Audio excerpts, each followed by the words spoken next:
A little bit behind schedule. Sorry, 1 minute behind. Your camera's panning. Oh, thank you. It's falling down. Long time no see. Yeah, long time no see. How are you? I'm good, thanks. You're looking well. Yeah, I'm doing good. Exciting night. Yeah, man. You bedded in for the night? Yes, basically, we're gonna be here for I don't know. We'll see how long. See how long it goes. Well, it's midnight here, and I've got at least 4 or 5 hours left in me, Oh at least. man, Wow. man. I Well, have thank I you have for joining us. coffee, and check this out. I have leftover trick or treat sweets. Oh, very nice. So I have sugar as well. So coffee and sugar, that's me done. There you go. So yeah, so for those that don't know, Lee Harris is I would say the man responsible for me being here now with you all. He's the one who brought that video of me teaching over to X, and Elon got his hands on it, and that's kind of the beginning of my journey. So it's very nice to have you here tonight. It kind of brings the whole thing full circle. Oh, it's very nice to be here, and thank you for inviting me on. Absolutely. It's always a pleasure to speak with you. Let's get your take on the election first off. What are your thoughts? What are your predictions? Oh, predictions at this stage. Well, look, it sounds. I mean, it sounds like it's looking good for Trump. It is too early to tell, but it does feel like he's got the momentum in this since the start of the election. I think we've had some early indications that the kind of rural states are have a really high turnout, and as we know, that's good for Trump. And there are some other early indications, although not completely confirmed through my twittering, that the bigger cities, the turnout's not as great. So yeah, I mean, I've got to admit, I hope Trump takes the win. I think America could do with a change. I mean, certainly from a British perspective as well. I mean, obviously, I'm not going to represent the entire views of the United Kingdom, but you know, genuinely, I believe that Trump will be a much better candidate for the UK, a much better presidential candidate for the UK. He loves the UK, and there are a lot of people over here that love Trump too. There's a lot of people that don't, including our current socialist, disastrous government that we have over here in the UK at the moment, unfortunately, who essentially just won by default. But there are some quite embarrassing. It's not the main reason I want Trump to win, but there are some people in the current government who said some very nasty things about Donald Trump, who are potentially going to be very embarrassed and are going to have to work with him very closely, which is going to be delightful to watch. There's one chap we've got over here who is the foreign secretary, so the person that is going to be dealing with the American administration, and his name is David Lammy. He's a prize clown. I think even the people on the left believe that as well. But he called Donald Trump. I was just trying to dig out the quote just so I got it correct. He called him a neo-Nazi psychopath. And this is the guy that's got to deal with the American administration. So yeah, it would be interesting to see how the current UK government deal with the Trump administration, considering they're just miles and miles apart in their politics. I don't know if you heard, we also had a bit of a moment where the Labour Party, which is the current governing party over here in the UK, sent over, I think, 100 or so, or they didn't actually send them in the end, but they sent out a message to say they're putting together a team of people to go over to campaign for Kamala, which was highly embarrassing. And Trump caught wind of this. And I think he made a statement saying that it was, blatant election interference and stuff. Very, very embarrassing for the Labour government over here. And of course, that was quickly stopped. But yeah, it's going to be interesting, I've got to admit. 2 minutes ago, CNN projecting Trump wins Kentucky. This is on CNN's website as of 2 minutes ago. So this is we're getting. Yeah, polls are closing. We will be getting more results around 8 o'clock Eastern time, but the results are rolling in now. So it's going to be an exciting night. Thanks everyone for joining us. our first real live stream with the Secret Scholar Society. So we figured, what the heck, we'll just dive in. We've never really done it, but it's going to be fun. We've got some interesting people coming in. We've got Lee Harris now. Catherine Brodsky's going to be on to do a little bit of pushback. She stated that she would be moving out of the country, I believe, if Trump does win. So we'll be asking her a bit more about that. These are people that I have met along my adventures, and they're just all around good people, all of them, whether we agree, disagree. So I'm really honored to have everyone that's going to be in tonight. And thank you for Lee Harris for starting us off. So that's interesting. I'll kind of be keeping us updated. Michael will be keeping us updated as results roll in. We're going to be jumping across the internet, looking at what's going on. It's everybody with a channel is kind of like live streaming tonight. Everybody's talking about, we're in it for the long haul until we get a result. I don't know if that's going to be the case with us, but we'll see how the cookie crumbles. But there's some interesting things going on. So that's a big one. Michael and I sat down for our practice stream like a few hours ago, and we did our kind of predictions looking at the map. For me, I'll give you my main predictions. Like North Carolina, I am predicting will go to Trump. That's my home state, just kind of with my finger on the pulse there and the tenor of that state. I do agree with Michael about Arizona going Trump, New Mexico. So I'll give you our rundown. So we think Arizona will go Trump, New Mexico probably go blue. Florida obviously is going to stay where it's always been. All the way up to Virginia is the one we're kind of bouncing back and forth on right now. Michael, correct me if I'm wrong. I think we projected that. Oh, we projected that as blue. So yeah. You can jump in while I bring. You have any projections for Pennsylvania yet? Oh, that's a coin toss. That is very hard to predict. I'm going out on a limb a little bit here. We say Trump. What do you think? What are your thoughts? It is a coin toss. I'll go Trump with Pennsylvania. Although I have heard that Kamala's ground campaign in Pennsylvania she's thrown the kitchen sink at it.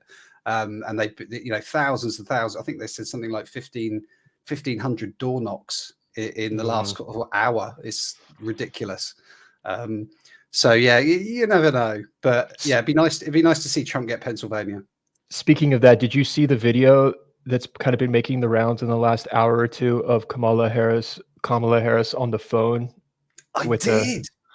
A voter. It's a blatant video on a camera phone, isn't she? She's not talking to anyone. Yeah, we'll play that. While I've got this pulled up, let's run through our predictions here real quick. So going up, yeah, we've got Virginia predicting blue, Pennsylvania. Yeah, I'm going to go out on a limb, and that would be the decider right here. Because if we take Pennsylvania off, that's the big one with 19 electors. I think all up north from there, this is where I live, up in here, and all these states. There is a lot of talk, though, and Shapiro as well is being very optimistic about the potential for New Hampshire to flip. It would be nice to see him flip a blue state that isn't expected to go red. It'd be quite nice to see that happen, just to let him have it a little bit. Yeah, absolutely. So we'll be tracking that as we get results in. I think we will be seeing that. I do think that this is going to be more unusual and here's my basic thesis for this whole theory is that if he could do it in 2016, which is not like the landscape today, there are more people. Just imagine all the people that would not vote for him, even potentially in 2020, that now metaphorically, the Joe Rogans, the Elon Musks, the people that are describing themselves as lifelong Democrats. It seems like we have more people talking along those lines now than ever before. So following the logic, it seems like if he could do it in 2016, then he should be able to do it now more so than ever before. I think he's in a better position than in 2020. And we were going through the early data a little bit, few hours ago, the differences between the early voting outcomes versus when the Democrats were overperforming in 2020 versus now. Like just really quickly, like Michigan overperformed. This was as of midnight last night. Michigan overperforming by 136,000. It's just early voting. Arizona overperforming by 200,000. Georgia 451,000. Nevada 83. Nevada might be an interesting one. You know, that's one that I think could potentially flip, just given that like Trump's kind of a casino guy. And 6 electoral votes for Nevada, isn't there? It's it's not it's not huge. Yeah, and North Carolina with 290,000 more so than in 2020. Again, we never know how solid this data is though, but it's kind of interesting. Let's see if we can pull up that video. Yeah, I did look at this earlier. I've got to admit, I was like, yeah, that is definitely not a phone call. I mean, either that or she just doesn't know how to use FaceTime. That's what I was thinking. Like maybe she was actually on a call, but it was a FaceTime call or something. That's me being generous. But when she turns her like it at all. But when she turned the phone around, it was like the phone app. So unless she really tapped the wrong button or something, I don't know. She's definitely busted on that. It just looks like she's not on the phone. No. And also she's timing her speech pattern with the audience applauding. Like she's quiet while they applaud. Yeah. And then not. So and I wouldn't put it past her. You know, I just wouldn't put it past her to do something like that. Oh yeah, I agree. We'll just kind of scan through Twitter. Let's see. I know. I know that. What's his? Andrew Tate posted it. A lot of people have been posting it. I'll just go to Andrew Tate just to pull it up.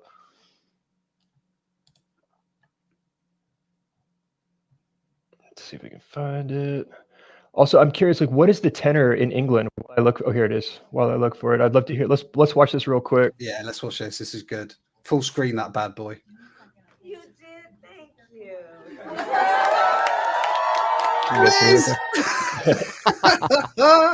That is so blatant. It's so important that everybody. She lies. I'm not. How you feeling? Yeah. You voted already? You voted already? She's like, dramatic pause. And oh boy. A phone call. It's not a phone call. Oh boy. That's bad. Yeah. So what were you going to ask me about England? Yeah, England. The best country in the world? I love England. I do. Slightly behind, one behind America. I huge fan of the Americans. If I wasn't living in America, that would be where I would like to. Vice versa. Yeah. If that would be my second choice without a doubt. I used to spend a reasonable amount of time in the States. I used to play a lot of hockey. And I was pretty good compared to how rubbish we are at hockey over here. When I was a lot younger and fitter, I played junior A in Vancouver and down in Boston. So I played in Canada as well as America. Oh, no way. I'm Canadian. No way, really? Oh, yeah. Love the Canadians. I spent a year in Powell River, just on the Sunshine Coast. Oh, very nice. Very nice. It takes about 8 hours to get from Vancouver to where I was living. There's about 25,000 people there, one gas station, one store, but they had a very good ice hockey team. I used to play a lot of ice hockey up until I was about 20, 21. So it's a good few years ago now. But no, I absolutely loved it. Best year of my life. And I wasn't really planning to come back, to be honest, but some things changed. And here I am. Whoa, we've got some news coming out of CNN. This wasn't the one I projected earlier. 2 minutes ago, CNN projects Trump wins Indiana. So headline, Trump wins Indiana and Kentucky as Harris takes Vermont. CNN projects the reliable gains for both candidates. One of the biggest reasons I think a lot of people like Trump over here is, again, he's a big supporter of this country. He's got a golf course in Scotland. His mum, who I believe is no longer with us, sadly, although is she? She might be. I'm not. Maybe I'm wrong on that. I'm not sure. I think she might still be with us, actually. But she, big fan of the Queen. Trump's a big fan of the royal family. He speaks highly of our country. He's a big fan of Brexit. You know, and that meant a lot to a lot of people over here. It was a really tight vote. You know, 52% of people voted for Brexit, 48% of people voted against it. And at the time, I don't know if you remember, we had Obama came over to the UK, and he did a speech with the Remain campaign, and he told us that we were going to be at the back of the queue. And I thanked him. I genuinely thanked him for that, because I think it's spurred on more people to vote for Brexit. It's hard to tell, can't quantify it, but it felt like it really helped the Brexit campaign at the time. But there's other things that in terms of geopolitics, the reason we like Trump, or I like Trump, I should say, he's a strong man, and I think the world needs that right now. And I think he's very strong on national defense, and I think he will have an enormous, again, like he did last time, an enormous influence on geopolitics. He was able to get a lot more money into NATO. There's that famous picture of him sat down during the NATO meeting, and he sat down, and all the world leaders are leaning over him at this table, and it's clear that he was the center of attention. But there's other things that I think could be potentially very good with his presidency. If you believe him, he could well bring an end to the Ukraine war. I mean, that is something that really needs to happen, both for the lives that are sadly being lost over there, but not just that, for economic reasons. The world really does need that war to end. And I think he's also a very strong supporter of Israel, and that will influence things, I think, a little bit. But he hates the woke crap. We genuinely are quite.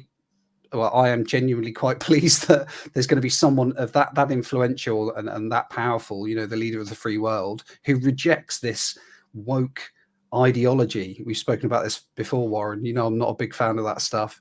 I've got an 8-year-old daughter, and he will protect women and girls' rights. That's another big message that we need to send across the world. Did you see the Joe Rogan interview with Elon Musk just recently? I didn't watch all of it. Do you mean the one that was literally just like yesterday? Yeah. Yeah, no, I haven't watched all of it. Yeah, he delivers a very powerful, delivers a very powerful message along those lines, saying that this is very potentially, well, he spells it out as there will not be another election. I mean, given his argument is around immigration and the fact that they're potentially they're allowing immigrants to vote, which could turn many states into California. And it just really tilts it. Like, California will never, I can't imagine California ever going any other direction than the direction it's headed, as far as blue versus red. And it is pretty alarming. That would be we should check that one out. Let me pull up a clip from that.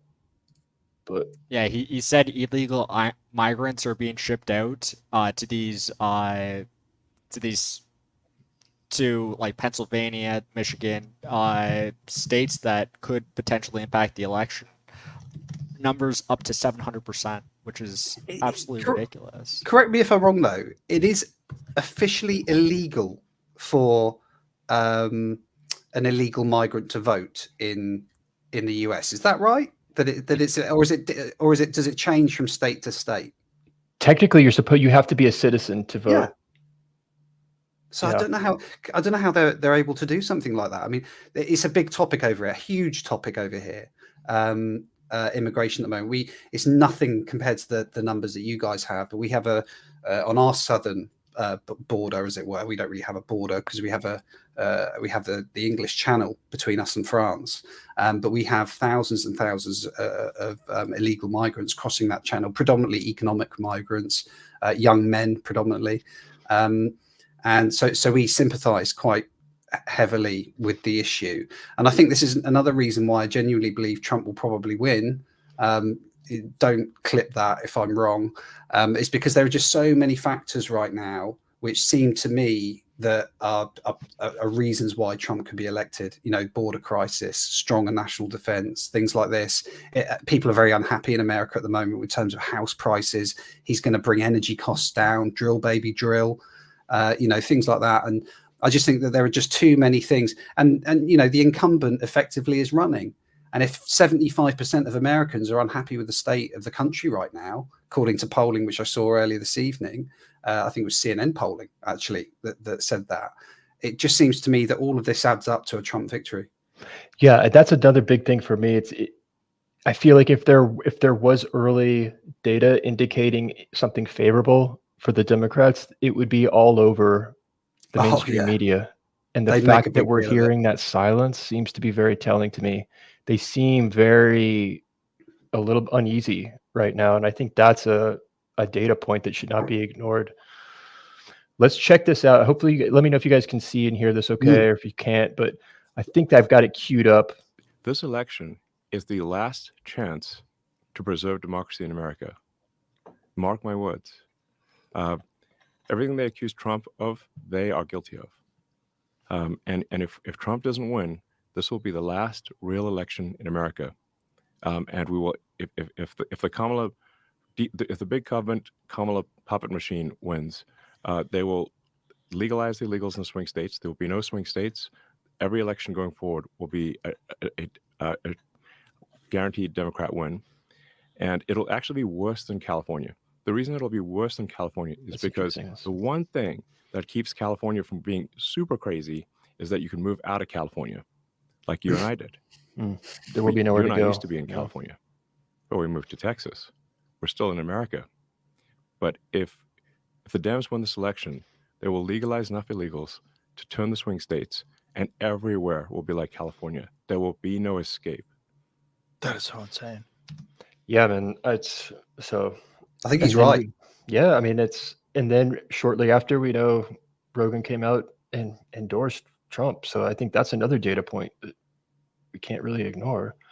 Well, considering the amount of his audience size dwarfs, CNN, dwarfs Fox News. I mean, mainstream media is dying. Legacy media is on its last legs. I mean, it's the same over here. I mean, we have a channel, thankfully, called GB News over here in the UK, which is kind of bucking the trend a little bit. But genuinely, it is people like Joe Rogan, I think, that can, like you say, swing the dial a little bit. Venzer in the chat says, this is a point we should address. Didn't Trump say if he wins, you won't need to vote again? Let's just address this, because this is a talking point that's very frustrating. When I hear that, let's see, that was in the he was speaking to Christians, was he not? I believe he was speaking like, you won't need to. He was not saying we're going to do away with the electoral process. You're going to be living in some form of a dictatorship. There will be no future elections. His point, he was trying to make a point, saying that, like, I know what's important to you, and I'm going to fight for that in a way that you will not, the stakes will not be this high in the future, because there are many issues that can be fixed, and I know how to address those. So to characterize that as though he's claiming there will be no future elections is just as dishonest as the talking point of he claims that he's going to be a dictator on day one. And of course, the Dems are going to go use that against him without a doubt. Yeah. Do you want to comment on that, Lee, about your thoughts around either of those two comments? Dictator on day one, and you'll never need to vote again. Was my read on that accurate? I missed the comments when they actually happened. But one thing no, of course, that's not the case. I mean, America is too strong a democracy for that to ever happen. I mean, it's just hyperbole. But one thing I have noticed, I think everyone's probably noticed throughout this campaign, is the sheer twisting of the truth that we've seen through some of Trump's comments. Like where he said, funny enough, I had a conversation with a friend of mine today, one of my business associates, with regards to she is very much a Kamala fan. I'm a Trump fan, but we still love each other a lot. We get on so well. But she said to me that about this good people on both sides comment. And I had to send her the video. She's not as politically engaged as say I am.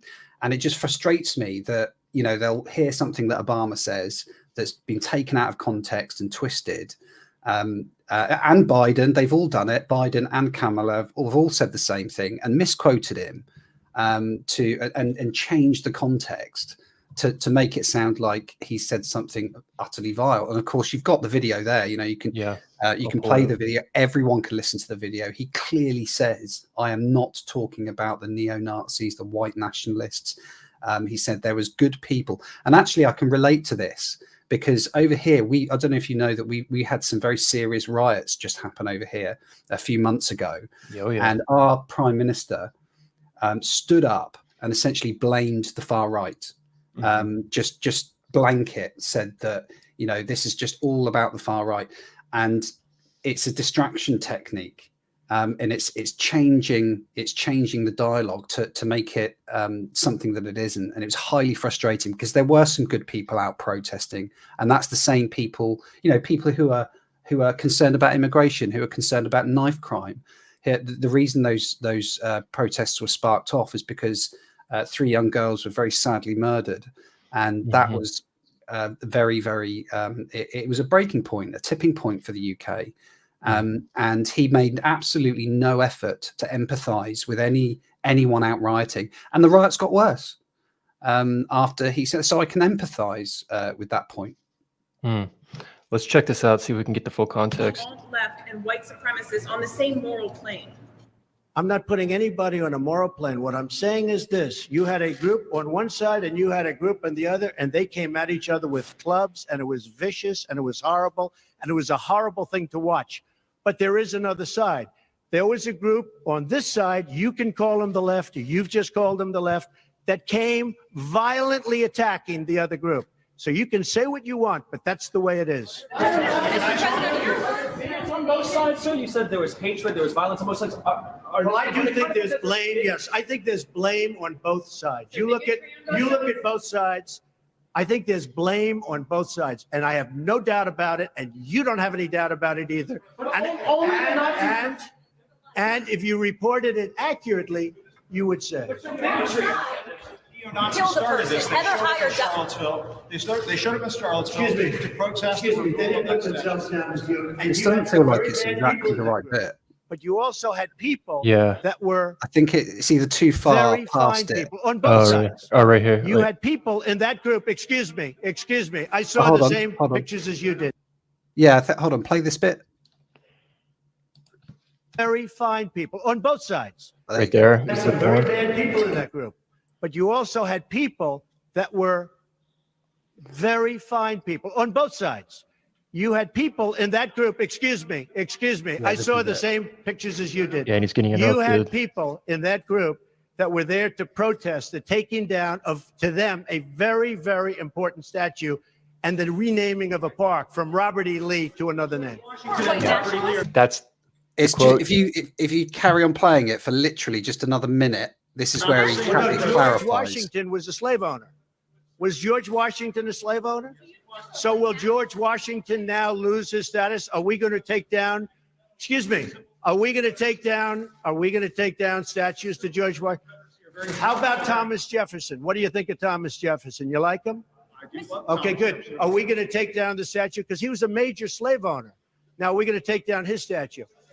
So you know what? It's fine. You're changing history, you're changing culture, and you had people, and I'm not talking about the neo-Nazis and the white nationalists. There you go. They should be condemned totally. But you had many how more people in that. Can you be, right? Yeah. And the fact that this was quoted by Harris in the last debate, presidential debate, it's truly, that's remarkable. Obama repeated it at a rally just recently, a couple of days ago, and I find it's one of the biggest things I hate about politics. It doesn't just happen over where you are; it happens over here too, and it's this twisting of the truth. It's just, I say, it probably happens more over where you are. I mean, the amount of things I've seen the Democrats say and do that just simply aren't true, and I find it frustrating. It's partly the reason what's made me like Trump even more.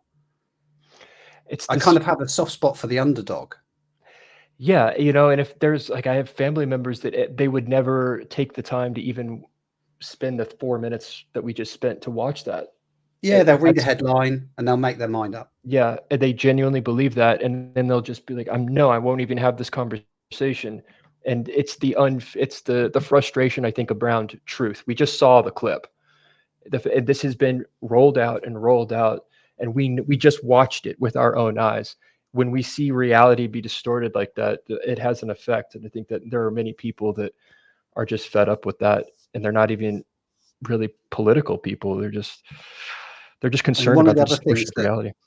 one of the other things that my business partner said was, you know, she would never vote for Trump because she's a woman. And I didn't get too far into this with her, but I thought to Interesting. myself, you know, Trump is effectively he is a defender of women and girls' rights. In my view, he won't stand for men, you know, going into female spaces. We have a very similar conversation happening over here in the UK, probably in many Western countries right now, and it frustrates me. It really does that. You know, our current Labour government is absolutely, you know, they're not quite as bad as the Democrats, but they are. So we had a Scottish leader called Nicola Sturgeon, who was the First Minister of Scotland, and she put through a bill that allowed self-ID without the need for going to see a doctor or anything like that. And so you could basically just one day wake up, declare yourself of the opposite sex, and end up in a you know, a man can end up in a female prison. And the reaction from the public was really bad. But prior to that reaction, our current Prime Minister, Keir Starmer, fully supported this this self-ID stuff and all of that. And I mean, like I said, having an 8-year-old daughter, it does terrify me. And that's another reason why someone like Trump, you know, someone who is the leader of the free world, who can, you know, stand on the global stage and just bat this stuff away, bring back some normality to the world, and protect women and girls' rights. So I found it really frustrating hearing her say that she wouldn't vote for Trump because she's a woman. I wish I could have that conversation. I wish I could get someone to sit down with me on camera and present a claim like that. I would love to dig into that. The last video I posted prior to the election was a Harris voter. I hate including that in the title. I do, because it's just the part of the YouTube game is just titles, the way the titles work. But it's true that he came in because he was a Harris voter, and we wanted to discuss these things. And I found him actually arguing against women's rights, where he was, you know, and it was around the conversation, the changing room. And there are so many Harris voters that would claim that that's their whole reason for voting is because of women's rights. So I found it rather interesting. Again, I think it's lack of knowledge. I think they just don't really understand, because I think it's the way that they dress it up on the left is that we all need to be respectful and kind and caring, and understand people's rights, etc. And I get that. You know, no one is saying about, you know, not being respectful to anyone. And I think most people would be respectful. But I think you have to draw a line when it comes to women. I honestly believe this topic, I am slightly biased, as I said, because I have a daughter who's growing up in this world right now, that I think it's one of the most important subjects that the West faces. I agree. I wanted to ask you about my reasoning around the knife crime. Tell me if I'm off on this. I think it's if you get rid of the Second Amendment, the ability to arm yourself, and if guns are illegal completely, it's so much easier to stab someone. It's quieter. Anyone can get a knife. When you pull the trigger of a firearm, it's loud. There's repercussions. There's a higher chance of being caught. It's attracting attention. I know people would say, okay, but logically you can stab someone equally with equal ease in America right now. But when you remove guns completely, it just seems like do you think that's a contributing factor to this crisis of knife crime in the UK? And is there a crisis of knife crime? We do. We have a very serious crisis with knife crime. We have machete gangs running around, riot. I'm going to probably make it sound worse than it is. It's not constant, but we've had some very, very serious and heartbreaking incidents of murders in the UK recently with knife crime. I'm glad we don't have guns over here. You know, I'm very pro the Second Amendment in the States. I think if I lived in the States, I'd be a gun owner myself. I get it. I respect the Americans' decision to have guns. So I'm not anti-gun in that respect. But I'm going to kind of contradict that by saying I think it would be too difficult to kind of turn the tanker round in the States about where you are.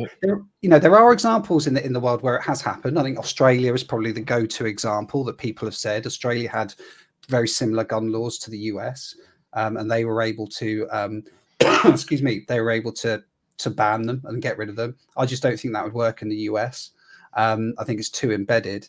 But I am very glad that we don't have guns over here. Well, I say that we do have shootings. People have been shot. I think even recently. It's just very, very rare. It just doesn't happen very often. You know, knife crime is, the way I look at it, I think, is if I had a choice, if someone was going to mug me, or if someone was going to come up to me on Try and kill you, you'd rather have a or knife. some sort of crime against me That makes personally, sense. I fancy my chances against a knife more so than because I can outrun the knife. I can't outrun a bullet.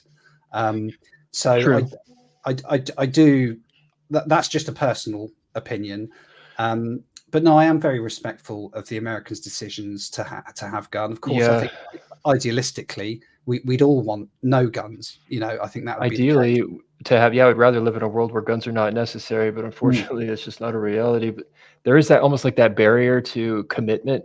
It's where if someone, it seems like there'd be a less of a barrier to stab someone. I think there's been video. I saw a guy he jumps in the back of this random taxi, and there's guys like trying to knife him from either side of the cab, and he's trying to get the cab driver to drive, and it's just a nightmare. And it's true. Like, yeah, you would rather have that than guys with guns, but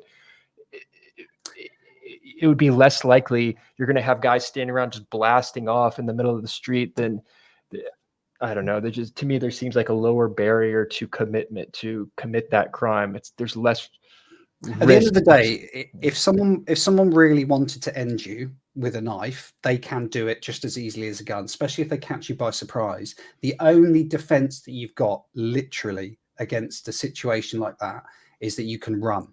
And unless you could carry a gun. Yeah, exactly. And if you're running, you can be shot quite easily, I guess, unless you're a very fast runner.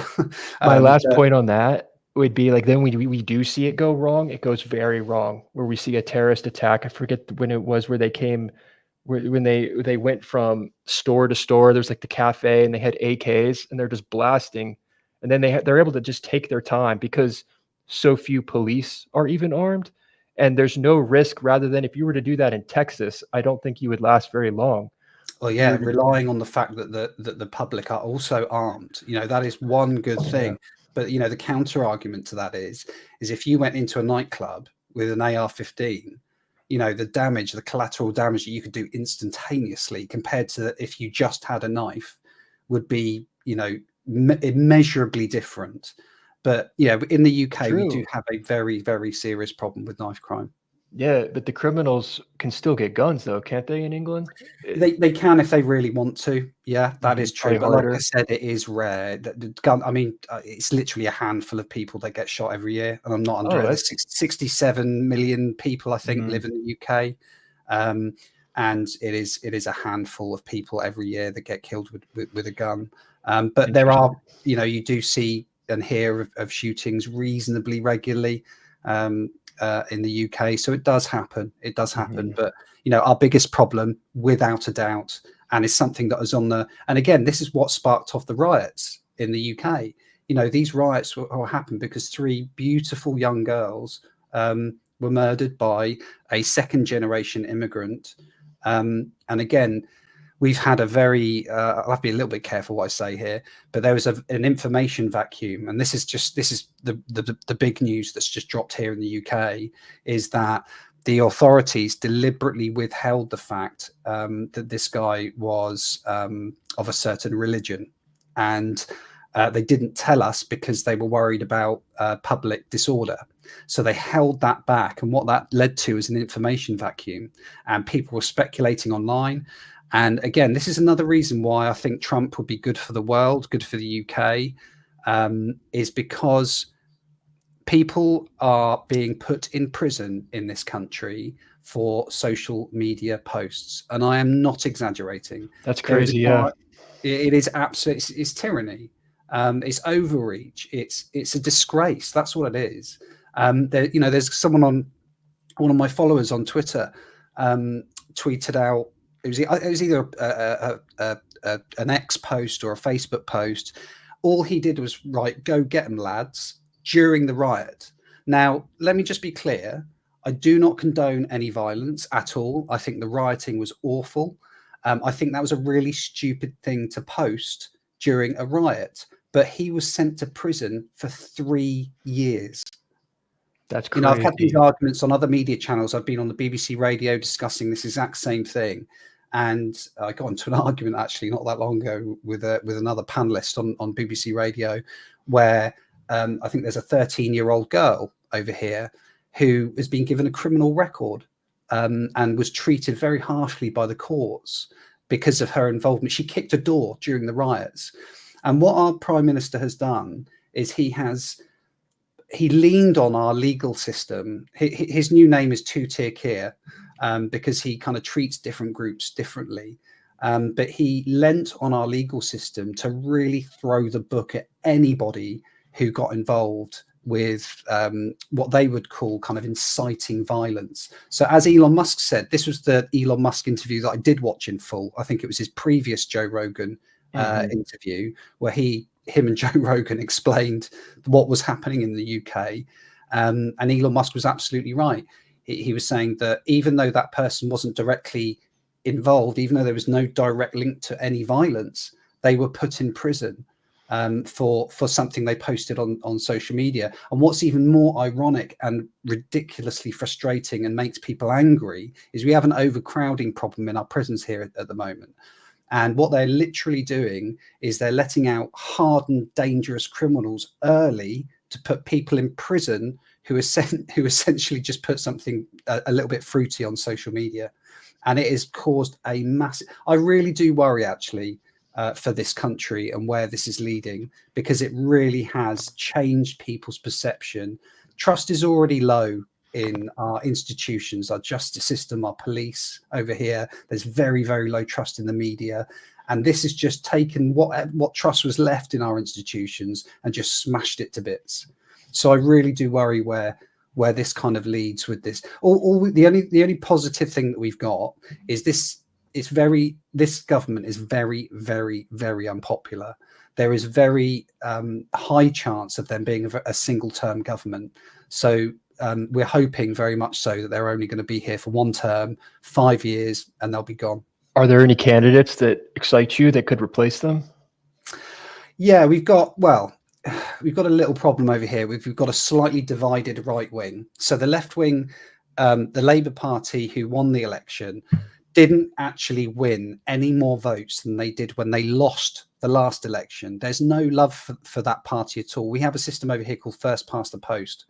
And basically what it meant is that the people over here, me included, were very, very angry with the current right-wing Conservative Party.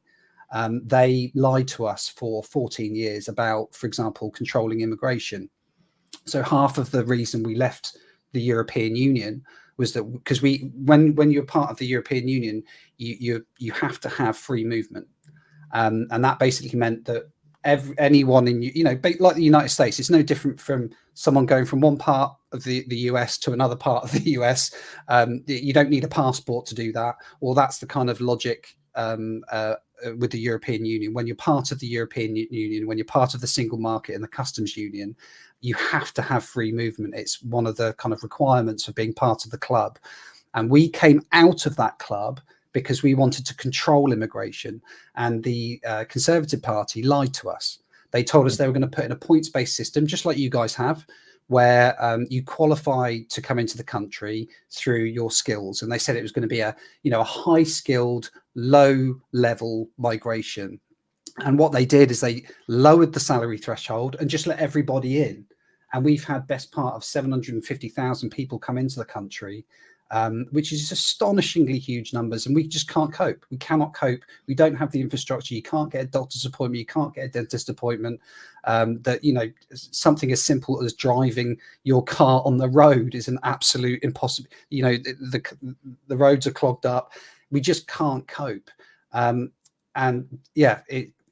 That's why people were so unhappy with the Conservatives. So they lost the election because no one turned, well, not nobody, but they couldn't get their voters out to vote for them. And we have an insurgent party called the Reform Party. That's who I voted for.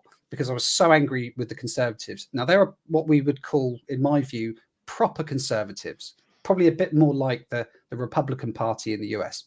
Not as probably, I would say, not quite as aggressive as the Republican Party, but they're still at what I would call traditional conservative values. And they drew away quite a lot of those conservative voters. So this left-wing Labour Party that we've got, socialist Labour Party that we've got over here in the UK, essentially just won by default. So people are very, very unhappy, and they're very, very unpopular very, very quickly. I mean, Keir Starmer, our Prime Minister's personal polling is appalling. He's less popular now than the previous Prime Minister. And that's saying something, because he was really, really unpopular. So we're keeping our fingers crossed. All we need to have to happen over here is for the right wing to unite. And then the next election is just in the bag. You know, there's absolutely no way that this Labour government, in my view, is going to change public perception within 5 years. You know, their recent budget is pushing inflation up. It's pushing interest rates up. Our mortgages are getting more expensive. Our energy costs are getting more expensive because of their mad net zero policies. So they're not a popular party.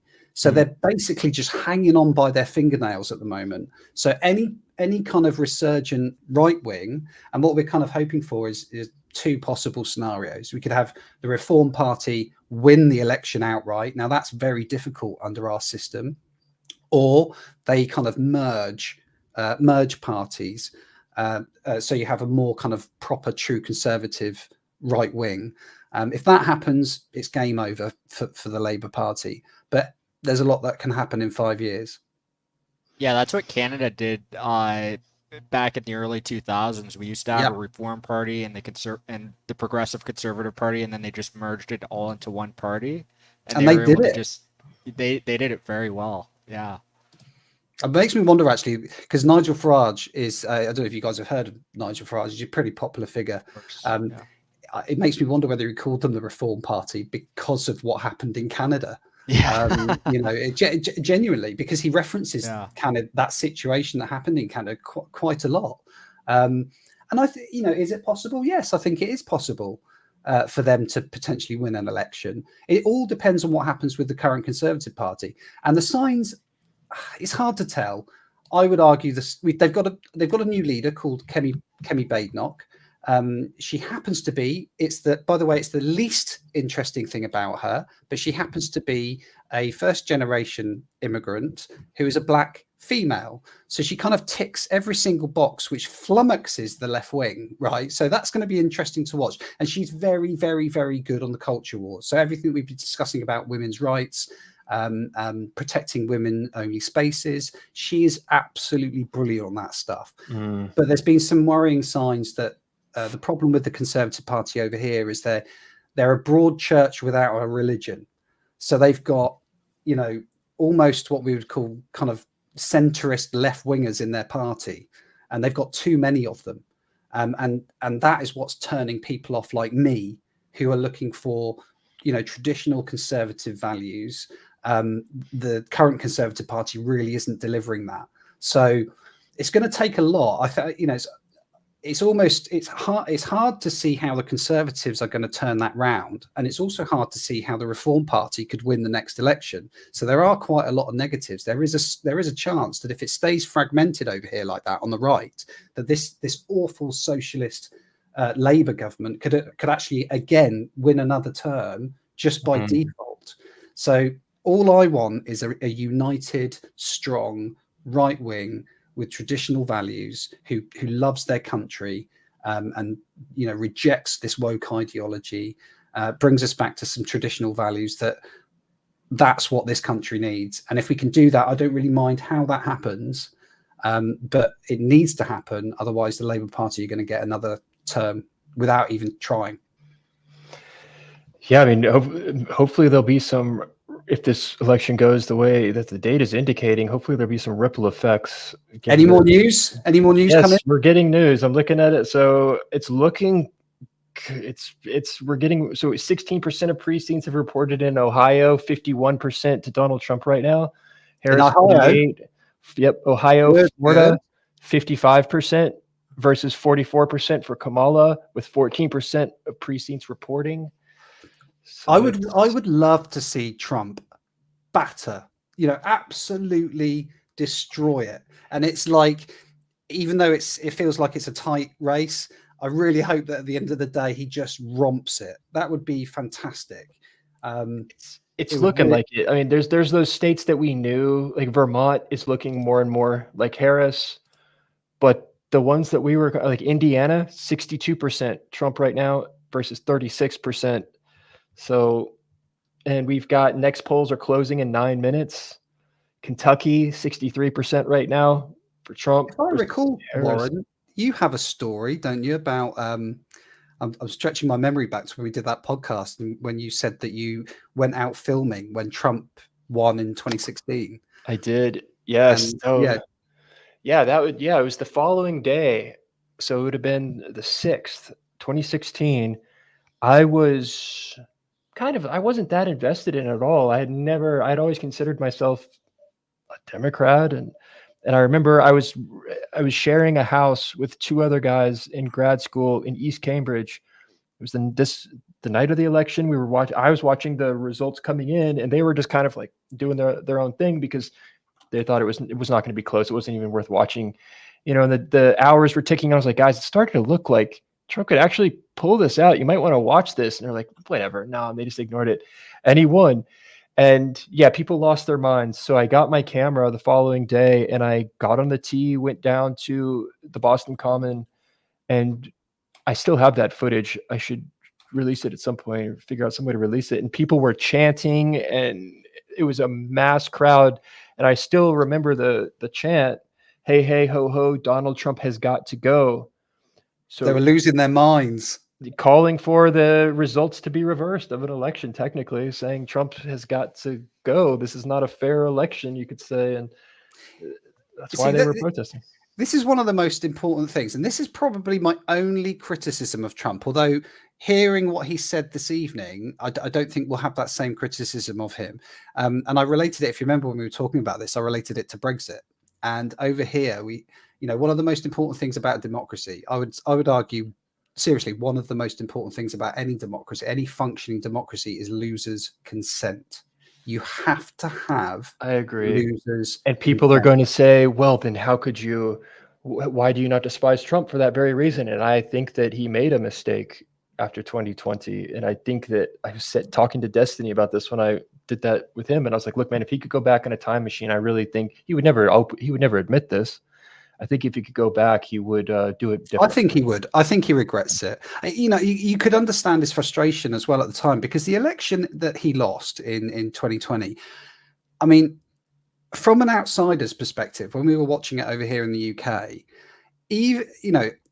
I try not to go down rabbit holes of any conspiracy theories. I genuinely don't. I try and keep an open and objective mind, especially because of the media work that I do. I've got to try and be a little bit objective when possible.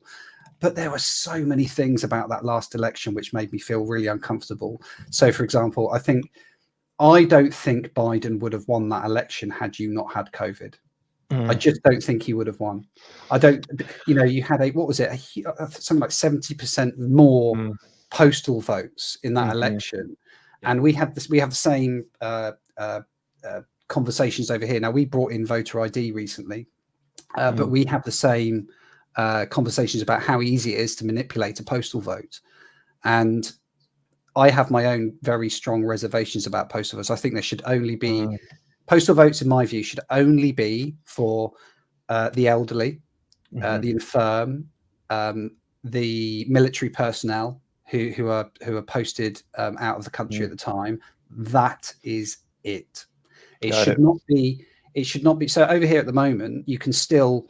Anyone can get a postal vote. I could get a postal vote if I wanted to. I think there's one more additional step. So when we introduced voter ID, which I was very, very pro, I was very for introducing voter ID. I don't understand why any election doesn't require you to show ID. Most Western countries have voter ID. So it seemed to me absolutely mad. But when we introduced voter-ID, we did tighten up the postal votes a little bit. I think what you have to do is you have to go onto a website and you have to put your electoral roll information in, and then you can get. But anybody can still get. My mum, she uses a postal vote. But I completely understand, for example, why my gran, who sadly is no longer with us, but she used to get a postal vote because she couldn't drive. She was too old to drive, and she struggled to walk as well. She was in her 80s, 90s, you know. So that was the thing that I had a problem with in 2020 was this vast amount of unusual voting patterns that were happening in the US. Now, I'm not going to go as fast to say that completely changed the election result, but my gut just tells me, it's purely opinion, but my gut tells me that if you hadn't had COVID and that was a normal election, just like what we're seeing now, Biden would never have won that. We have a super chat that ties into this nicely, and then we have our next guest, Adam Coleman, backstage. We're going to bring him out. So thank you, Lee. Let's read through while you're here. Let's check out these super chats. So Miss Gail Verino says, nervous about the direction of our country regarding unity. I think if Trump wins, there will be unrest. If Kamala wins, there will be unrest. I think the unrest will be worse. I think the unrest will be worse if Kamala won. Sorry, if Trump wins? If Trump wins. Sorry, I got that the wrong way around. Because I just feel that the left are just far more aggressive with their rioting. I just think that's just my opinion. I just think that it's going to potentially be a lot worse. I can see, you know, the BLM style riots and cities on fire again. I really hope it doesn't happen. I really hope it doesn't. A lot of people in chat have been saying there's no way they will allow him. There's a lot of concern around that. He needs to win by a big margin. That's what needs to happen. He needs to win by a big margin, because then it's just there's no sort of doubt in either side's mind about who's won. That would be ideal. But yeah, I do fear it. I think Trump's going to win, and I think that's going to lead to harsher violence had Kamala won. We've got one more super chat. Pennsylvania, so ADL 1992, Pennsylvania resident here. I didn't vote for Trump before, but I am now. The Dems need to learn, and that's what I'm saying. I think there's a lot of people that have shifted. So if there was a path to victory in 2016, it seems like there would be a logical path to victory when we have more people than ever that have woken up, or are at least pushing back, or at least willing to step outside of that lane, which they've never stepped out of before. Thank you, Lee. This is such an honor to have you here. Thank you so much for your insights from Britain. I've really enjoyed it. Yeah, man, it's always good to catch up. And I hope, text me, message me if I don't know how late you're going to be up, but if you hear any news. What time is it? One. I'll be up for at least another 4 or 5 hours. At least. Yeah, newsman over here. Yeah, if you want me back on, I'll come back on. Sounds good. Yeah. Just message me. We'll see what's going on. We're just kind of making it up as we go. Perfect. All right. Well, cool. Thank you. Thank you so much, Lee. We'll see you later from the UK. See ya. Take it easy. Bye. Bye. Okay, so up next, you might have seen him, you might have read some of his articles. Elon Musk recently retweeted a video. He's gone viral several times on X. He's the only person that has ever in person sat in this room. We had breakfast and we did a long podcast on his show. He can talk a bit about that, but we have other things to talk about. Ladies and gentlemen, Adam B. Coleman. Welcome, sir. Thank you for joining us. Thank you for having me. I appreciate it. Absolutely. So what are any news lately that I got caught up in our conversation? Are there any updates that you think are worth sharing? They were talking about Duval County in Florida. Basically, that's Jacksonville, and also Dade County. Looks like it's heading in the direction of going Trump, which are traditionally more Democratic leaning. So that could be sort of significant, maybe just a small indicator. Also, I was looking at some exit polling from CNN talking about how independents in Georgia are leaning towards Trump. So these are just like drips and drabs of information that are Mhm. coming out until a significant amount of votes are counted. Yeah, looking at CNN, I guess is the I'll bring it up on screen, but like this, I don't know if this is an official count here. Let's check this out. Not all the votes are in, but it's looking like they're predicting who's going to win the delegates. Like it. Oh, give us an update, 77%. Michael. Yeah, so 77% of the votes are in Florida, but CNN's predicting that Trump's going to win that state. It's looking really good for him. Kamala Harris only has 44%, whereas Donald Trump has 54%. So there's like a roughly a 10% lead in Florida. If we look at West Virginia, West Virginia is a red state. Tennessee, Oklahoma, Missouri, Indiana. The states that are of most concern, though, still aren't in, or there's just not enough voter data yet. Okay. Yeah. Yeah, because they close at different points. Some of them are going to close later. Okay. What do you guys think this here? Is this an official, or this isn't what it's been tabulated yet? We don't have any final results yet, do we? So when we No, look we at this, don't. okay. So what do you think this is projecting here? It sounds like it's. I don't know how they're coming up with who is winning when like I think Indiana they're calling for Trump, but Indiana has like single digit % of votes counted. So I don't know exactly how they're coming up with who's winning what, but Yeah. I prefer to take some more credence to when certain counties are counted or certain percentage is counted. But I honestly think this election is far more predictable about certain states. The states that we Okay. know are going to be blue, they're going to be blue. The states that we know are going to be red are going to be red. I think this is purely going to come down to the swing states, and not including Florida. Everything that happened with Ron DeSantis winning, and COVID, everybody from all over moving to Florida, and even DeSantis' reelection, which was a landslide. I was actually at DeSantis's reelection event when he won, and it wasn't even close.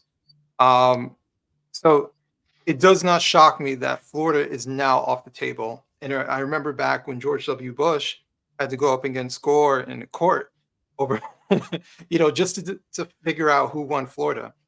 So those Okay. days are long behind us. I think it's going to come down to Pennsylvania, Georgia, Michigan, Wisconsin. I'm not sure how much play Arizona is going to come in. Arizona just seems like this weird state that can't, because I know some people involved in Arizona politics, and it just sounds like a complete mess that no one knows how to fix, and I can't fully figure out. So I'm trying not to even think about Arizona. Got it. but I yeah, think I think it's Virginia gonna is going come to go down. blue. It's just, I think we're right about Virginia going blue. You said Arizona. I'm sorry. What was your projection on Arizona? I don't have one on Okay. Arizona because you talk to some people and they say that there's a lot of funny business happening within Arizona just in general, even outside of the election. There's a lot of craziness going on. I think it was Arizona that said they might not even have the results for a number of days until after the election, and this was like a week or so ago that they were saying this. So like for them to even announce like we're not going to have our shit straight, like I think that's a bad sign. Like that's nothing good. But I think it's going to come down to Georgia, Pennsylvania, Wisconsin, and Michigan. I think those are going to be the main spots. I'm So you not think sure. Oh, go ahead. Oh, you think Michigan you think Trump has a shot at Michigan? Let me tell you, I've been talking to people in Michigan. I also follow some people who are involved in Michigan politics, or who are involved in Michigan and follow politics. I've seen some news reports throughout Michigan, and especially with seeing the different layoffs that are happening. I think the working class continuously getting demoralized within Michigan. Even the union jobs are becoming less and less. All of this is happening under the Biden administration. And fair or not, whatever good or negative happens while a president is in office, they get the credit or they get the blame.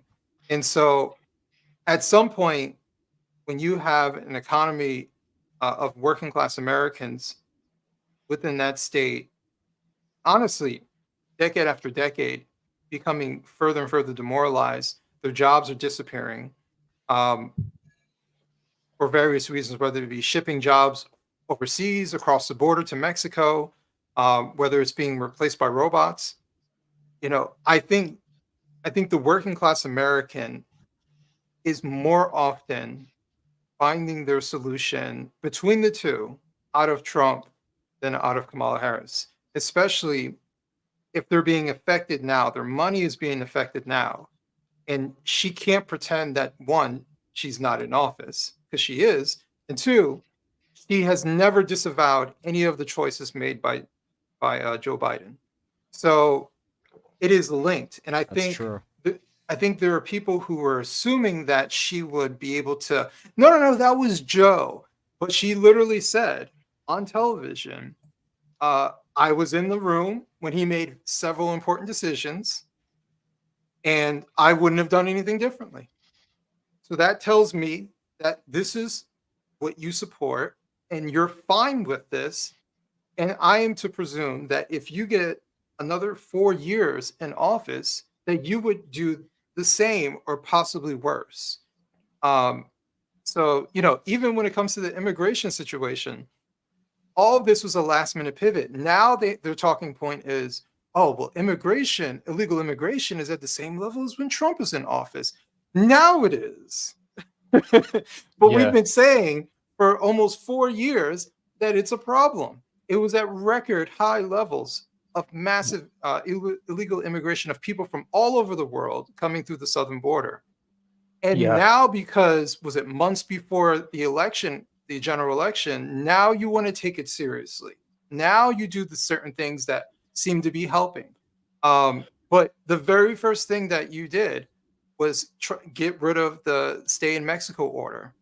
And then everything broke loose.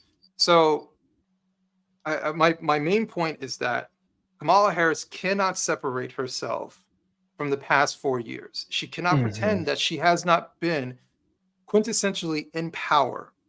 And she cannot pretend that she does not support what has been going on, because she has said, I supported, not only supported, but I was also involved.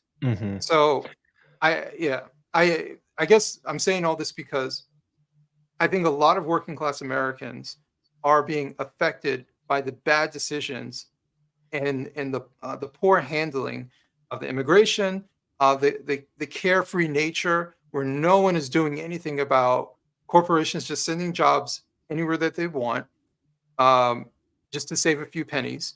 So I do think that if you have Kamala Harris, who's been part of the past 4 years of getting laid off from work, not getting any sort of pay increase, profits dropping, or you have Donald Trump, who says, I will tariff the shit out of China if it means saving your job. I don't know which one you think they're going to take. So that's just me. That's a good point. I want to pick your brain on the tariffs. We have a big super chat that came in that I want to get your thoughts on as well, both of you guys. Thank you, Izud Darkwolf. This is huge. Like, we've never done the live stream before, so this is super helpful. I've never gotten super chats before. This is really remarkable. He said, my worry is savior delusion, where people think Trump winning is enough when we have factions of a globalist criminal empire to rid our government of. What do you think? What are your thoughts? Yeah. So, one, no matter who wins, none of them are our savior, right? This is just one portion of a greater government. that has many factions and functions and different levels of importance.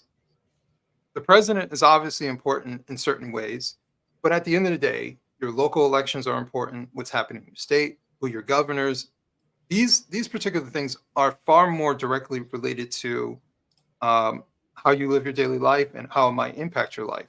So I don't. And also, as someone who's been paying attention to politics for quite some time now, was a well Yeah, over you're a 15 pro. years. Yeah. Every 4 years they say this is the most important election of your life. Every 4 years they say this could be the end of democracy. Every 4 years they say vote for this person and they'll save the country. Every 4 years, both parties do this.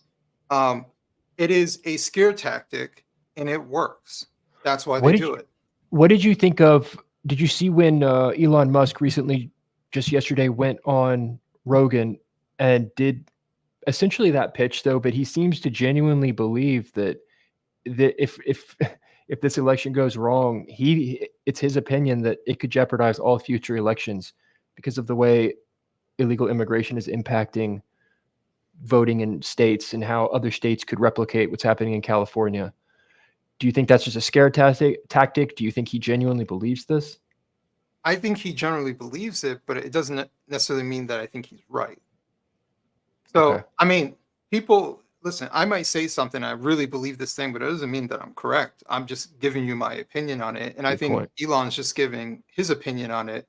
But I do Yeah. think from a politician level and from a pundit level that there is a level of fear that is pushed on the American public to one vote, second vote for their person, because the right says save America, the left says save democracy. Whatever you want to say, it means the same thing essentially. Is that you must put all of your faith into this person. If you just cast this one vote, the single point of power that every American has is to use that voting power for one particular person to come into power.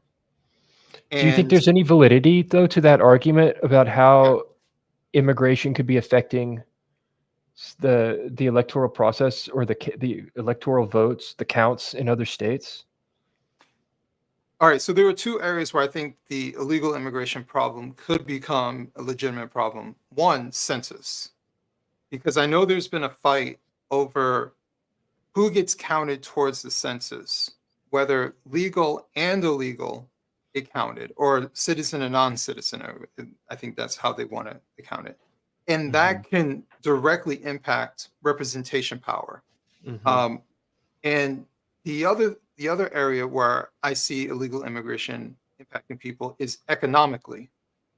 Well, the third thing would be just safety. That to me, that's obvious. But the second part is economically. And what I'm starting to see, like I ordered DoorDash, but I increasingly see that the people who deliver my food, the demographic is changing, right? And that I'm just pointing out one area where in New York City, they were complaining about once they got all these migrants, all of a sudden, these people who are one, not supposed to work legally within our country, all of a sudden they were all becoming delivery drivers or taking scooters and going across the city and delivering food. They're obviously going to try to find some sort of way to work. And I remember when DoorDash was set up as this way for people to make some extra cash on the side. And now it's been turned into this is like how manufacturing used to be for immigrants to America, or working on some field as the low level work once you come into America. And these were jobs, this was side income money so people can survive. Maybe they had a full-time job that wasn't working those full capacity and they just needed some extra money. Now those opportunities are becoming less and less. So I do see an economic factor. And I will also say this, I live in New Jersey. A lot of people don't realize this. Outside of the border states, which have the highest Hispanic population, New Jersey is right behind it. I think New Jersey is number 5 in population of Hispanic Americans. We're a small state, but we have a lot of people per square mile. And I used to work. I'm just stating this. I used to work for a company that did low skill labor, and I did the IT for this company. And so I saw how the operation works. We have particular towns and small cities throughout New Jersey where it is majority Hispanic. You go there, the signs are in Spanish. The language you're more often hearing is in Spanish. As soon as you cross the border, everyone is Hispanic. And the demographics weren't always like that, when I was a kid. It is changing. But what they do is they post up in these towns. They have low-skilled labor work in all these warehouses. Throughout New Jersey, they have a ton of warehouses and factories from manufacturers that you're familiar with, and they're looking for labor. And I can tell you this because I've talked to the people who run this particular, and this is all legal, so theoretically legal. They do not check status all the time. They check status when their clients request that they check status. Most clients don't require that you check status. So they just need bodies. So they need people to come into this factory and pick and pack. They need people to do all this low skilled labor in all these factories throughout New Jersey, and they'll pay you minimum wage, which minimum wage in New Jersey is relatively high compared to other states. So this is basically how it works. And I will tell you, the labor force is 98% Hispanic. And it is questionable, the legal status for many of these people. And I will tell you that many of them are not bilingual. And they have specific people who work with these agencies, who work for the agencies, who are there purposely to translate, to help, because they're bilingual. And so this is the operation that's happening in America that people aren't aware. The low-skilled labor work, the work that might have been taken up by someone who was poor or someone who just needs some sort of job to take up, so they can potentially climb the ladder. Maybe they can work this and go to school and do whatever they need to. Those jobs are disappearing for the regular American who's trying to come up. They're being fulfilled, literally being fulfilled by illegal immigrants. And they're all over the country, and New Jersey is a perfect example of it. Do you think there's a lot of talk about, just real briefly, but there's a lot of talk about raising minimum wage.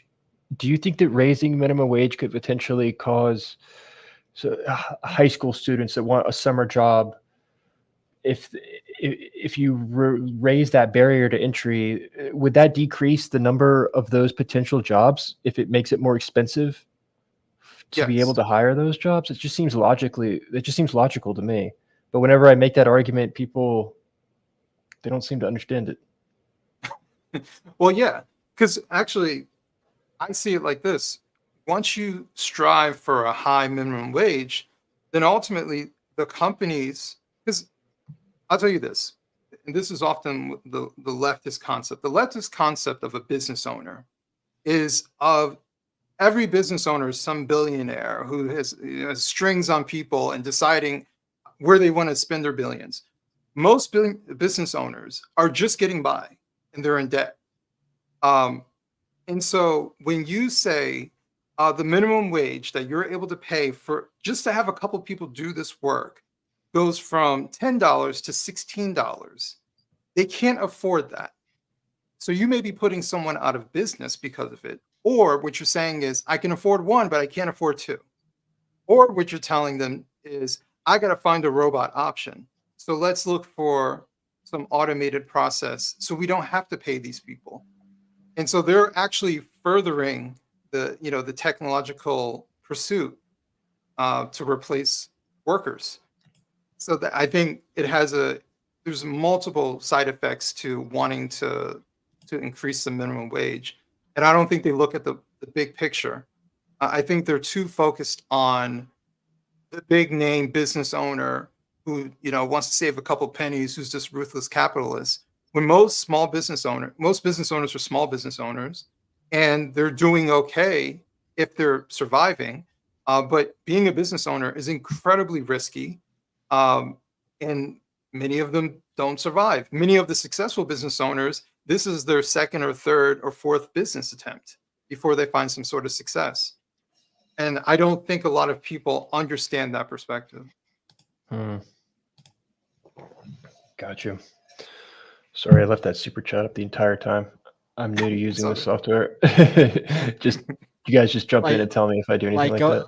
Like going to McDonald's, it's like there's always an automated option. We never saw that 10 years ago, and now all of a sudden it's mainstream wherever you go, which is just absolutely ridiculous.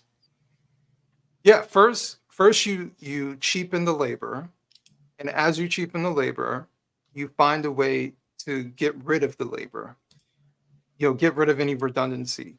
If you just need someone to take an order, hell, it's just like going to the grocery store. Now suddenly I work at the grocery store. I got to bag my own shit, right? But we've just accepted this, right? You just go up and you tap everything, and you just become cashiers, and now and you bag your own stuff, and then you leave. So now we've accepted this position of sort of working for the place that we're going to get service from. So now we have to place our order once we go there, and no one's there to service us. We service ourselves. Gotcha. Do you think grocery stores like that will lose patron? Like, do you think a grocery store will open up and say, no, we're not doing that. We're only going to hire Americans, get rid of this automation stuff? Do you think people would be more apt to go to that grocery store, or do you think they don't really care? What are your thoughts on that? I don't think people care. I think people shop for what is the cheapest of what they want. And if it means going to Trader Joe's because it's cheapest, or going to ShopRite because it's cheapest, or Kroger's because it's cheapest, they'll just go wherever. And thank you for bringing up grocers, because Kamala Harris has zero clue when it comes to how grocers work. I don't think she's aware, because she keeps talking about price gouging when it comes to food and supplies. But she's specifically going after grocers. I don't think she's aware how small their margins are. And if she thinks she's going to price control them, if she was to attempt to even pursue this, it would be incredibly detrimental to us and how we get our food. The entire chain would be screwed up if she tried to do some sort of price control on food supply. But yeah, grocers, ShopRite is not my enemy. ShopRite's not making billions of dollars and just hoarding money. ShopRite's barely getting by. Trust and believe. These places are just getting by. It is barely profitable. And I don't think a lot of people realize that. And clearly, Kamala Harris, either she realizes it and doesn't care, or she is clueless to the fact that that their business model is barely working. Dude, CNN's got Harris up in North Carolina with 12% of the vote in estimated. Was it 20? Was it 20,000 vote difference? Not sure. I'm just looking at it through. I like looking at it through CNN, because if they're gonna say it's leaning like red, then you can believe it. They're very reluctant to do so. So, kind of looking at it the worst case scenario. But so Pennsylvania is looking solid Harris. Michigan. Am I just being? But then we see if you look at their screen right here, they're projecting those as red. Yeah, do you but think this is? Yeah, we're only seeing 8% of the votes in for Pennsylvania, so yeah. I'm not too worried about that. Yeah, I think Trump still has a solid chance of winning Pennsylvania. Okay. Yeah, I'm probably getting ahead of my skis. It's very early. Yeah, it's very early. I would say we'll have a much better idea the way it's going to shape in probably 2 to 3 hours. Like it just takes time to count, and then certain counties get counted first. So who knows which counties are being counted versus these various states. So Do you think we're going to know tonight, or is this going to be a tomorrow scenario? I think Pennsylvania will be one of those states where we won't know for a minute. Because Pennsylvania actually, I don't know if you know this, but Pennsylvania announced that I think they have 1.8 million mail-in ballots, and they're not going to count them. They were not going to count them until today. And so they're projecting that they may not even finish counting for another couple days because of that, which is just, I don't even know what to take from that. Adam, did you see the video of Harris on her phone that's kind of making the rounds? Yes, because if she were to win, she'd be our most authentic president. Just talking to no one but herself. Yeah, I did see that. I thought that was pretty funny. Yeah. Alrighty. Well, I'm thinking we should. What? Georgia? How much was Georgia? It says Georgia, it's 55 leaning for Trump versus 44 Harris. You didn't see the percentage. It just rotated. Indiana, Trump 62 to 35 Harris. I got to stop. I'm going to drive myself crazy if I stare and see it.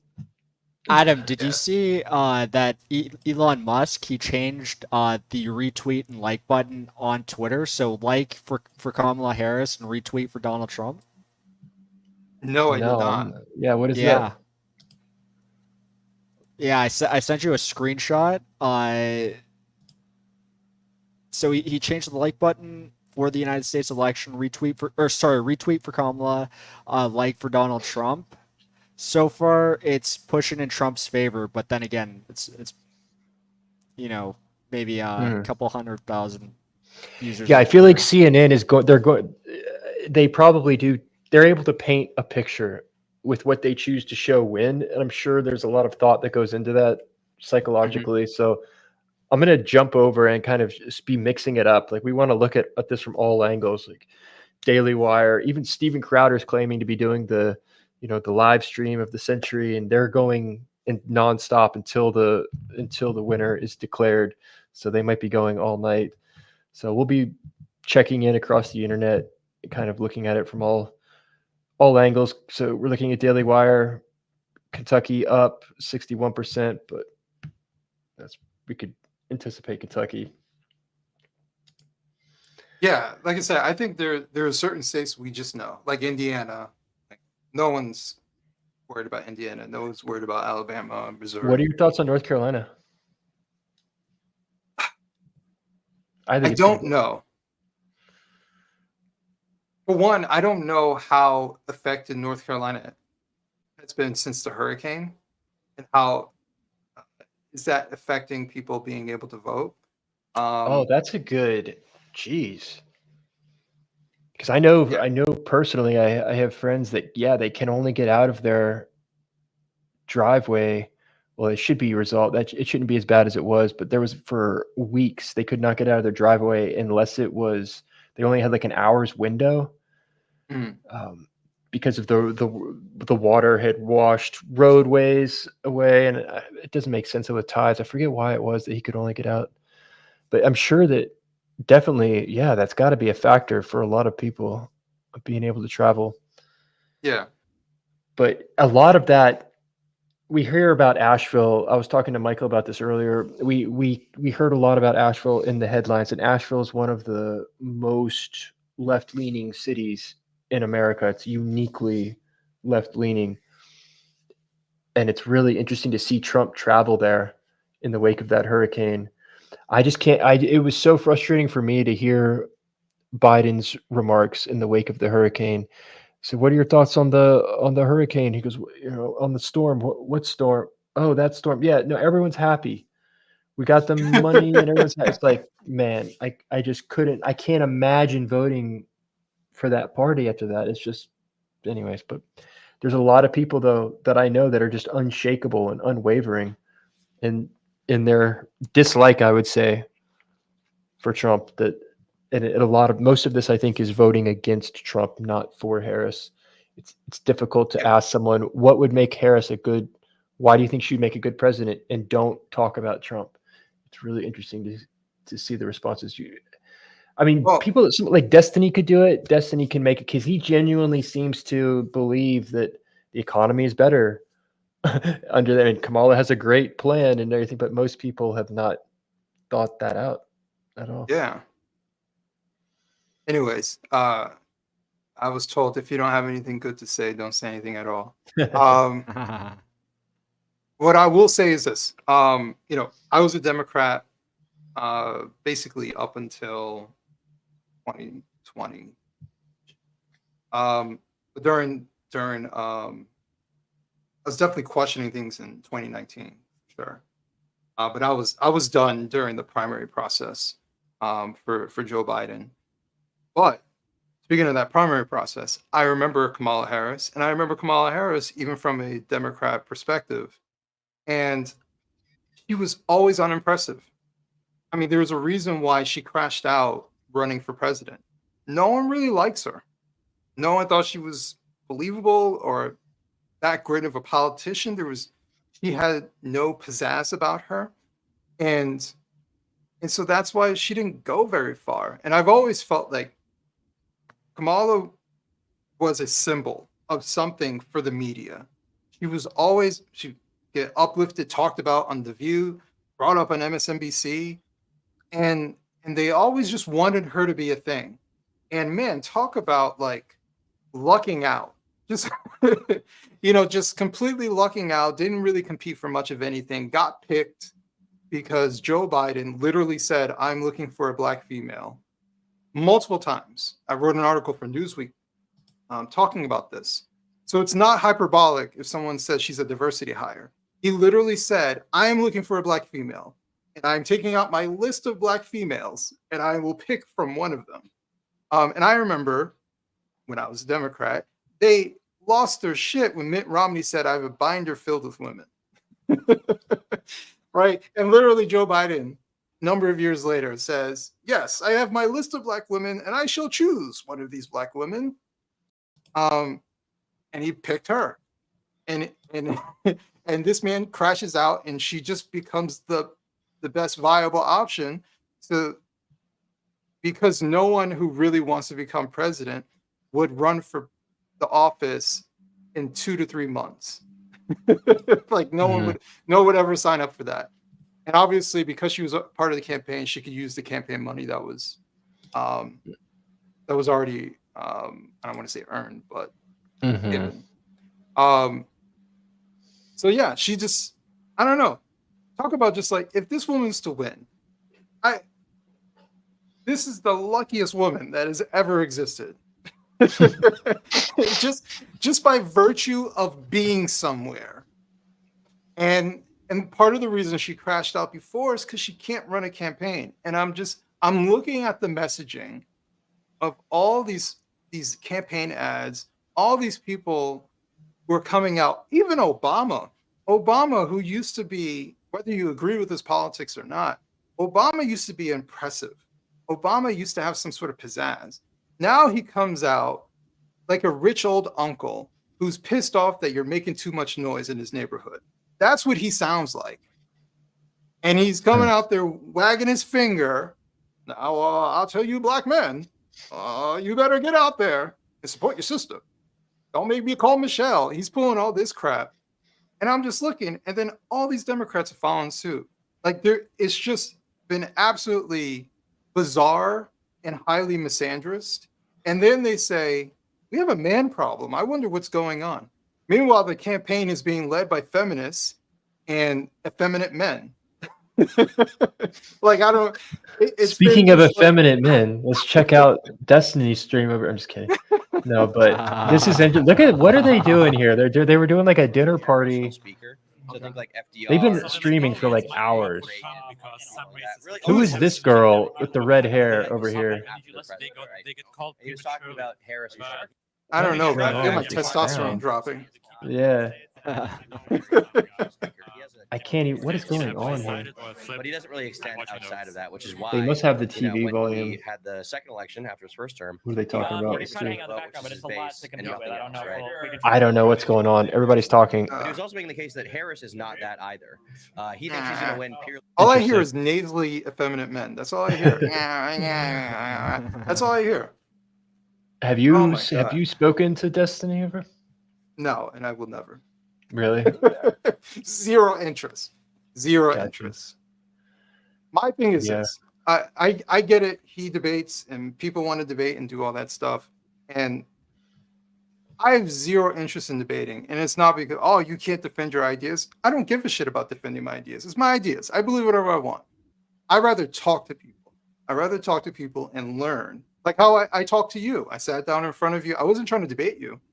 You were asking me questions. I was answering them. You were telling me your opinion. You made me think about some stuff. And that's how people change their minds. I think that's the more natural way where most people change their minds versus debating. Debating is about trying to win.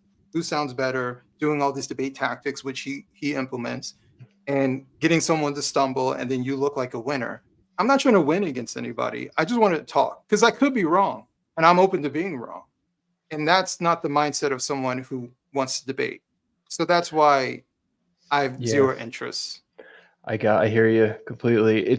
There is this thing in screenwriting and teaching filmmaking and whatnot. It's where conflict drives story, and it's true of all content. Yeah. Even if you're watching a Casey Neistat video, you know, if there's no conflict, it's less engaging. Okay, his drone got stuck up on the roof, and then there's a 3-act structure. How does he get the drone down? Or why are there? He gets a ticket for riding his bike in the bike lane. Right. So there is that, and that's how Destiny's been able to build this, because he's all about conflict. Think about Pierce Morgan, for example. He designs, they do all that intentionally. They bring on people to fight. Though you're right, though, for me, I'm trying to find this. I still want it to be engaging, and so there is that reality of conflict drive story. But if you are able to go into these conversations, and the challenge for me is finding people willing to sit down and do it. Yeah. And that's why people often ask me, why are you the only one on screen? Why does no one show their face? Well, the answer is because they wouldn't do it if their face was on screen. And that's the only, and oftentimes I can't get them to do it even when their face is not on screen. They just won't do it. But you're right that there's something very highly effective about actually meeting them where they are and not making it feel like a debate, but genuinely try and understand what they're saying. And if it doesn't make sense, it doesn't make sense. And they'll, as the onion is peeled back, they'll notice that. And it might be embarrassing, but you're not setting out with the goal necessarily to do that. So but then you end up trying to catch a lot with a net, like you're panning for gold, and there's a lot of conversation that occurs that's boring. But yeah, but that's what I think there are different ways to approach this world that we're both in. And I prefer to just do it the way that I'm most comfortable with. We got another girl on the stream. On Oh. Destiny stream. He's oh boy. It's like, dude, like this is so clearly. It's cool though. I actually liked Destiny when sorry I interrupted you. I actually liked sitting down with them. I didn't sit down in person, but we talked for like 6 hours. And he was surprisingly nice given how critical I was of him. He never came at me though. So, but I totally understand the argument for like why you'd be like, I wouldn't talk to him. I have no interest in it. He can be pretty chill though. It just depends what mood he's in. Honestly, I just think he's a goofy guy who lacks a moral compass. And I have a hard time taking someone like that serious enough where I even want to have a conversation with them. Interesting. And I can give you an example. Yeah. So, as we're all aware, President Trump was almost assassinated. I was And going to obviously, say his remarks in the wake of that. It's the first thing that comes to mind. That's like immoral, but I don't want to interrupt you. Go ahead. yeah, well, him basically celebrating, or not even celebrating, but just saying "f that guy who got killed," Yeah. who was completely innocent, because he was at a Trump rally, and it's that kind of thing where, and I'm not a. It's not because the guy who was killed was some Trump supporter. I don't like that with anybody. I I have a moral compass that says I don't celebrate the murder of people, whether Mhm. I like them or not, or not, whether I agree with them or not. I just don't do it. So if I Mhm. find out that some leftist was murdered in the streets, I think that is terrible. Why? Because they're still a human being. And Yeah. so for me, I have a moral compass that tells me you can fight with them and argue with them and even smear them when they're alive. But if they're killed or if they die tragically, like that's, you put that all aside and still recognize that they're a human being. And Yeah. I think that is about having a moral compass. I don't like when people on the right do it with the F around and find out stuff. When they presume that the person who found out was someone who was on the left without any sort of evidence. One of my things that I really found distasteful was the number of people, when they found out that there's problems in New York City of women being assaulted by crazy homeless people. Well, they said, "Well, you voted for it."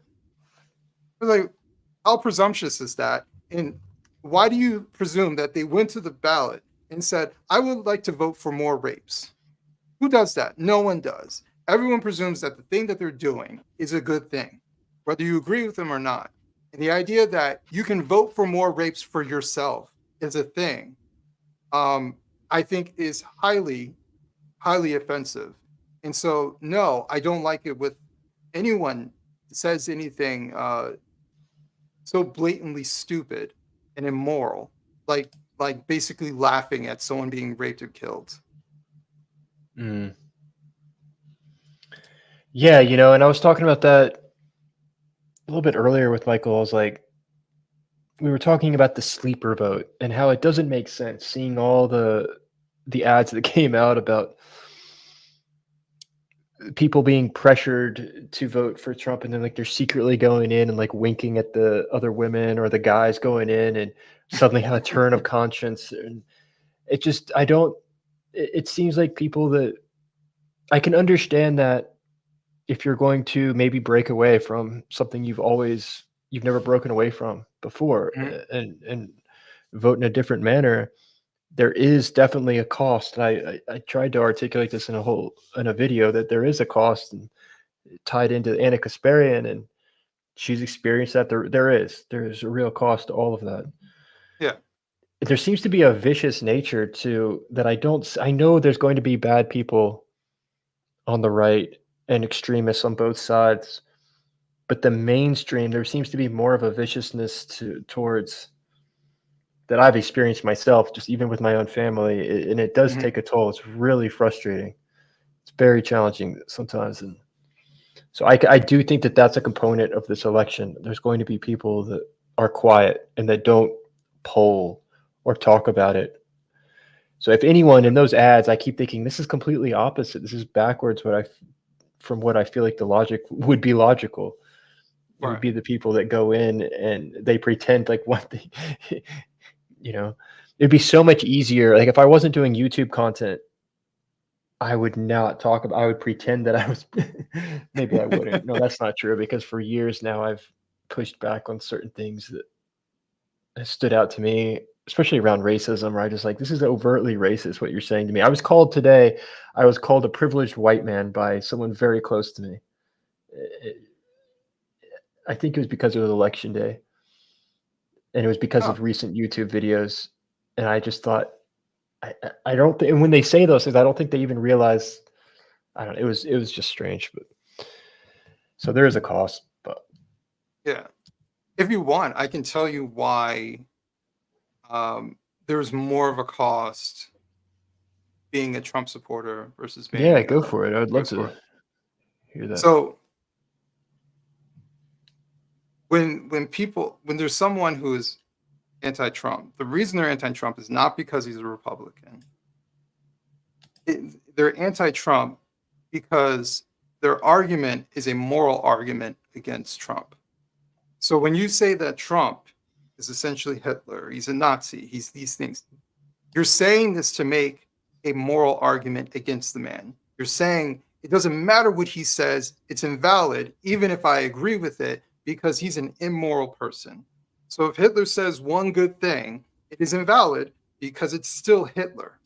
And so if you make him equivalent to Hitler as an extreme form, what you're saying is there is something uniquely evil about this man, highly immoral. And so because of that, I could never support him for any reason. Whereas on the right, for the most part, they're not making a moral argument against the left. They're making a political argument. They're making a policy argument. I do not agree with this. I do not want this, right? It is why when you talk to Harris supporters, you ask them, what policy do you want? And all they can give you is moral argument. They say, well, he's racist. He's sexist. These sounds like moral arguments. Where are you getting that? And that's when you ask them, can you give me the basis of this? What did he say that makes you believe that? And they can't articulate in any direct, concrete way as to why that's the case. Even though the man has basically said that he's tacitly pro-choice. He's pretty hands-off when it comes to abortion, but they will say the man's a misogynist and he wants to make it Handmaid's Tale. So the main point of it is that they're trying to make him uniquely evil. They're trying to make a moral argument against him. And when you make a moral argument against anyone, it does not matter what that person says or does. As soon as you believe that this person is uniquely evil, and you believe the Hitler analogies and all this other stuff, you believe the rally that happened in Madison Square Garden is equivalent to the Nazi rally that was held in Madison Square Garden, right? And instead of being equivalent to a concert that they had last year, you know, so that's why people have such an emotional reaction. That's why they say, oh, you vote for Trump? Even though I'm your cousin, I never want to speak to you again, because it'd be the same as if you said, I'm a Nazi sympathizer. I can't be associated with a Nazi sympathizer. I can't be associated with someone who is of that moral depravity. So yes, it is a strong moral conviction against Trump, whereas from the right, it's not of the same generally. And if they really think he's Hitler, the logical course of action would be, I mean, if I was living under a Nazi regime, I would cheat. I would do whatever is necessary. Dennis Prager was just talking about this on Daily Wire before we went live. And it reminded me when I just got to do some street epistemology with Peter Boghossian, and we did a thought experiment about when is it okay to cheat? And I was trying to make the point of like, and I took the position that yes, it is. The question was, if you were living under like a totalitarian regime, he was trying to insinuate that he was trying to say, is it okay to cheat if you're living under like a truly fascist country, insinuating how people make the case that it's okay to cheat because America is that. And I was trying to articulate the fact that it would be okay to cheat if I was, sorry, my camera's messing up. If I was genuinely like, if I was living in a Nazi country, yeah, I would cheat. I would do whatever I needed to do. But that doesn't mean that America is that. Right. So and it would be okay to attempt to assassinate Trump if people thought that he was Hitler as well. It would be logical. Yeah. That's why it's dangerous. It is very dangerous. It's why when you hear people, if you have a time machine, you can go back and kill baby Hitler exercise. Would you do it? Like that. This is the level of validity. Is why certain people celebrated the attempt and actually were more upset that the person missed. And this is where, we're talking about moral arguments. This is where I come back with having a moral stance for me as a human being. My moral stance isn't dependent on who I vote for. My moral stance is that as a human being, I think it is wrong to do this, no matter what party does it, no matter what person says it, whether I generally like them or not. And so for me, that's how I move. And so I don't allow these different, I should say anymore. I don't allow for these different external narratives to dictate how I feel. I need to see it for myself. I need to hear it. I need to read the room, read the body language, take in the information, and decide for myself where I stand for this particular person. But at one point, I was that person, well, not to the extreme, but I was that person who did not like Trump. But if you were to ask me, why don't you like Trump? I bet you my reasons would have been pretty lame. Because, well, the source of information that I was getting, one, was flawed.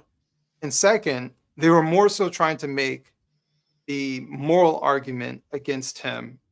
And I was buying some of it. Whereas I just see him just as immoral as the next politician. So pick one. So I don't find him uniquely evil. I think he is just as flawed as any other person. His flaws look different. I'm flawed. We're all flawed. We all have some sort of problem. So once you get rid of that moral argument stance and believing this person is this and that, and I feel the same way when it comes to Kamala Harris. I don't believe that Kamala is uniquely dangerous and all this other stuff. I think she is a schmoozing politician who has lucked her way into the White House as VP, and she may just slip and fall and end up being our president. Like I don't get it. Yeah, it's remarkable how I don't think she ever expected to really be in this position. Adam, what was your turning point to be a Republican? Just out of curiosity, you mentioned you were a Democrat. Is that lifelong Democrat, or did you start off Republican, move Democrat, and then become Republican again? Or well, clarification: I am not a Republican. I'm an independent. Okay, good. And I prefer staying an independent because I'm not anyone's tribe, and so I criticize whoever the hell I want to criticize for whatever reason I want to criticize. And on top of that, the Democrat Party that I was part of is not the same Democrat Party that exists today. And so if the Democrat Party changed, that also means the Republican Party changed. So who's to say in 8 years from now, the Republican Party doesn't change into something else? That's a good point. So F all the parties. I'll stay right here. I'll stay by myself, and I'm just going to watch the wave and see which way it goes. And, who gets promoted up and who gets taken down, then I'll support whoever I want to support. But this election would be the first time that I properly voted for Trump. I wasn't able to vote last election because I moved and COVID, and I moved out of state, and I wasn't able to register to vote in time, and a bunch of craziness. So you're the reason why Donald Trump lost. No, I'm just kidding. Yes, I'm the reason why Donald Trump lost New York. No, so to answer your question, the turning point was, it was multifaceted. I'll tell a quick story. I started solo traveling back in 2016, and for a number of years, I was just kind of going back and forth between here and Europe. I went to Madrid. I ran into a guy at a pub after watching a Chelsea game, and he's a British. It turns out he was a British conservative. I didn't know this at the time. We didn't talk politics. We were talking football, comedy, and stuff like that. So we had similar interests, and so I stayed in contact with him, and we were talking. Like, I made it back home, and we were talking like every day, every other day. And then one day he said he's for Brexit. And I said, oh, that's interesting because I was told that Brexit is for these racist white people in the UK who don't like foreigners. And so I had no bad faith in this man. He's been nothing but polite and cordial. So I asked him, so why are you for Brexit? And he said, the United States would never allow an outside governing body to tell it what to do. And I said, yeah, that's a really good point. Like, we wouldn't. And so I understand their pursuit for sovereignty, to not have some bureaucratic body tell them where they can fish and how much they can fish, how many people they need to let through, and for whatever reason, and they can't dictate what they want to do within their country. And so him answering that single question opened me up to hear more of what he had to say. And then we started going on like these audiobook binges together. I was consuming libertarian views. I think that's around the time I started listening to one of Thomas Sowell and Chess smash. Damn it, Adam. Just kidding. We love you, man. Thank you, Chess. Chaos. But yeah, yeah. But that man, he became an influential figure in my life because of just that one simple question he was able to answer in such a quick and coherent way. And I had good faith in him to hear what he had to say, and it made the most sense. So I just became open, and we just discussed these things more. And since then, obviously, like my life has completely changed and gone towards politics, but I've seen him since twice.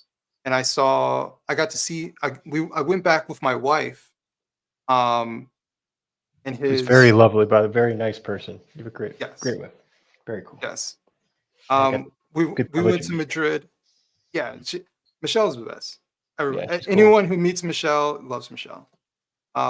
She's cool. But I got to go back and see, he was about to his girl was about to have a baby. So I got to see before the baby was born, and then a year later I went back to Madrid with my son and saw his child, and I stayed with him at his place.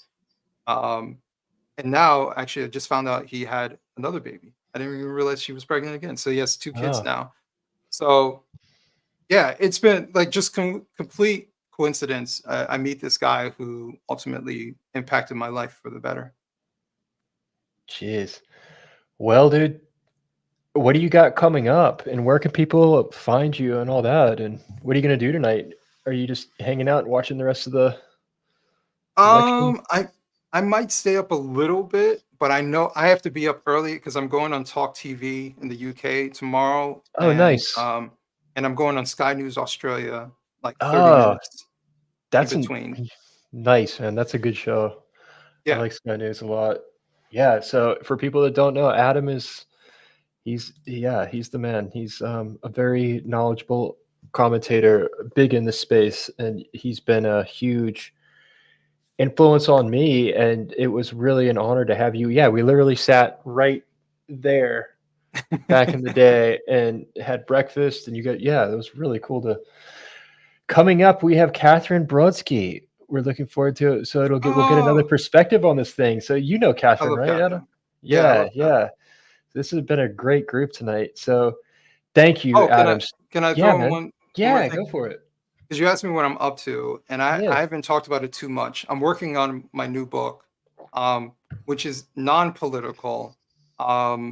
It's about childhood abandonment and the impact on children from family separation. But it's giving cultural critique. It's also talking about my childhood growing up without my father active in my life. But it's very child-centered. It's understanding the perspective of the child while giving cultural critique. So there's a lot of storytelling. I'm writing it in a very deep and almost kind of like poetic way in many cases. I believe it's well written. You know, my wife, she reads every time I write something, she reads it. It's very well written. There's a lot of balance to it. Thank you. I have one of your books right on my shelf right behind me. Thank you. But this one, I've gotten a lot better as a writer since I wrote that. But this is going to be like, there's stuff I talk about like suicide, suicidal ideation. I talk about what I went through, being admitted into a mental hospital at the age of 8, and how that impacted me, not knowing my father to a great extent, feeling like I was, left behind by my father, how that impacted me. And so I'm giving the child perspective, because I think so often we're always thinking about the adults. The adults get to do whatever they want, and the children just get dragged behind them to deal with the decisions of the adults. But this is a non-political, non-racial, anyone can pick it up. I don't care what party you're from. This is about the child. And if you focus on the child while you're reading this book, which you have no choice but to focus on the child, you realize how much stuff is messed up, not just in America, but this is a Western issue. Nearly a quarter of American children grow up in a separate house from at least one of their parents. And so this is happening all around it. And when I talk to people about this very issue, or when I talk to them about like, well, I'm working on this chapter and it's about this, everyone says, I know someone who's going through that. My cousin's going through that. My sister's going through that. Everyone knows that there's a massive problem, but no one's connecting that this is a massive problem. They just think, oh, it's just my sister or it's my cousin who's going through this. It's like, no, everyone that I talk to has some deep wound because they've been abandoned. And I'm one of them, and I'm one of the few who is willing to talk about the wounds of being abandoned and feeling rejected and spending decades struggling. And so I'm putting my struggles all into this book so people understand. And if it impacts one person to not divorce their partner because they just had too many stupid petty arguments and needs to humble themselves for the sake of their children, then I'm glad to write this book. So my objective is to have people understand the perspective of a child when it comes to how they make decisions even before they have children, so they don't put themselves in these particular situations. I talk about homelessness. I talk about all these different things that I went through as a kid. So it's not a hypothetical. This is real. It's very much so real. And so I'm being open and honest about what I went through, and I'm giving you the mental state of a child, and you can't help but to see that. Well, that's awesome that you're doing that. That's super important issue today. And I know that, yeah, you're a good writer. That's going to be, I've seen some of your writings on X, like your essays and things kind of around your story, and you're very articulate around that. And no one better to tackle that. So that's cool, man. Yeah, let me know when that comes out, and I'll definitely talk about it, and I want to read it. So yeah, probably March, April 2025. Oh, cool. Yeah, very cool. Well, thank you, Ad. Thanks, man. I don't want to take up more of your time or anything. Thanks for coming and stopping by tonight. This is going to be a historical night, whatever happens. So thank you for being here. It's been an absolute pleasure. Yeah, man, I think you're wise to get some sleep tonight, because we'll see. But thank you, Adam. Yeah, man. Thanks, Adam. Thank you so much. Message me sometime, man. We'll catch up. Great. Absolutely. Yeah. Cool. See ya. Okay, so next. So Michael, maybe we could search for some updates as well. I'm getting a little bit worried about North Carolina, what's going on there. Yeah, so Donald Trump is actually leading in North Carolina. He's leading by roughly 4 points, and 41% of the vote is in. So it's looking very good for Donald Trump in North Carolina. But again, 41% of the vote, a lot can change in the next hour. Okay, well, we will be checking in. Now we have our next guest, Catherine Brodsky, which I'm excited to have someone with a different perspective than we've had yet. So, and I've had some great conversations. Well, it was one longer conversation, and we were supposed to do a follow-up, and I messed that up. So sorry, Catherine. That was my fault. So welcome, Catherine. Let's do it. All right. Hi, nice to see you all, and nice to Yeah. meet Michael. Yeah. likewise. what are your thoughts, Catherine? What are your predictions for the audience? What do you think is going to happen? So I have disclaimer. So you said I'm probably representing a different opinion. That's true, and I thought that might be the case, but I do come in peace. That's cool. And and my other disclaimer is that I am a Canadian who's lived a lot in Oh, New I'm York. Canadian too. Oh, great. Okay, so the Yeah. Canadians are taking over. But every time like I talk about American politics, people are like, "How dare you talk about American politics? You're Canadian." And the reason that, it's not just Canadians who are interested in American politics outside of the fact that this is such a show. My friend just texted me. She's like, "Have you been watching the season finale of the US election?" Yeah. But it also affects like everybody. It affects all these different countries around the world, and certainly Canada being right next to the US, it affects us in a profound way. But I'm not a voter, which I'm kind of glad not to be, to be honest, because I'm not like particularly excited about either choice, though I have a bit of a preference. I will say, in terms of predicting this, I struggled. I kind of started with just based on, what I was seeing. I thought Trump was, during that debate, I watched it with Democrats abroad. I watched the Biden Trump debate, and I think everyone in that room was just like demoralized by that. So at that time, it felt like, oh, this is definitely a Trump sweep. And then I think when Harris was the one that was picked by the party to take over for Biden, it was, I just saw the machine sort of whirl, and it was quite impressive to watch how everybody sort of on the Democrat side got behind Harris and fundraised a lot more, did these calls, whatever you think of it. I think it was a pretty impressive endeavor and how quickly that all came together.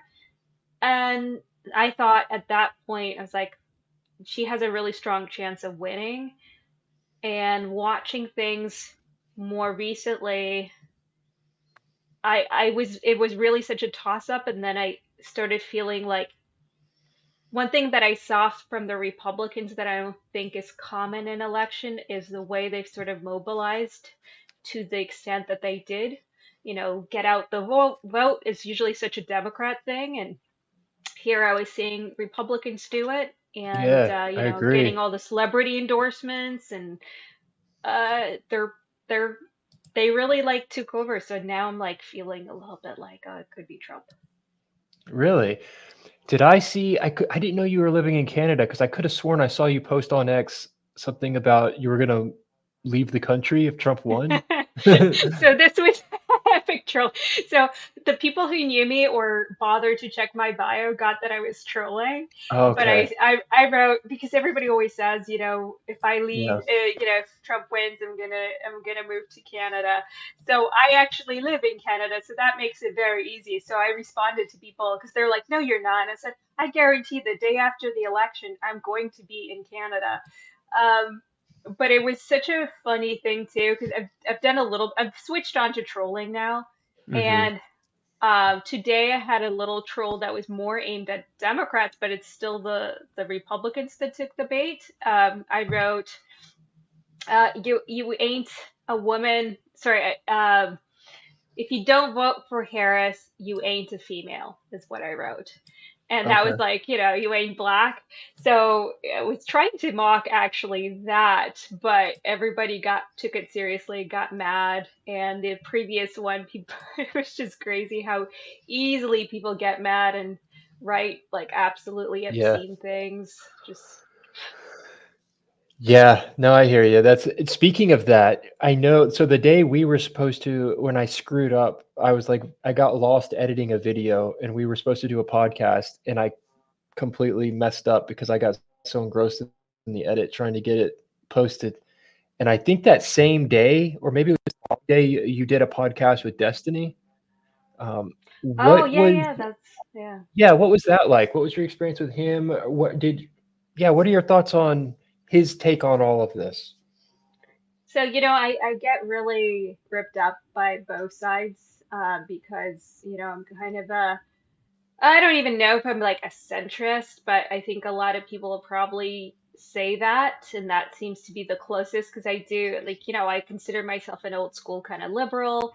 I have some opinions that are very much on the socialist side of things, even, and other things that I probably agree with some of the conservative policies, but I just don't, and I, in general, I just want to find some level of harmony with people on all sides, unless they're incredibly evil or something, Mhm. And so going on Destiny's stream, I think I think his point of view is generally that if you're like a centrist or you say you're a centrist, you're basically voting for Donald Trump and you're on Mhm. the right and you're just Yeah, kind of that's what I hiding got it. from him. Yeah. Yeah, and I think the comment section, not that I've read a lot of it, but I think that was it. But I think the conversation itself was good. I had our mutual follower was the one who kind of encouraged that, and with Destiny, I kind of understand that whole gamer. That's where he started the gamer streaming. It's not my thing, but my brother was like more into it, and that's how I sort of know of Destiny in the first place. And so I understand that that's how they talk. Doesn't mean like, when he said all those terrible things, I don't think that's really what he thinks. Like, I think he had a particular strategy in place, and I don't agree with it, Hmm. but I get what he was doing. I don't think it was coming as from a place of hate in the way that people characterized it. And I think he's somebody who does a lot of research. That's And I for know you sure. were on his Yeah. stream for the Trump stuff, and he turned around some of my thoughts on that because I didn't know everything about, J6 wasn't like something that was like, oh my God, I'm so obsessed with. So I'd hear things here and there, and I didn't have a very made up mind.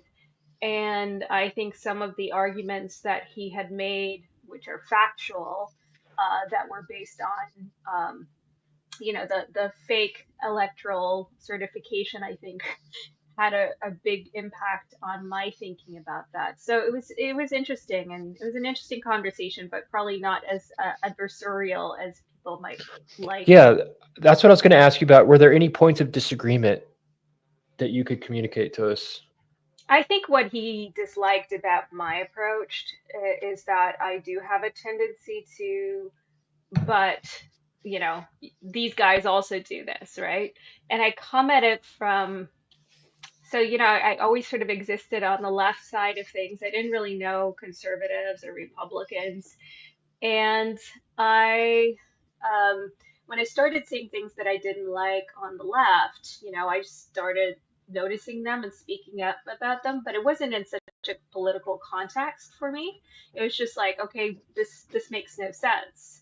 And I was more interested in addressing that side of things. And then as a result, I started to get to know conservatives and, some of the experiences that they've had. So I started, I think, having sympathy for some of the things that were happening and sort of the way that I viewed some of these attacks unfair.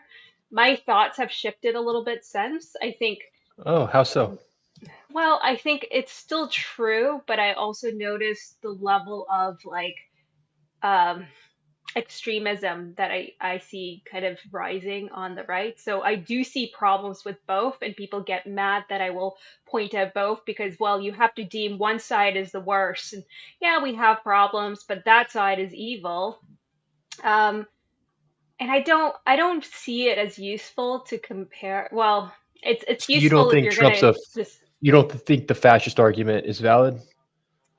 I think Trump has fascist tendencies.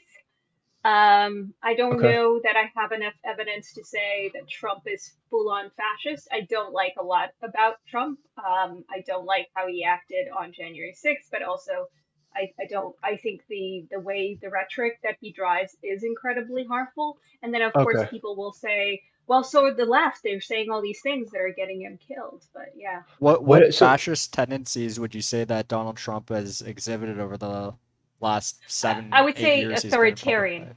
So I would say Okay. authoritarian tendencies would be more accurate. So, In what you way? know, the control, like everybody, including people who love Trump, who like worked with him, have said he kind of just does it, whatever he wants, he will push through that.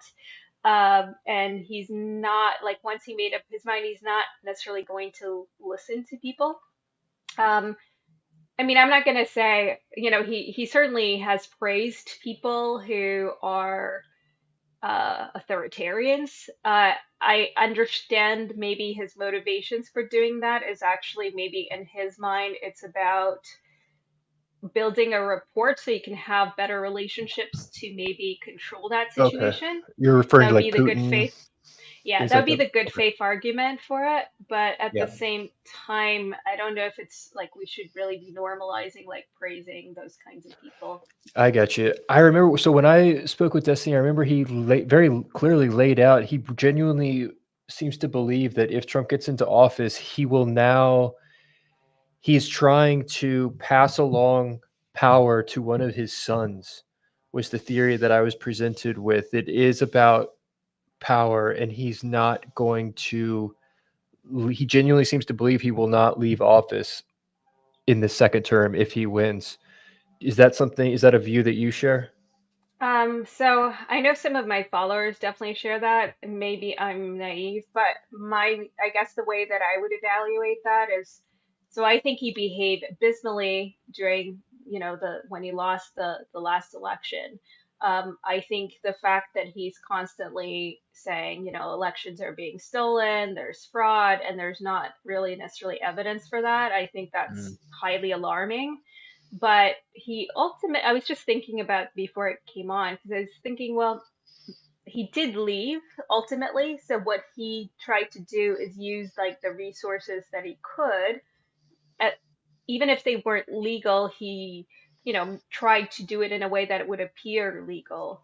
So to outright just, you know, put somebody else in charge, like his son, or stay, that would be, while not impossible, I haven't seen enough evidence to strongly feel like that's what would happen. Mm-hmm. Because Gotcha. yeah, I mean, and he's pretty old. I mean, I think even he probably to some extent might recognize that.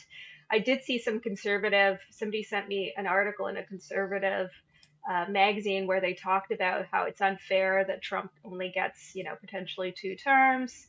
Uh, and that there should be no restriction basically on how many terms one runs. But, I haven't heard him speak of that. I think it's a really good thing that in the US you do have term limits. You don't have them in Canada. Unfortunately. You don't have them in Hungary. So, yeah, and I think it's even if you love the party that's in charge, first of all, any party could be in charge at any time, and second, when you're in charge, you have an advantage, and especially in countries where there's like maybe more funding for media that comes from the government, certainly institutional funding. It just puts one party at such an advantage after a couple of cycles that it's really difficult to win. Gotcha. What's your primary reason for voting for? Well, because you would vote for Harris, is my understanding. Is that right? But you are in Canada. Um, What would the primary reason be for voting for Harris I over Trump? don't know. I wouldn't vote for Trump, but I don't know if I would vote for Harris or just not vote. Oh, But interesting. my way of dealing with when I don't like either candidate is usually to like go vote for something or like write in a spoiler ballot just to show that I care enough to show up to vote. And then and so that's a tough one because, by not voting, you're also kind of voting in a way that might be damaging because, you were saying that it's equivalent. I really struggle with it, to be honest. I think with Harris, it's just that I was hoping to get to know her a bit more and to understand who she is as a person, what she stands for. And instead, we got this sort of very manufactured picture. And I think the way that the Republicans talk about her is unfair. Like she's dumb and mean, she was a prosecutor. She couldn't be that dumb. I think she did pretty well on the debate that she had with Trump. I think in particular she did well in the Democratic convention. I think that was like very Really? promising. You don't think so? For Why that do you think audience, she I did think she well? did. I'm just curious. I think for that audience, she was well spoken. She came across more kind of human in that convention specifically.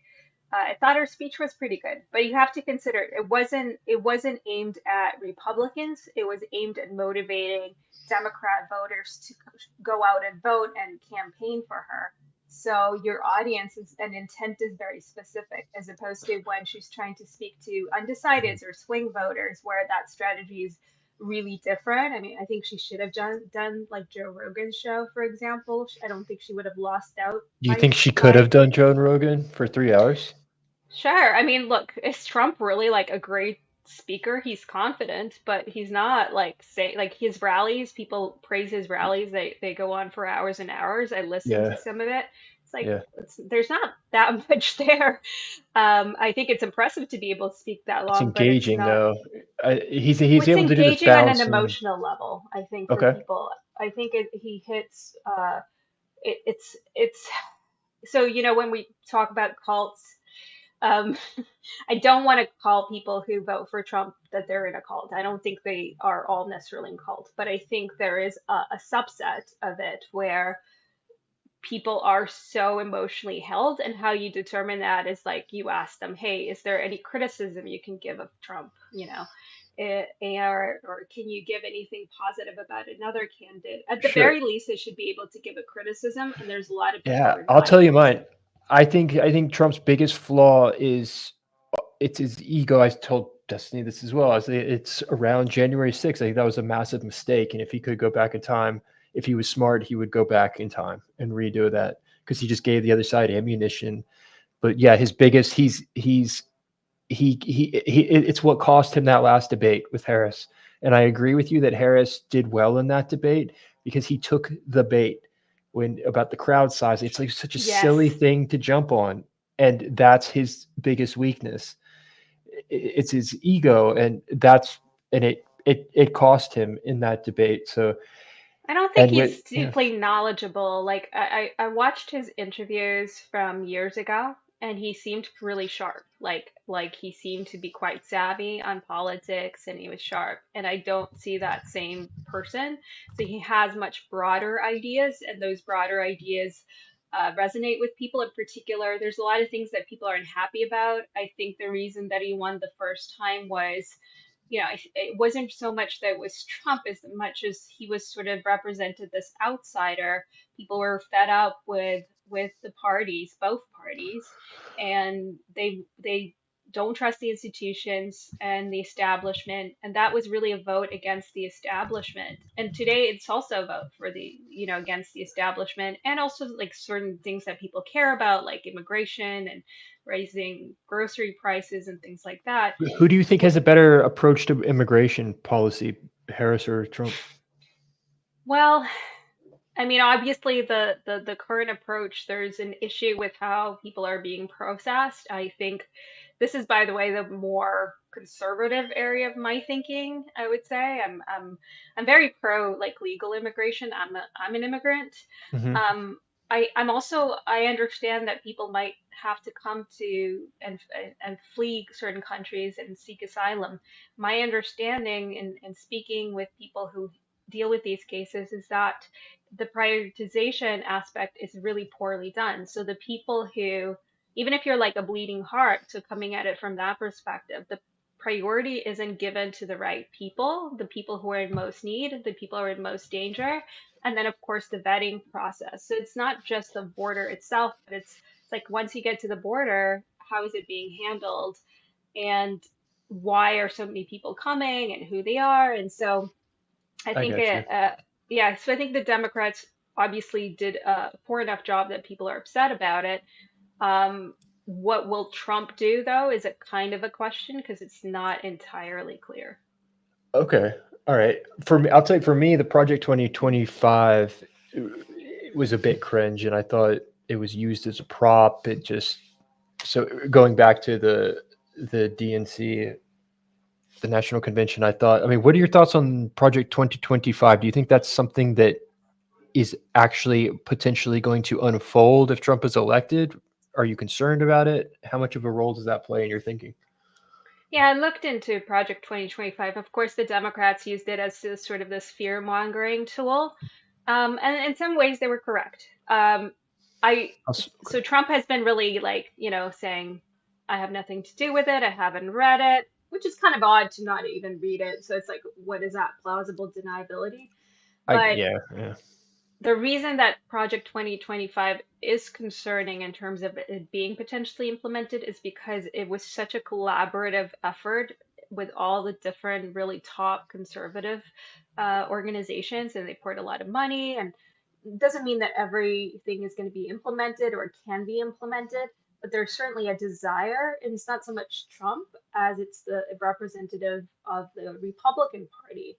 I mean, for a lot of people in the Republican Party, like there's people who are voting for him who don't like Trump because he's not conservative enough, right? Like he's not on abortion or on other things that are like where people are just much more conservative in their values. But obviously they're not going to vote for Harris. So I do think that to me it was very alarming that Project 2025 exists in the form that it does, because it's I'm about freedom, personal freedom. Even the positions that I support that like conservatives might have aligned with me on, they are because like it's free choice, freedom of speech. Like those are the things that I support, and a lot of the things that I saw in those policies were not that. Gotcha. Yeah, because some people in the comments are commenting about how Trump did outright deny, distance himself from it, saying he has no interest in what was Well, being I laid did out. say that, but he said he hadn't even read it. So he said, "Well, I'm not part of that. It has nothing to do with Right. me." What I'm But in struggling with regards is to like like, abortion and in vitro fertilization, he says we want to make it easier for families to have kids. I think that's true. I don't actually think he's like lying about that. I think Trump himself is more liberal in those kinds of issues. But Mhm. does he feel pressure potentially? And will he like stand up to that pressure? That I cannot say.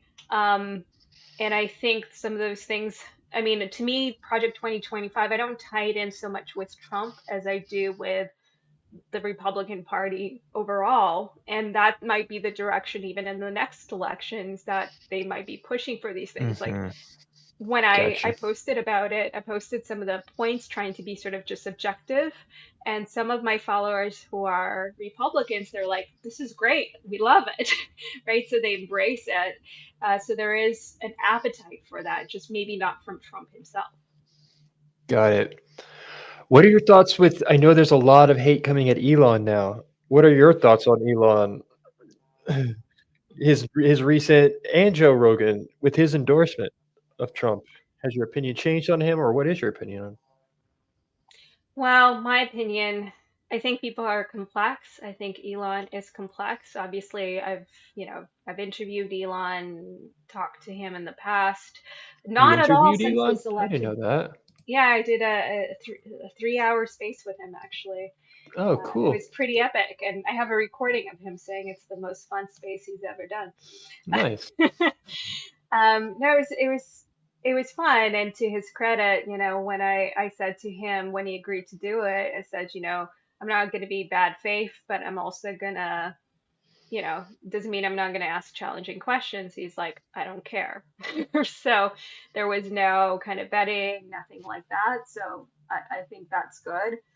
I think unfortunately, he shares a lot of things that I think are just not accurate information Like at what? times with a very large following. There's been a lot of tweets, I can't think specifically at this moment, but there's been like conspiracies that he's shared that were like completely debunked and not true. Other things where I think he's been driving this narrative. This is like the last election, which I do understand what his point is. His point is he thinks that if the Democrats allow illegal immigrants their plan is to give them all citizenships, or a large fraction of them citizenships, that the swing states will no longer be swing states, and then the Democrats are sort of guaranteed a win by demographics alone. I don't know enough to know 100% whether there is validity to it. I haven't seen. I find the immigration policies troubling. At the same time, I haven't seen an effort to necessarily give everybody citizenships. So I don't know that that's actually like the process of what's going to happen. And also, a lot of the people they're bringing in, I saw this point being made where, well, a lot of them actually have conservative values because they're coming from countries that have more they tend to be more conservative socially. But you could understand just logically, like if you with it seems like to me, if you were to, let's just say, illegally make it into the country, would you be more? It seems like you'd be much more inclined to vote for the Democrats versus Trump, who's talking about even deporting in some cases, and so it does there seem to be a Well, he's logical not going to case. deport a citizen, right? Well, unlike what other people, I don't think he has plans to deport citizens. So at that point, once you've made it to that, you're no longer like in danger, really. Um, I can see the point that like some people think that a fraction of those people are going to vote for Democrats because they got all these benefits, especially if they're more maybe dependent on the government Yeah, I think if as they opposed to could vote, it independent. would be overwhelmingly in support of the Democrats. I think you could. It's just logically, I can't imagine them voting Republican. Right now, maybe yes, because they are getting. I think this is where it's tied in. It's like if you're getting benefits, like if you're being given housing and some money and healthcare, and you're getting it from Democrats, yes, at this moment you would be more likely to vote because you're not going to necessarily vote against your self-interest. But down the road, and by the point that they might have a citizenship, like it depends on whether they're getting benefits from the government or not, I guess. And if they're like Okay. truly independent, maybe not. Okay. Well, in regards to election results, we got to see, Michael, do we have any updates? We should check on that. Yeah, I'll What pull is that up. going on? I just have one more question for Catherine. Go for Which it. policies by Donald Trump do you disagree with? I do disagree with making abortions a state issue, but that isn't my main thing, but that's what came to mind. I have actually one that I agree with, and I'll probably get a lot of hate for. And I understand why people disagree with it, but it's his my brain just went and the word that I'm looking for just disappeared.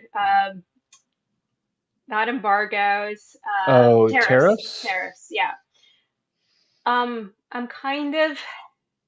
I mean, somebody might make a more compelling argument to me, and I'll change my mind if that's the case. But I see kind of tariffs, selective tariffs, if done right, can be a positive. Like I do believe in keeping more jobs and production um, domestically. The only thing about that is that obviously, or not the only thing about that, but I can see how it's going to hurt people short term who make very little money because the cost of goods is going to go up. So that's going to be a problem. But I think there are ways to probably offset that for the people who need it.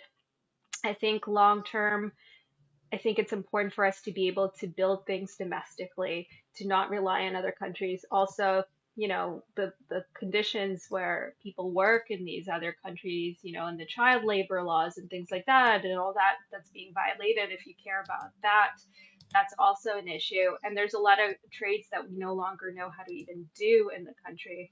So I think that's an issue. But somebody made a good counter argument to me, which is that it also makes it so that we're less competitive uh, internationally if we make everything domestically, because the laws and everything that's in the US or in North America requires higher standards, higher wages. All of that is going to make the goods more expensive. So if we're going to compete with countries where it's much cheaper, it's going to become more difficult. So it's there's two edges to that. Yeah, it gets into some complex areas around tariffs. I mean, I think it would be selective, like what you're saying, and it does give a lot of negotiating power. The argument I'm usually presented with is, well, it's not actually beneficial to the domestic consumer. Like, it would just drive up prices for that. And I always use the example of, like, if I'm making sunglasses domestically and I don't have to pay the tariff, but the Oakleys who are importing their sunglasses would have to pay the tariff. It seems clear to me that it would help the domestic sunglasses maker, but they always make the argument that it's actually going to drive up the price of the domestic sunglasses inevitably, but I don't quite see how that Well, occurs. yeah, I mean, I think there's a lot. It's because there's a lot of companies now that are domestic companies, right? That are based in the U.S., but their labor cost is in the U.S. That's right, in China or other places, and so they, by adding that tariff, which they will now pay, it's going to cost them more to make that product. So therefore, they're going to raise their prices. So I think that's a fair argument. I mean, I have a similar, I don't know if we want to go sidetrack to that far, but I feel strongly about more ethical conditions, for example, for meat production. I don't eat meat, but people do, and that's their choice. But I think that the quality of food in general, but also the quality of life of the animals, I do care about that, and I think ultimately translates into health for the Yeah. individuals. So wouldn't that's the argument I would use for the American farmer, who's the farmer that's actually going to be providing the best quality of life for those animals versus the machine or the overseas importing these chickens that are just like factory raised. It would be in the interest of that domestic farmer. And I used that exact example in a recent debate. And it seems very logical to me. And yeah, I don't Well, think I I think think what would happen even with the farmer. So right now, if you want the best kind of produce or the best meat, you're going organic, which is really expensive, or free range, farmers kind of market stuff. It's very expensive. And if you make a law where everybody has to have a particular standard of care, like they have laws in Europe about food, for example, you can't claim something as chocolate unless it has this amount of cocoa. So if you do that in the US and you do that, okay, animals need to have this amount of, space, or, the eggs are free range, and, maybe we use less pesticides, whatever it is that we decide are the better policies, the price of that food is going to go up overall, and it's going to hurt people who are really struggling to afford it. So they'll probably not like that very much, but the overall quality of food is going to be better, I would argue. Probably has better health consequences, and it's not going to be as high as the organic, fancy kind of stuff would have been. And maybe you can subsidize it in part for the people who are struggling to afford it, or, find other ways to deal with that. That's a good analogy, because you would always have the farmer who's providing the non-organic option because they're trying to bring in the best product for the lowest price. That's how you're always going to win in the competitive marketplace. That's just a reality that's never going to change. And I think that's the best argument to present in this tariff debate, because then you're going to have the organic farmer. That's their target demographic, but I'm competing for a different demographic. I'm not going to go for the Whole Foods or the LA consumer or whatnot. And maybe I will need to have, it's not going to be organic, and I'll have different procedures and everything. But so I think it's oversimplifying it often to reduce it to, in a way, I think you're making an argument for well, actually, I don't know if you might be making an argument for deregulation in a way, because if you were to Well, regulate it to the point where everything has to be organic, you would be pricing out that other consumer. yeah, and I wouldn't, and this is the problem with regulations. Yeah, I do believe in regulations, but I think that, and I think most people do. I don't think you can live in a world with zero regulations, no matter how libertarian you are. I think you need some. I think where people hate it is because they're bad regulations, right? And they get them Agreed. wrong so often. So then, yes, if you made everyone only grow organic food, that would be too far. So you have to find like a level, and I can't say what that level is without like a lot more study of those specific industries and the pricing and how people spend. But I think there is some kind of a middle ground that could be found. It's still gonna hurt people, but if you just leave it and you say, okay, let's like just compete, like the market will offer a superior product, which is kind of what you have now to some extent. We have so much produce that just it's cheaply made. It's terrible for you. There's so much of it that it's being thrown away. And then the organic stuff is really expensive. So the only people who can afford it are the people with like more resources. Yeah. Yes, I think I've been seeing people in chat bringing this up, and I think the frustration is around, and I'd love to hear your response to this. If Kamala Harris has been vice president for 4 years, even with Joe Biden, why are they not addressing any of these negotiations, whether it is around tariffs or any of these deals that need to be revisited, or border security or regulation? What, how could we expect anything different if she's not doing anything now? What's the point of even debating any of this?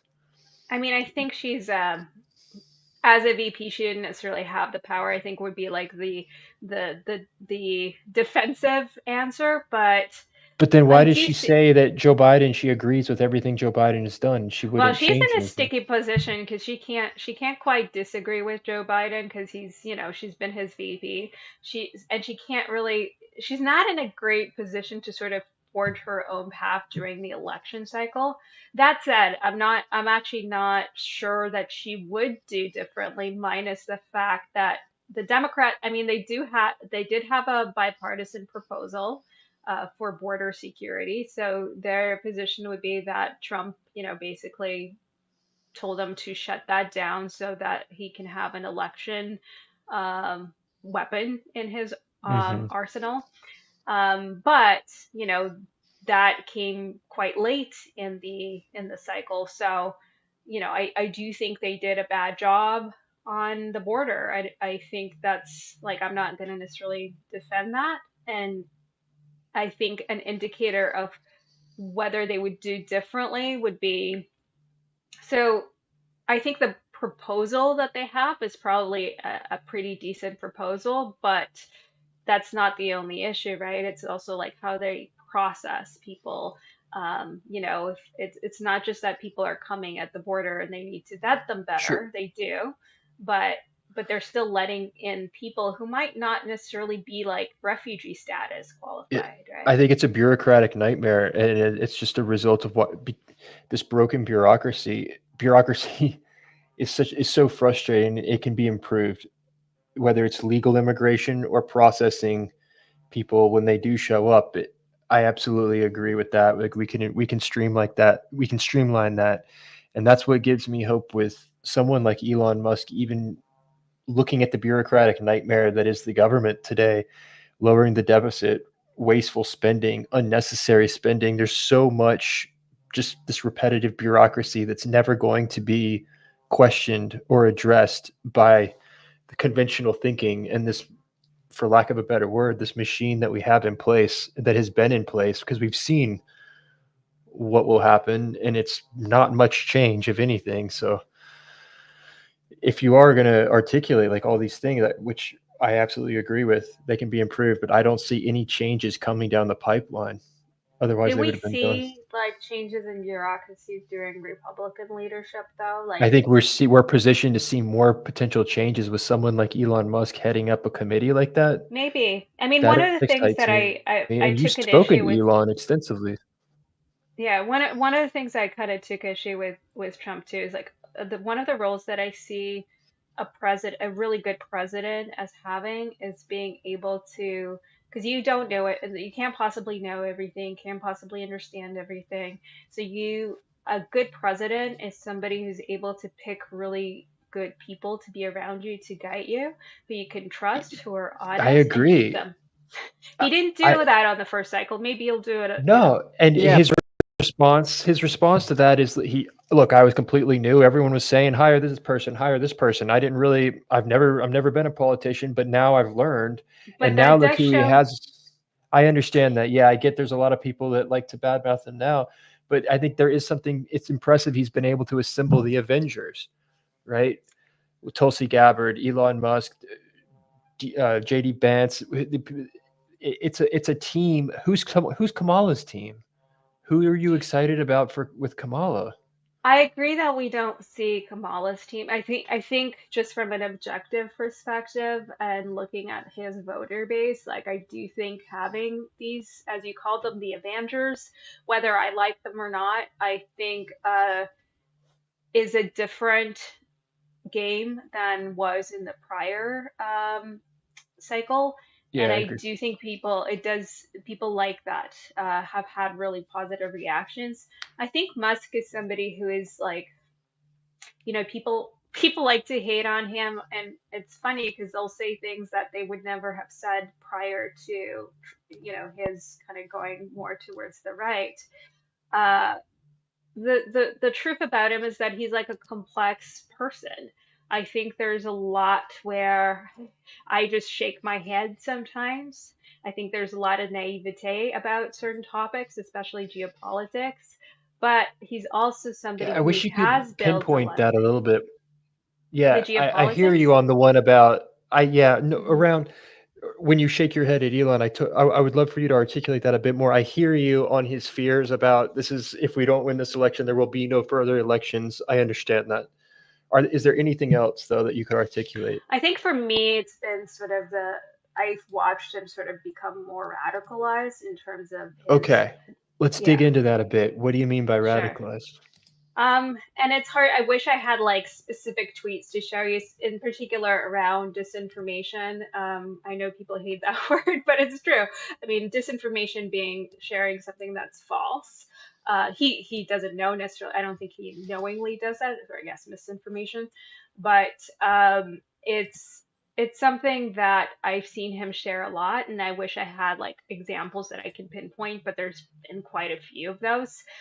In terms of geopolitics, in particular, it's more Ukraine and just how he views it. I think it comes from maybe a good place, or I think it actually comes from a good place, but he's sort of seeing this as a needless conflict. And on the one hand, he did help Ukraine in the beginning with Starlink, but I think later, I think he surrounds himself with just one type of person, like, or type of thinking ideologically, and I think that hasn't been healthy or helpful. um, so for me, on Ukraine specifically, I mean, I think now we're in a different place than we were, when the war first started, when Russia invaded Ukraine. But I think he sort of bought a lot of the propaganda that's coming out of Russia, that's being spread by a lot of different people. um, and Can in you give an particular, example? Okay, yeah, sorry. I mean, I think he doesn't speak too precisely about the topic. I think for him, though, he thinks that, you could just kind of settle the war. I think it's the RFK Jr. kind of way of thinking about it, that you can just go to a negotiating table and end it. And I think you have to be willing to do a lot more strong tactical things. Actually, Trump had suggested something that might work, which is, giving, if he were to give Ukraine, like the Democrats haven't given Ukraine all the weapons. Maybe that's partially because of fear of escalation. Um, but what it has done is it prolonged the war. And, a lot of people are dying. And Russia has a pretty, a lot of resources and a leader who probably doesn't care very much about his people dying. So you have a situation where you have to be willing to be strong and provide Ukraine with either all the resources that they need, especially at the beginning. And you also have to, at this point, you probably can negotiate, but um, but but Elon in the very like more towards the beginning of the war was already like, oh, you can just like make peace. I don't think he had a concrete kind of idea. You have to be able to use the threat of power in some way in order to achieve peace. Like there is no reason Hmm. for Putin to, just sign the document. Hmm. And Ukraine also wouldn't want to give away their territory just to be invaded, a few years later once again. So I think there's kind of not an acknowledgement of that reality, and Mm. that there has to be stronger support for Ukraine to ensure that there are conditions where you can make a peace agreement where it won't be broken yet again. Hmm. I'm sorry if I'm not like explaining that as concisely No, as I could. I just that's cool. No, yeah. thank you. Yeah, I found this. There's like 300,000 people watching this one, so I don't even know what. Oh, sorry, 150,000 watching this. Um, I guess it's just updating. So this might be a good one to keep up. But so thank you. That's refreshing to get your perspective on this, and I appreciate you sharing that. Michael, do you have any other questions you want to ask?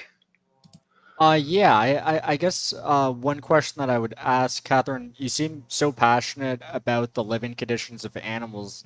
I think that's absolutely wonderful. I was just wondering what your thoughts are on the working conditions of those specifically in China, as well as other countries which don't necessarily regulate the employment or at least the bare minimum the working conditions of its people.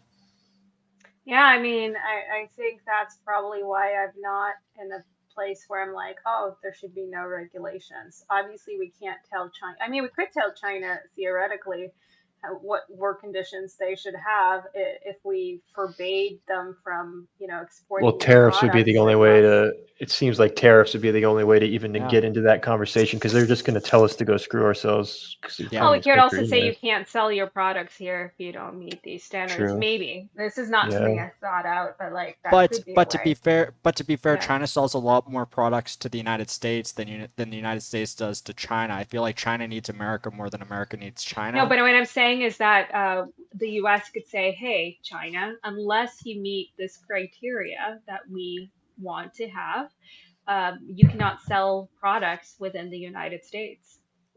But wouldn't it be better to just put a big tariff on China? That way, it stimulates the U.S. economy in terms of job production, in terms of Yeah, I mean, domestic I do. manufacturing. Wouldn't that? So it seems like you're in favor of tariffs then, I no? did say, Or yeah, I don't know if that, I guess I wasn't clear. I am more in favor of tariffs than not. I do think Oh. it will be better for the economy of the US. I think it's better in terms of those work conditions. I think it would be a lot of short-term pain for a lot of people from that and companies, but I think in the long term it will be something better. I don't know how that's all gonna play into also like how manufacturing is changing with AI and machines. Um, so that might, put a bit of a wrench in things over time, or maybe it will improve things. I think if machines could do certain things in the US and those jobs aren't available, maybe there's more jobs available in farming or something like that and can grow better food. There's not a lot of people involved in farming in North America, and whereas in Europe, where I think a lot of people will say the food is better, there's a lot more farming going on. So maybe things will like shift that way. But I think that we are buying things really cheaply. And my dad would love me to mention this, is that one of his pet peeves is that it's not only that, things are made in China, it's that things are made in a way that they're not meant to last. Like if you buy a washing machine today, it's going to break, it's going to be terrible. Whereas if you bought a washing machine 20 years ago, it's something really different, more solid. And if you're even somebody who's like cares about the environment, you would make the argument, well, that's better because you're going to have things that last longer. But instead, we're buying like products that are poorly made, and also cheap things like clothing that ends up in dumpsters. Everything comes wrapped in plastic. I mean, I think if you care about those things too, you would want to keep things more domestically inclined. It's okay. Like my parents grew up, so my parents are from like the Soviet Union, and they grew up, this is not a good thing, but they grew up paying like enormous amount of money for a pair of decent Levi's jeans, right? That would be like several months salaries worth. That's crazy, of course, and that was communism. But at the same time, you had goods that people valued. They had less of them, but they valued them, and they didn't rotate them as much. So this kind of world that we live in, where we're constantly buying more and more and more, and I'm guilty of that too, by the way. I'm not like I'm bad, but I fall for all of that. But it's not a really good way to be, and you have companies that make even really expensive things that are not even really well made either. I understand completely. Yeah, I think that's going to be the only way to solve that is through the competitive marketplace, because the best product at the lowest price point is going to win. So if I can deliver those pants that don't fall apart, that I'm inevitably that's how you're going to end up with those products, is through competition. I agree, though. Sorry to cut you off, Warren. It seems like, Catherine, you're romanticizing the Soviet Union. No, let me be clear, not at all. I'm just, I was just, let me just clear the air. Not romanticizing the Soviet Union. I thought it was terrible. I'm very anti-communism, but I'm just saying that it was more normal for people to own a few good things that don't fall apart instead of that cost them a lot of money. Yeah, and quality now, products are better for sure. Yeah. I understand that, and I think the competitive marketplace is what will get us to those products as well. As long as we're not competing with a country that can do things for so much less and not care about labor. Yeah, well, we can't compete with a country like that, which is why we should strive for those domestic. And soon China is not even like China is getting better. So at a certain point, it's not even going to be cheaper necessarily, but all the manufacturing know-how is in China. So there's certain things that you can't even make in the U.S. right now because like they've all the factories are there. Computers, for example. So Apple computers in particular, like my old MacBook was made in the U.S. and I think it was like the last one made in the U.S. In China, the way that was kind of explained to me is that there's all these factories that are next to each other. You kind of you make the rounds and everything is set up there. And to move it back to the US would like take a lot of effort and new infrastructure. And so but they're starting to build guys. Breaking news. I don't want to. Sorry, this is worth it though. All right, so 10 minutes ago, in multiple swing states, a string of reported bomb threats was received, causing delays. This is from CNN. It's past 9:30, so I'm gonna. Sorry, I didn't mean to interrupt, but this is interesting. I'm gonna delve into this. As multiple swing states, a string of reported bomb threats was received. They had it in Georgia, which FBI. Michigan and Georgia, several bomb threats. Yeah, at a few Michigan and Georgia polling places caused delays. Pennsylvania, a threat prompted the evacuation of a government building in Westchester, where voting services are located. Wow. Okay. So the FBI had made a statement about the Georgia ones that they're false threats and that it's like Russia, which I don't know if it is or not, but that. Guys, I think this is looking good for Trump. Yeah. Oh yeah. 172. Trump is Really? already leading in Georgia. 79% of the vote is in. He's got almost 52% of it, whereas Kamala only has 47.1%. Unless the other counties are very liberal, so much so that it would wipe off all the gains that Trump just incurred, I think Georgia is going to go Republican. It's going to go Trump all the way. Wow. Okay. So MAGA I will. 2024, baby. Let's do this. I'm gonna. Come on, Catherine. Let's get excited. Let's get So excited. do I need to, I will say one thing for Where's your Elon. hat? Where's your MAGA Yeah, hat? I was gonna say about Elon this. He redesigned the MAGA hat, and it looks much cooler now because it's like dark mode. Oh yeah, the dark goth MAGA. Yeah, I'm he gonna does update our know how to map. design things, He does. or He get does. people to, That's. anyways. I saw that he followed you. I didn't know that you'd done the interview with him. That's interesting. So he followed me quite a long time ago. The funny part is I was in my criticize Elon mode at the time, but I had, I think, defended something at the time, and he just like followed me, and and I thought this is great because he can like we can have like a diversity of viewpoints. That's interesting. Because he does. Yeah, he doesn't. He's not quick to follow. That's interesting. Now he I follows c- way more people than he did back then. So I feel like, oh, Wow. I keep seeing him You follow must more have. and more. You must have really laid out a good position. Let's see. So, Michael, are It was there any very other? unexpected. Yes. Oh, I are there used to any give other him, updates? he used, sorry, go ahead. Yeah, so North Carolina, Trump's leading there. He's neck and neck with Harris. Like we're literally talking about 0.1% in Pennsylvania. So that's a true toss-up. He's leading in Ohio, which isn't too surprising. Ohio, he's also leading in by a very small margin, 0.1%. So this is going to be interesting. I think in the next couple of hours we're going to know who the next president of the United States is, whether that be Trump, whether that be Kamala. We're gonna It's know going to be tonight. very interesting. Yeah, Is we're what going you're to thinking. know tonight. We are. Okay. We are. So Virginia's looking blue, though, right? Yeah. Yeah. Well, actually, Virginia is so.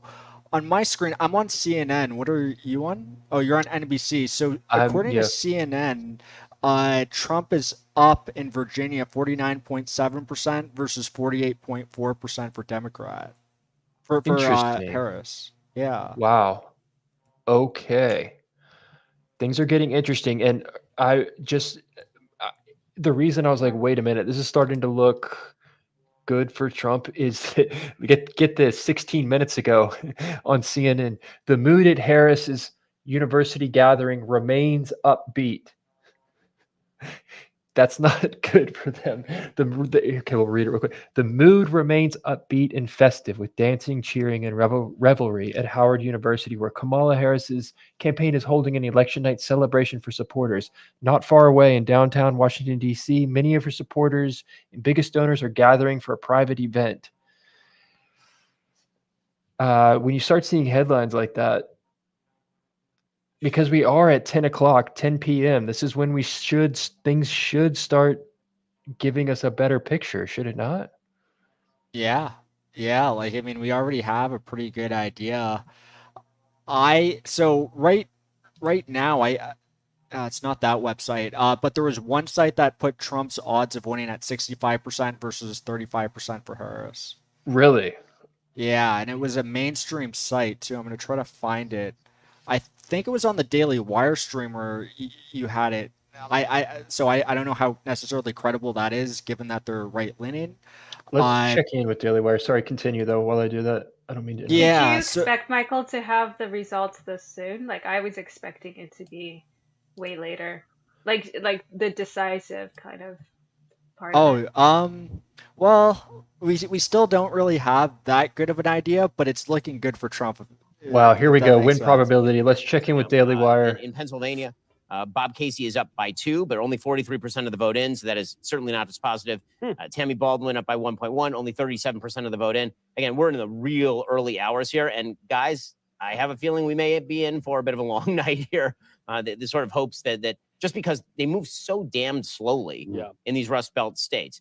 Sean Trend, excellent poll analyst over at Real Clear Politics, says if Trump wins, which looks increasingly likely with every minute, it's going to be with the most racially diverse Republican coalition in a very, very by the way, long Ben, time. when you mentioned we might be here for a long night, at least you're not saying we might be here for a long 5 nights, because if Okay. Wow. All right.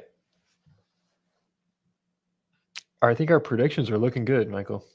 They are. We're gonna make a lot of money from this bet that we Wait, made. did you bet? No, I didn't No. make it. Is it too late now? Probably. Probably not getting the best odds now. No. Let's see. What is? Sorry. But to bring up betting, Scott Galloway, a professor, I think he's a professor of business. I can't remember the college. He put up like 350 grand betting that Harris would win. Oh yeah, I saw that. I thought somebody said it was 300 grand. Is I could that? pull up the Didn't exact you say that, amount. Michael? It was something around 300, wasn't it? $358,000 that Trump wins. That Kamala Harris. wins the election. Yeah, which is crazy. Like, I mean, he's gonna be out 358 grand in the next day or so. You know what's interesting is like I saw in the last few days, I saw a few like actual kind of neo-Nazi type people reject Trump. So I'm like, Oh, did you? I guess they don't think he's racist enough for them. Well, I mean, that is literally what it is. They Doesn't don't think surprise he's me, yeah. racist enough for them. Yeah. And it's like, interesting.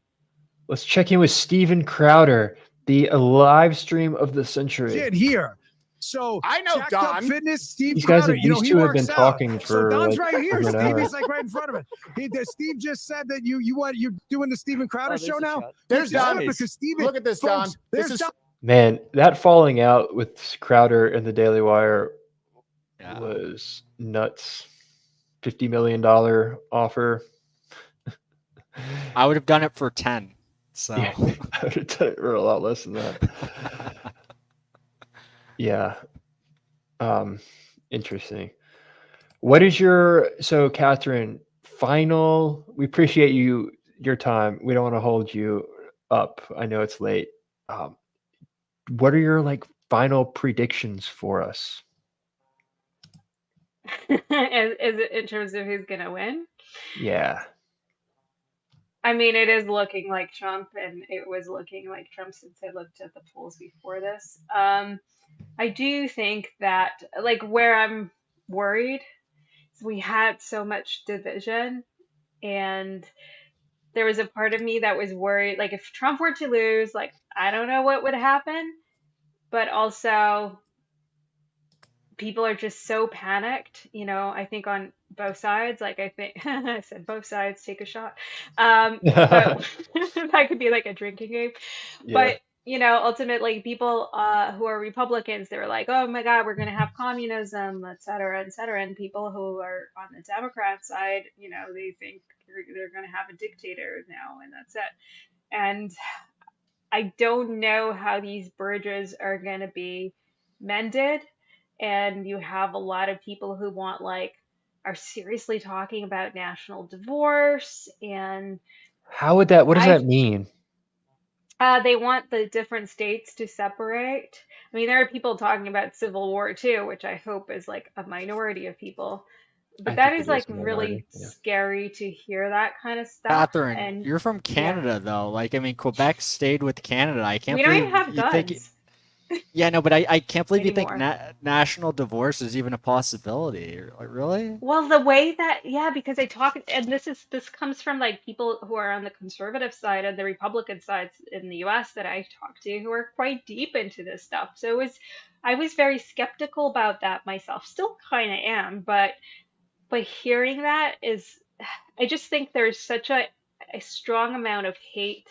I think on the Republican side, there was a lot of hate I think Republicans were getting a lot of the hate from the Democrats for a long time, like because they were being called terrible things and being treated a certain way, and that was all true. And now I'm seeing like it being returned, dished out just the way that it was to them. And that kind of division is just unhealthy. I think it's healthy for us to be able to talk to each other regardless of whether we agree. I mean, there are terrible people, but it's not something that I would decide just based on somebody's vote. I would decide on a broader view of them and how they behave towards other human beings and what they do with their time. Not necessarily, there's so many reasons why somebody might vote for one or the other, including they could be very badly wrong. And sometimes we can be wrong and still not be horrible people just because we're wrong. So I hear you. Yeah, I agree with that. Let's take a for a little refresher, a little bit of freshness. We're gonna jump over to Alex Ladies and Jones. What the heck is going on, Alex Jones? Breaking news. Ladies and gentlemen, President Trump just came out and posted on Truth Social. There's a lot of reports of fraud in Philadelphia and the key battleground state of Pennsylvania, and that law enforcement is on the way. They've already caught the Democrats cheating all over the state. We're live on air right now with our live feed at Real Alex Jones, myself, Owen Schroyer, Roger Stone, and others breaking it down. It is insane. The electricity is going off in all the key Republican counties in a bunch of places. They're finding all of these fake voters. Illegals are voting. And then out in Arizona, the election machines are going out and the power's going out. And it's just happening all over the place. They are desperate. They are going crazy. But so many people are. All right. Is there any truth to this, do you think, Catherine? And they're making the frogs gay, too. Yeah, probably not, because I've already seen some of his claims being community noted. So a win for the community notes. I don't know if give any Elon of it credit is for true. that. I did give, That's a although great. it was developed by internally by Twitter, but wasn't released. And then when Elon took over, he had released it. I do think, my whole view in general about, I do see disinformation, false information as a threat, but especially because it travels at 10 times the speed of true things. However, I don't believe in censorship. How do you measure that? I've heard that There before. was actually a study. So I think it was at MIT, but I could be wrong about the exact source. But it was like a very legitimate study, and they measured how quickly things spread, and people are just much more likely to share those things, probably because they're more sensationalist, Got more it. socially driven. What are your And thoughts? yeah. What are your thoughts on Heather Hang, Brett's wife, Brett Weinstein's wife, who she seems like you two would get along. You're similar in temperament, and she's posted smart women are voting for Trump. Many have explained why, and it sounds like this whole thread is about explaining why. Are you familiar with her? Yeah, well, Brett is in my book. So I've interviewed Oh, Brett for really? my book. Yeah, Cool. What's your yeah. book? Is this a book you're working on now? No, it's a book. It's been out this year. It's called No Apologies, and it's about basically, I care a lot about freedom of speech and not censoring people's ideas and thoughts. So the book was about how people in different fields like academia, science, environmentalism have been shut down, and how important it is for us to use our own voices. So Brett was one of the people I interviewed, and not necessarily because I agreed with everything he said, but because I agree with the fact that he has the right to say it. And Heather, so I know just Heather, she's his wife, and I know they do the show together. I think she's reacting to the Mark Cuban very kind of misogynistic thing that he said about, no smart women are voting for Trump. Yeah, I mean, I think that was the reaction to that, is what she's posting. I don't really know her though. But you did the interview, and but I expect to be in your next book, by the way, if we could please arrange it. My next book. Hopefully that will happen. There is potentially a next book, but it's going to be nonetheless. I didn't consider my first book political either. I don't consider anything I say political, even though, except for this stream, because I prefer to just kind of look at social. It's election issues. night. Of course, we're going to be political. That's it. Yeah. But I never was a political person until more recent years. Just seeing, for me, I started speaking out because, and this is kind of where the book's genesis is I understood what was happening, particularly around things like cancel culture, suppression of speech, censorship. And those were not things that I was aligned with. And I saw a lot of people, especially on the liberal side, being silent and scared, or being silenced when they spoke out, or, having terrible consequences. So I felt a personal responsibility to speak. And so the stories in the book are about different people's experiences. So Brat would be one. The Google memo guy was another one, and so there's some really interesting people in there. Interesting. Seattle looks like some Andy knows on the scene in Seattle. Some shenanigans going on around There's the Chaz Antifa. area. That's what he's Antifa as well. saying. Police responded to a group of Antifa rioters. Militants gathered in response to a call for an election night attack on the former Chaz area. Tulsi Gabbard and her husband. How old is she there? She looks. Is that old? I don't think so. This must be very recent. No, she looks good. She's pretty good looking. I think she is. Yeah. I see Bridget Fettises on your feed. She is. Great. I did a podcast with her.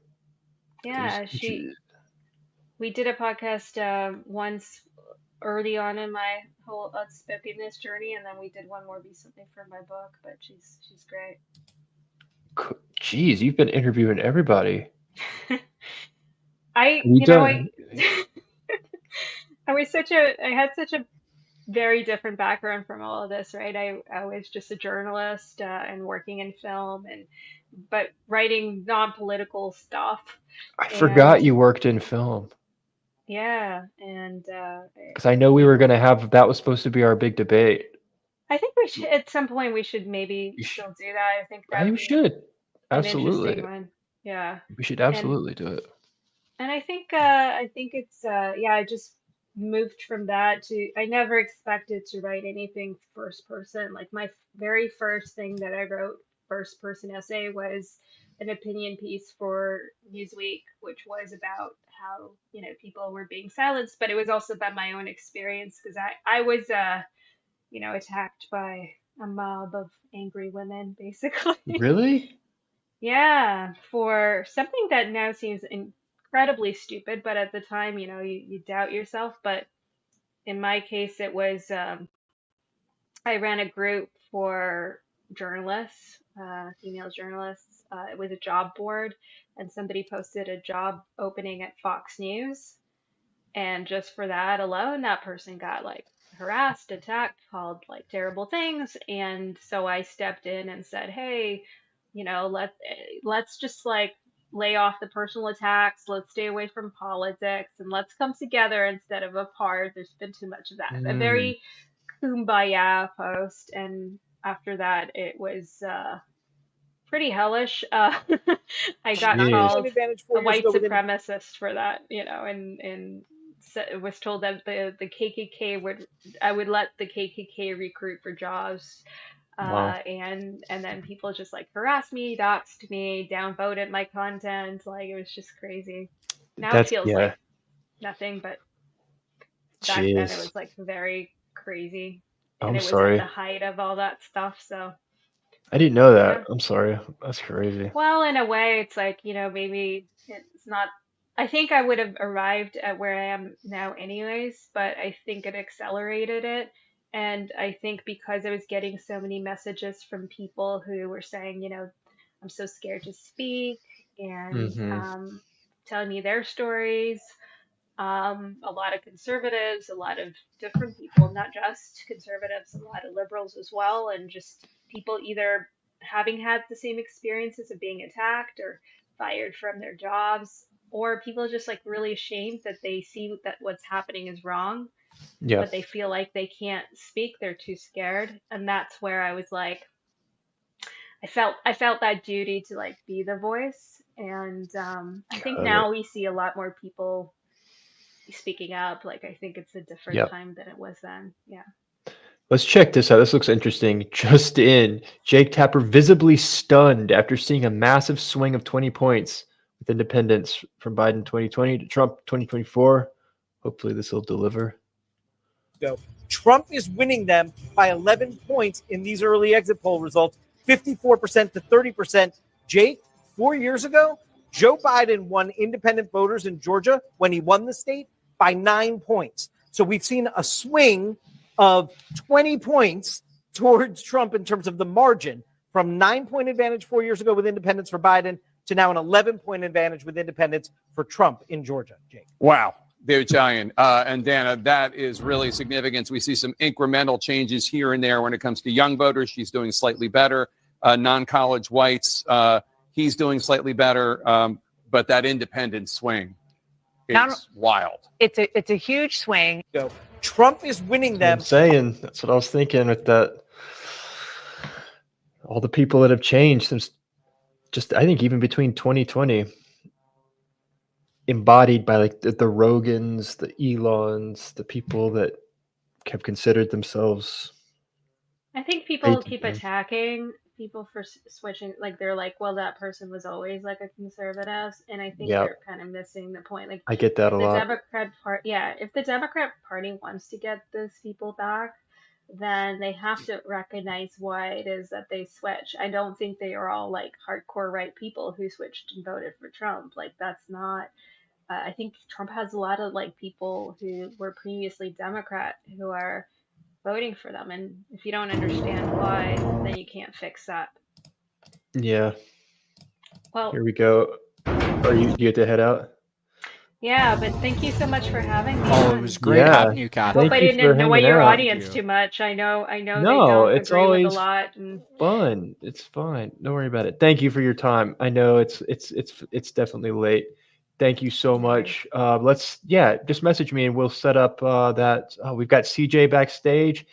Thank you. Yeah, we'll set up that debate. Let's do it. That'll be fun. Perfect Thank you, timing. Catherine. It's Thank you always so a much. pleasure to speak to you. Have fun. I Take care. appreciate you too. Be And safe. thanks for the challenging. Thank you, and thanks for the challenging questions. And you know what? And I saw you were asking me for like really factual things, and I think that's really important. And I don't always have the best memory but I do think it's an important question to ask and a very fair one. So I just want to. Well, you're always very fair and balanced, and we definitely respect like that and Fox appreciate News. it. Is that hopefully not like Fox News? You're your own brand. Don't worry about it. Okay, great. All Have right. a good night. Thank you, Catherine. Have a good night. Take care. So our next guest is CJ. CJ, thanks a lot for coming on. I'm gonna Here he add him is. to the stage. Hello, CJ. Hey, nice to meet you.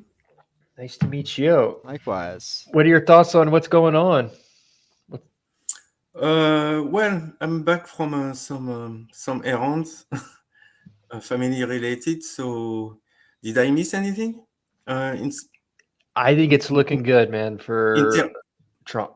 Do we have any returns yet? I mean, solid return. What do you think, Michael? I'm gonna pull up the polls right now. Yeah, Get an it's update. so Pennsylvania now is actually Trump's actually the front runner in Pennsylvania right now, which is the first development we've had all night in Pennsylvania that's been positive. North Carolina, again, Trump is the front runner, as is Georgia. Michigan, Trump is behind 2.2%, but only 20% of the votes have come in. So we still have a lot of room for Trump to take the victory for 2024. Okay. Hey, earlier in the day, I saw that there were several counties, maybe 4 or 5 counties in Pennsylvania, where basically the machines, the scanners stopped working. And I'm not sure if these people were able eventually to cast their ballot. Do you have any update? I have not heard that story. I mean, if you look it up, you will see that Scott Pressler insisted that they do not, these people stay in line and do not use what they would call the emergency boxes, where they were supposed to basically drop their ballots in emergency boxes to be handled with later. So Scott Presler basically asked the people to stay in line, to not use this type of funky device at the last minute. So anyway, my it didn't sound good to me because coincidentally it was counties in rural areas, not urban areas. So I was reading about some bomb threats that came in. Okay. I'll look for. Let me get some updates. Okay. See what's going on. All Are right, these credible projecting. threats? I don't. It sounded like there were scams, probably to just cause disruption. As of 1 minute ago, CNN is projecting Trump wins Ohio. Oh, that's great. That's big. 17 electoral votes. All right, I'm going to mark it off our map. See, it's not official yet, but we had that. Dude, Michael, we got our projection is looking pretty darn close. We should become political analysts I after know. this. Maybe this will launch our careers. Yes. We'll be up there with like the touch board next time. Yeah, absolutely, man. Like, I mean, we should start betting on politics. We must be really good. I mean, I think a lot of people are gonna say the same thing though. They're gonna be like, "Oh, I called that," but we did call it. We actually did call it. Yeah, video proof. Video proof. Yeah, we did get that video proof. Wow, it's nearing the end. I think. I know it's not going to be official until later tonight, but we are getting close, guys. I know, like Shapiro's saying, it's going to be a long night, but what about Virginia? Good question. That's a good question, Michael. Do we have an update on Virginia? Let's check on that. Virginia is Trump wins actually Mississippi. 6 minutes ago, CNN projection: Trump wins Mississippi. So Virginia, we're literally talking about 36,000 votes that Harris is leading in. Because my understanding is that for Trump, 36,000. Virginia would be kind of a long shot, but I mean, I saw other commentators going on the ground and speaking to people, and with these commentators basically witnessing that it was red everywhere in Virginia. So that would be big if Trump would manage to not just get Pennsylvania, but even extend to Virginia. That would be. When we were doing our estimations, I was like, I think Virginia is going to go blue just because it's so governmental. It's right there with DC. Mm-hmm. We have Langley, CIA is based there. There's a lot of career bureaucrats. So anyways, that was kind of my only real data point to go off of with that. Yeah. And with Vivek being on Team Trump, what he wants to do is basically fire half of the CIA. Like if your social security number ends in 6, for example, if it's an even number or odd number, you're fired. That way it can make way for competent leadership in various government organizations. Yeah. This is going to be a very good night. So I don't want to jinx it or anything. A very good night for Republicans. Yeah. I really hope that this is not like 2020 and I'm going to wake up. Yeah. Mm-hmm. And there's going to be suddenly. Do you think that's Elon possible, Musk. guys? What do you You're think? Gonna That's wake up. Elon Musk possible is at this back in point? South Africa. Vivek is back in India. It's not looking good here anymore. Well, to be honest with you, I don't. It's hard for me to have a big picture in my head of what is possible versus impossible in terms of shenanigans that could, I got you. Bring that. However, yeah, go ahead. However, I looked specifically at Pennsylvania like 2 days ago. You know what I did? I went back to 2016 and 2020. 2016, there were no mail-in ballots. I mean, I went on the the Pennsylvania government website, where they published the result in the night of, I think, November 3rd in 2016. And indeed, Trump got Pennsylvania by a hair versus Clinton, right? And then if you look at 2020, when they had this so convenient, tsunami of mail-in ballots in Pennsylvania with over 1 million advantage mail-in ballots for the Democrat versus Trump. And I think if this happens again, that's what it's going to be. The margin on steroids. And it's going to was, be, this is the as we know, 70,000 something, 70,000. It's going to be kind of like the Trump lost early by 2020s, BLM, but Whitey, this except time around, targeted at men, it looks like the black men Democrats included. are but actually probably large. almost half a They million. will still attack white men. Half a million. Oh, sure, yeah, That's absolutely. mail-in White ballots, men in Actually, particular, yeah. actually, I don't think that that's right. Early returns behind. So it would be hard for me to believe that somehow magically 500,000 Democrat voters showed up in person on election day to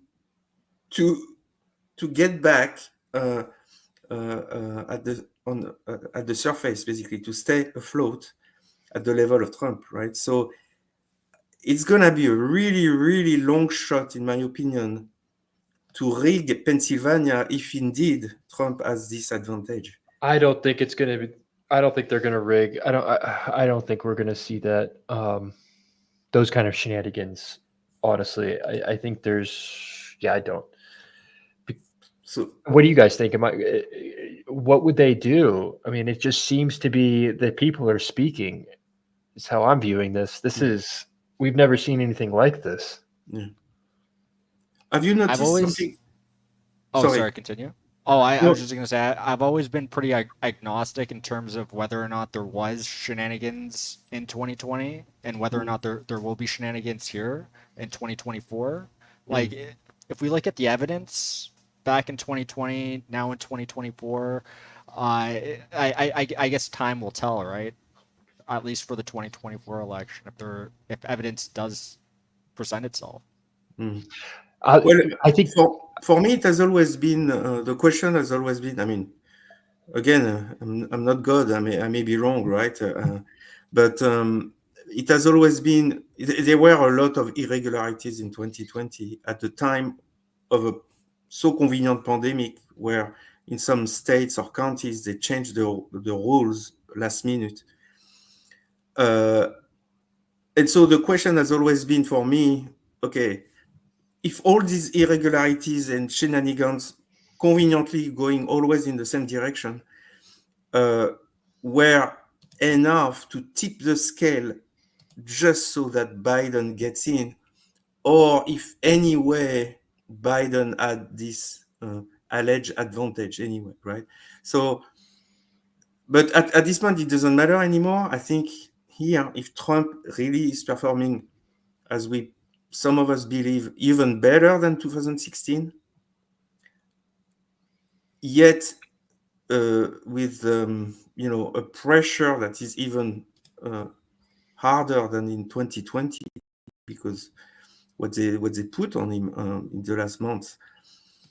I think if a state like Pennsylvania, Arizona is really out of reach of any cheating, irregularities, I think, to me, then the next, if I were the Democrat, if I were Jamie Raskin, I would I would basically making it excruciatingly painful to certify Trump in January. I think that's going to be the next move. If indeed he gets 270 plus, then they will fight it tooth and nails until January 20, basically. And they will probably pull off something weird in the streets. I really expect that because Elon set up on X what he calls the election integrity community. There are 60,000 members in this X community. You want some cookies with it? It's not going to be possible to hide irregularities this time. So it means if the media and the Democrat leadership realize that, okay, they cannot hide the fact that Trump really won the vote, then the next step will be, okay, let's bring back January 6th to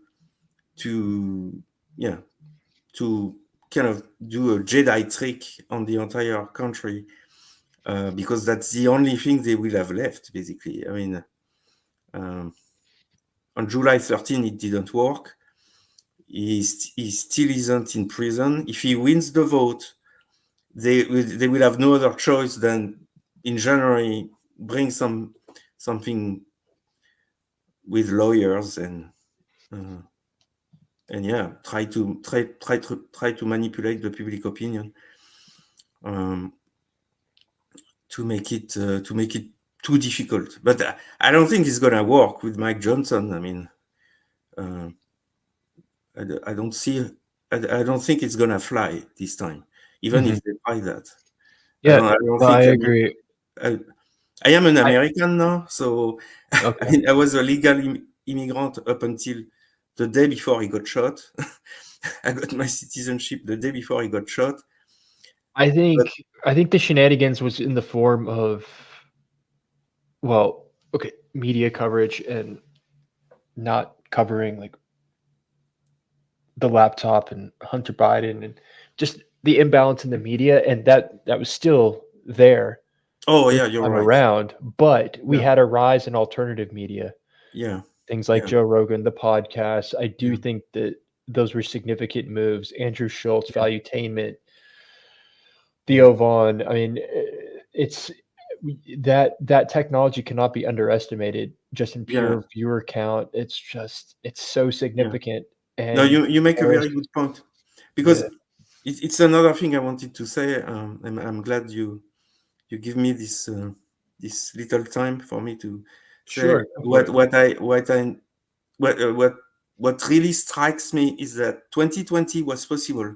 Let's assume 2020 was shenanigans that tipped the scale in the favor of Biden, or were already there anyway. But very good point you make. Anyway, there was a global cabal. Let us know your kind of like wrap these thoughts up, because we're going to move into our segment. So what are your kind of like your final I was trying to on... say it started with putting a lid on the Hunter Biden laptop. And now I agree with that. the genie is out of the bottle. They cannot put back the genie in the bottle, because now Elon owns X, and you had Joe Rogan doing Trump, Vance, Musk again. I mean, it's over. It's over. Now I hear you, man. Now there is too much material out there for people to... I agree. We'll see what happens. I agree. I think it's super significant. There is no putting the genie back in the bottle. I think you're right. Final prediction. So you think it's going to go red? It sounds like, CJ. Yeah, I think so. Okay. I think so. Yeah. Well, cool, man. Cool. We're gonna wrap out. Michael and me will finish. Thank you for joining us today. Yeah, Thank you. It's great. Yeah, thanks. Appreciate it, man. You have a good night. Stay safe out there. Enjoy election night. Thanks for coming. I'll catch up with you. All right. What are we thinking, Michael? Any updates? Okay. Yeah. So Pennsylvania. Yeah, Pennsylvania leading towards Trump, Arizona leading towards Trump, and 51% of the votes in. Georgia as well. North Carolina, you were right. I was kind of 50-50 whether or not North Carolina would go towards Trump. It's looking that way. Wisconsin, Trump is up only by like 10,000 votes. Minnesota, well, only 6% of the vote's been in, but Trump's actually up in Minnesota, but I don't expect that to be the case for the rest of the night. And then it's yeah. So what Warren and I were looking at doing is inviting members of the chat to come in and talk with us.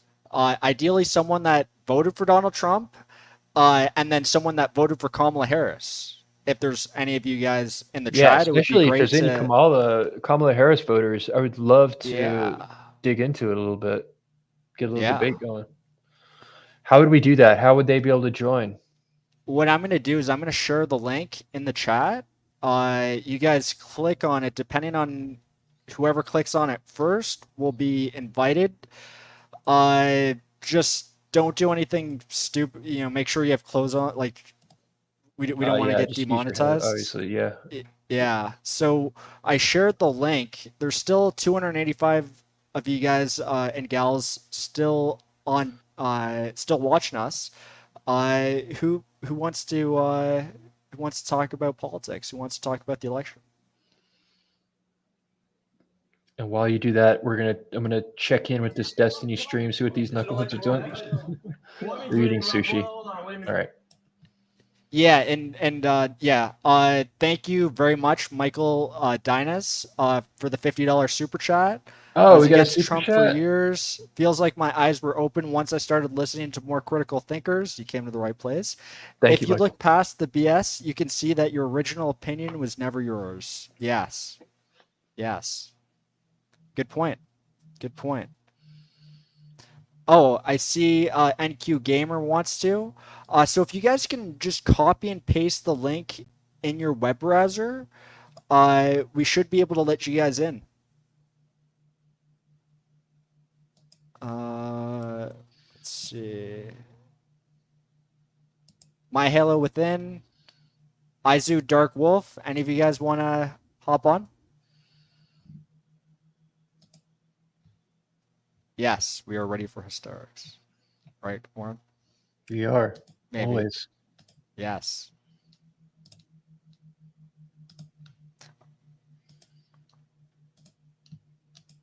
Michael Dinas, do you want to come on, man? Again, thanks for the $50. Yeah, thank you. That's much appreciated. Makes a big difference. Thinking on it. I don't have equipment. You don't need a webcam. We could always just talk.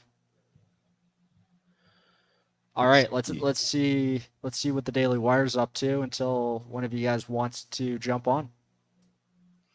And if not, yeah, we can do final conclusions, just kind of wrap it up if nobody wants to debate anything.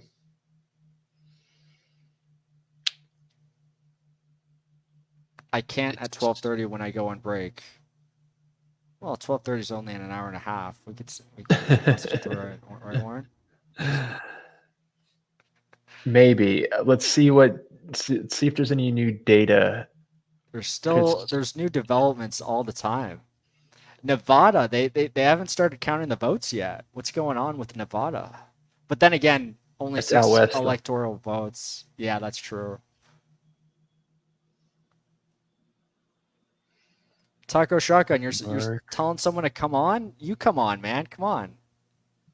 Come on, someone. You have access to the link. Yeah, I think he's a scaredy cat. Come on, we got like how many? Over 200 people sitting here, so 280. You're restricted? Why are you restricted? 3 years for a tweet. I challenge your bat shitter and raise it unadulterated fuckwittery. Let's see if you just type something in. If you disagree, just type a chat in for Michael, and we'll counter it or debate it. Yeah, it can be countered. Yeah.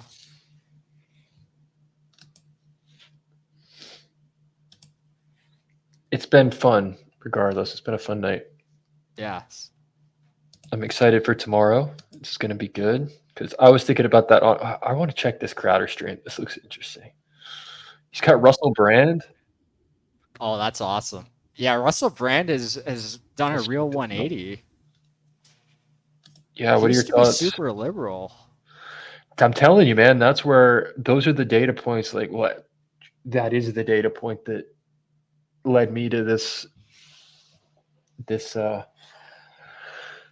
my guess around this whole outcome. It was people like Elon Musk, Russell Brand. There's a lot of people I think that share that. It's different than 2016. If there was a logical path to victory in 2016, there should be more of a logical path now. Yeah. Yeah. Third party vote. What do you think, Warren? Do you think it's a waste? Do you think it's something that people should consider?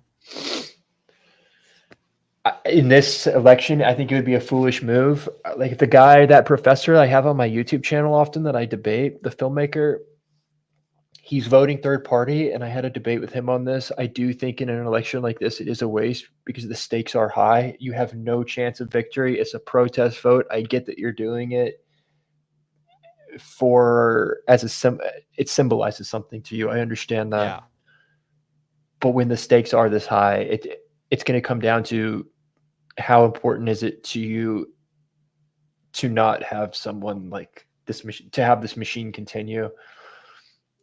I mean, it's a larger conversation, but that would be my gut response. I wouldn't do it. It doesn't seem logical. I usually just try and follow the logic. And if you are just following the logic and you take out the emotional component, it's not a logical move. You wouldn't make that chess move in a chess game. It would be foolish move. So there's nothing against you, but that's how I would look at it. It's a losing move.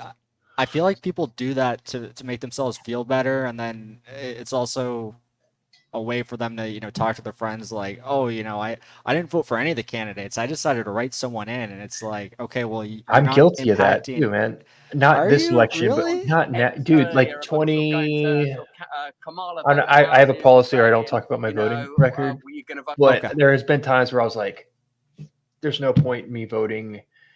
2016, I'll tell you this one, guys. I'll tell you one. 2016, I did not vote at all because I was like, screw it, whatever. I was cynical, whatever. I was in grad school. I didn't care about it either way. And I remember just sitting back and watching it and kind of laughing, being like, oh, this is going to be really entertaining for the next 4 years. That was kind of my takeaway from it. I had but then my journey kind of began because in graduate school, I started experiencing things for myself and being called, a white male and told to concede my space and to not talk because of the color of my skin, and then seeing that applied in other areas, and things just started to feel very off. Something was off. Something was very wrong. There was an overcompensation. Seeing in the media, how could so many people get something so wrong and be so confident? There just seemed to be such a lack of understanding about something that I couldn't quite put my finger on. Yeah. People describe it as that pipeline of radicalization or whatever. But anyways, so that's the only story I'm going to tell about my voting record. So I understand that feeling of what's the point? I've been there, but not this year. The stakes are this high.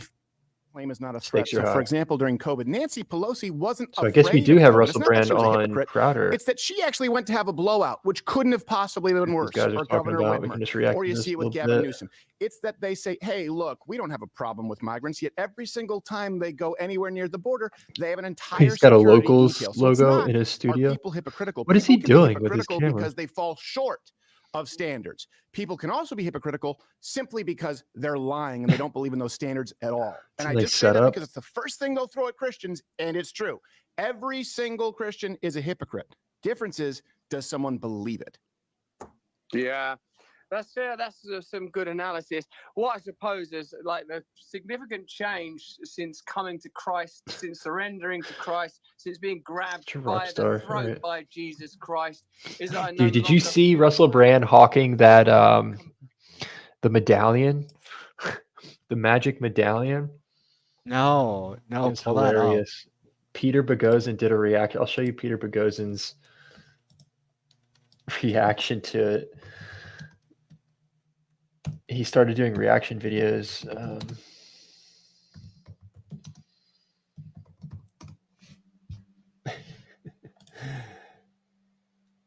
I love Peter. He's awesome. All right. I'll show you guys this real quick. How did you get to meet Peter Boghossian? Was it just through an email or? It's a funny story. So that video kind of like went viral, and he reached out to me on X, and he's like, "Hey, if you ever want to chat," and I was like, "Hell yeah!" I knew who he was. I'd seen his stuff, and I thought he was saying, "Hey, do you want to chat?" And I was at school teaching, and I was like, "Yeah, I can chat in like an hour. I'll be done at school." And he's like, "No, I just meant like some point. I'm getting on a plane for Taiwan or something." So some time passes, like some months go by, and then I lost my job, and I reached out to him. I forget how it happened. I told him the whole story. He's like the only person that knows the name of the school and everything. And I told him everything, and he helped me get a lawyer. He like recommended a lawyer, and he was kind of like a mentor. The only two people that know the name of the school are him and Eric Weinstein. Interesting. Yeah, and so those two are the two that have given me advice. Like actually took the time out to like talk on the phone and just kind of chat, and it really meant a lot. And then I ended up doing his podcast, and then we ended up meeting up at Williams College here in Massachusetts and doing some street epistemology. And I think we're going to be doing it again pretty soon. It was a lot of fun. I got some really interesting conversations, like one or two really interesting ones that they weren't going to use. They were like, "Yeah, they're usable." I was like, "Dude, that was good. That was my favorite one. Can I use it if you're not going to use it?" And they were like, "Yeah, go ahead. We'll send it to you." And I did. I posted it, and it did really well. I was like, "You should have used it." Anyways, here is Peter Boghossian reacting to the magic amulet of Russell Brand. I'm going to take a look at Russell Brand. Amulet Russell is pawning, selling. Hello, I'm just back from Narnia, where I had a holiday, Mr. Tumnus, Aslan, all those guys. And as you know, airports are places full of Wi-Fi and all sorts of evil energies. Think of all the phones out there, all of the signals, corruptible and corrupting. Luckily, I wear this magical amulet. So he's selling a magical amulet to protect you from his term evil and all the signals out there. So let's continue with the video. From Aztec that keeps me safe from all of the various signals. You say out Aztec? there. It also means, look at this, look how strong I am. I think this is making me more powerful. Okay, so it protects him allegedly. I love how you signals, started doing and these he reaction claims videos. to I be don't think he was stronger. doing this before. This is an old scam, by the way. They had those power bracelets that they were selling. They for- always use like the highest quality cameras, and they hire like an additional cinematographer. So when they did send that video to me, it was three different camera angles. It's 4K. It was even higher than 4K, I think. Like it filled up my computer just to get those 3 video files. Really? And I was literally doing it off this laptop. I had to download one camera angle because it filled up my computer, transfer that over onto my Mac where I was editing, and then I would have to delete it and then download the next one. And it would take like 2 hours to download. And it was using Dropbox. It was a nightmare. I was just thinking, guys, do we really need 4K or like not even 4K? It was much bigger than that. Really high quality. It looks really good. As you can see here, they put a lot of effort. Reed, his guy, his right hand. Sorry, I don't mean to interrupt you. I fucked up. The link that I included in the chat was the link that you gave me earlier. I'm looking at the link on my browser. Yeah, that's the old link. Okay, sorry guys. Here, I'm just gonna unpin this. I was like, why is no one? Yeah. Oh my gosh. All right, you fix that while we continue with Russell Brand's magic amulet. Years ago, Yes. one of my students who worked at Costco told me that they would move those by the crate. They would sell And then we'll see if we have some new It's a big updates. scam. He's making a specific claim about the world. He's not saying Peter hates it when you bring in spirituality. Hates it to the point where if God descended through the ceiling and spoke to Peter and said, "Peter, I am God. This is your evidence of my existence," Peter would refute that, he says, because there's a potential logical there's a logical potential that it could be an alien and not actually God. So he would need further evidence, even if God descended through the ceiling and spoke to him directly. At which point I concede. I say, if that's not evidence, I can never going to be able to give you evidence. I lose this debate. It's a debate I will never win. He likes the design, which I have no problem with. He's not saying it's aesthetically beautiful, which I actually think it's really quite lovely, which I have no problem with. Super cool looking amulet. But he's making claims about the sorry, world. not to interrupt you again. We've got two fellas that want to talk. We've got Ananias, and we've got long last name. All right. Hello, everyone. How you doing? Hello. Hey, how what's are up? you? Welcome, guys. Oh, hang on. I still have the super. Oh, okay. That's the link there. What's up? What's on your mind? I guess for me, like, I'm not very like politically informed, but I used to be a lifelong Democrat, and then I transitioned basically this year, and it kind of started when I saw Candace Owens on the on like Charlemagne's podcast, and then I heard her speak her mind, and then she kept on pointing out all the information that I thought was true, but we were just painted to like basically paint her in a bad light. And after like seeing her speak for herself, I kind of realized that basically I've been lied to. So it started with her, and then I started like basically looking at other right-wing figures, and especially Donald Trump. And then I kind of like looked into his record and kind of realized that, yeah, basically I've been lied to. Like the school I went to was super liberal, from high school to college, like basically all my life. And yeah, it basically got me to switch sides. Awesome. Cool. Yeah, I hear that. Long last name. What's your story? Oh, yeah, sorry. No, go for it. Go for it. Sorry. No, not a problem. Yeah, As for myself, go ahead. Perfect. Yeah. Sorry. The way that we're gonna structure this, we'll get we'll get Ananias to talk, and then we'll get long last name to talk, and we'll go back and forth like ping pong. Okay, go. Sorry to cut you off. No, not a problem. Combat veteran. I'm not really sure like what I should be talking about here. I just know sitting in chat and watching some of the people that are coming on here, there's a lot of misinformation that they just have that they've been gathering from their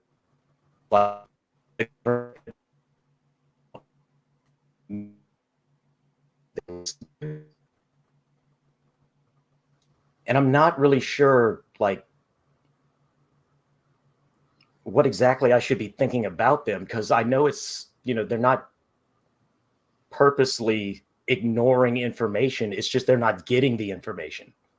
And that's where I have the problem. How do you fix where people don't get proper information and things that are debunked and things that are actual facts? That's the hardest part for me to gather, because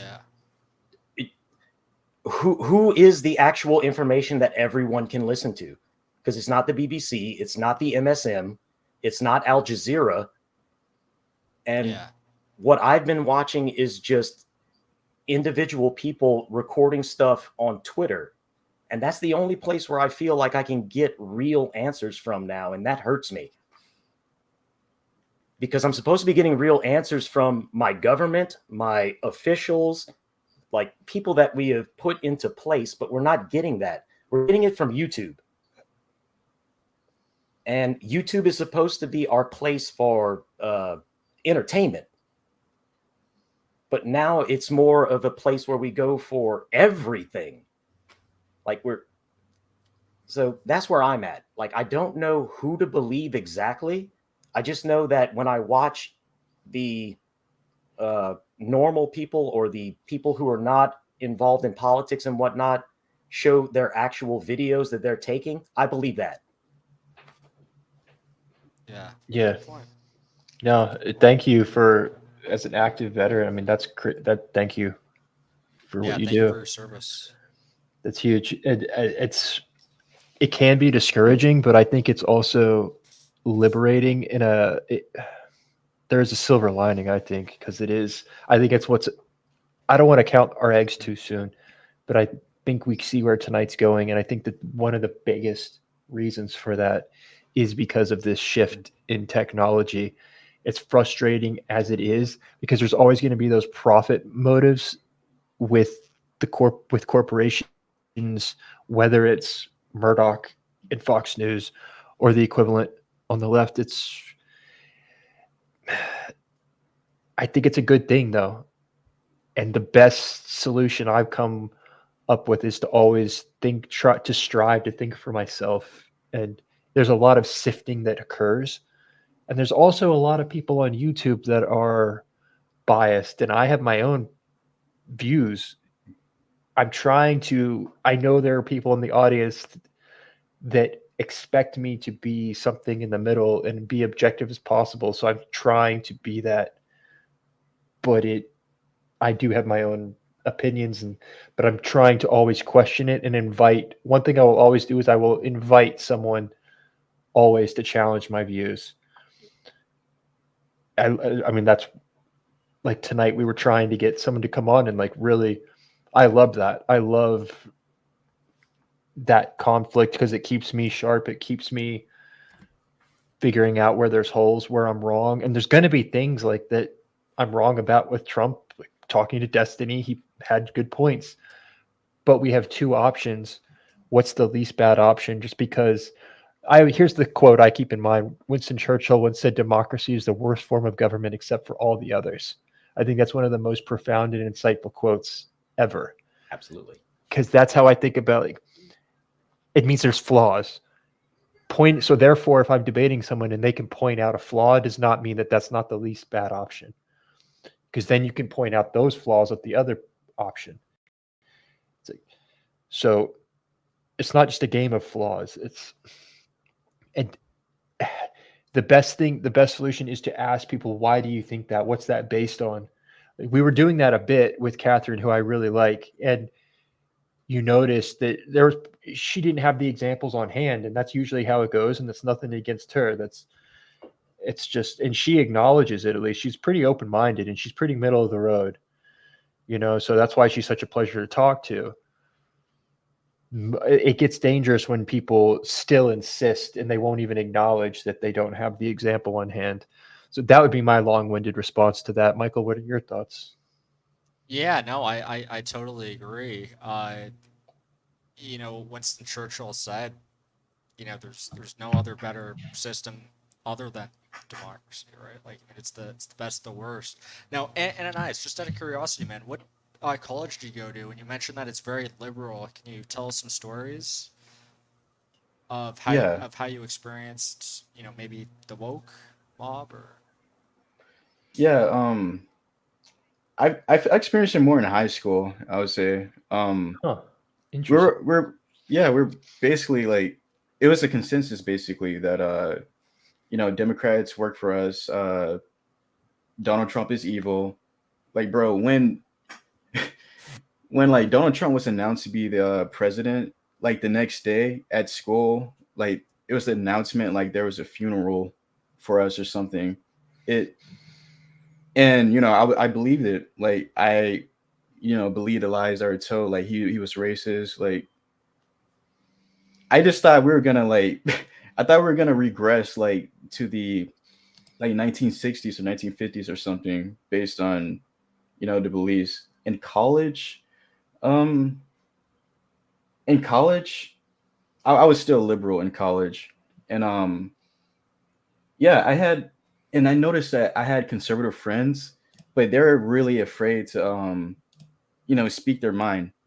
And I was like open to conversation, me personally, but I've noticed like a general fear of my conservative friends to say that they're going to vote for Trump this year. Yeah. Oh, that's the way most conservatives have to be. So I'm from Louisiana, and like, even though Louisiana is a red state, New Orleans, Baton Rouge, and Shreveport are not. So if you work in those cities and anyone finds out that you're a Trump supporter, you end up with problems, even though you don't want problems. And to me, that doesn't make any sense whatsoever. Yeah. That's what I think one of the driving forces of why we're seeing the results we're seeing. People are, because it's so deeply, there's something so problematic about that, and it is, I hate the word unfair, it is so deeply unfair though. And that's why we were kind of mapping out the electors on this map. When you get up into like New Hampshire and Vermont, because of the geographical proximity of these really small states, it's like, that's why we were like, no, New Hampshire is going to go this way and that way. Because like you said, you can't work in those surrounding areas if you just, and there's just something really strange about that.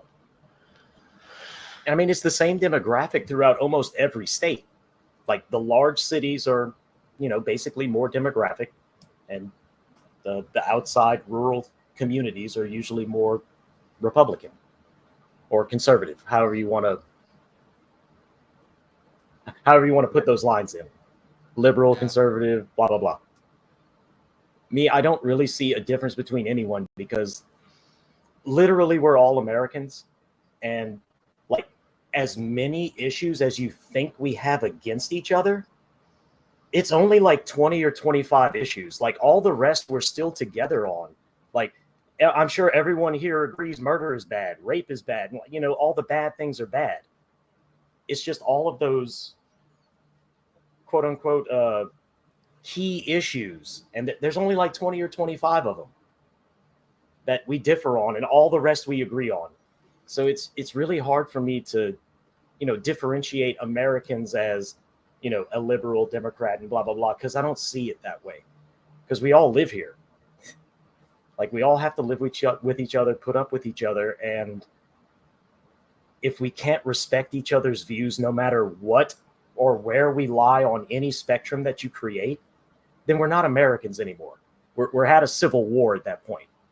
Like even if it's not fighting, it's an actual, a civil dispute. Yeah.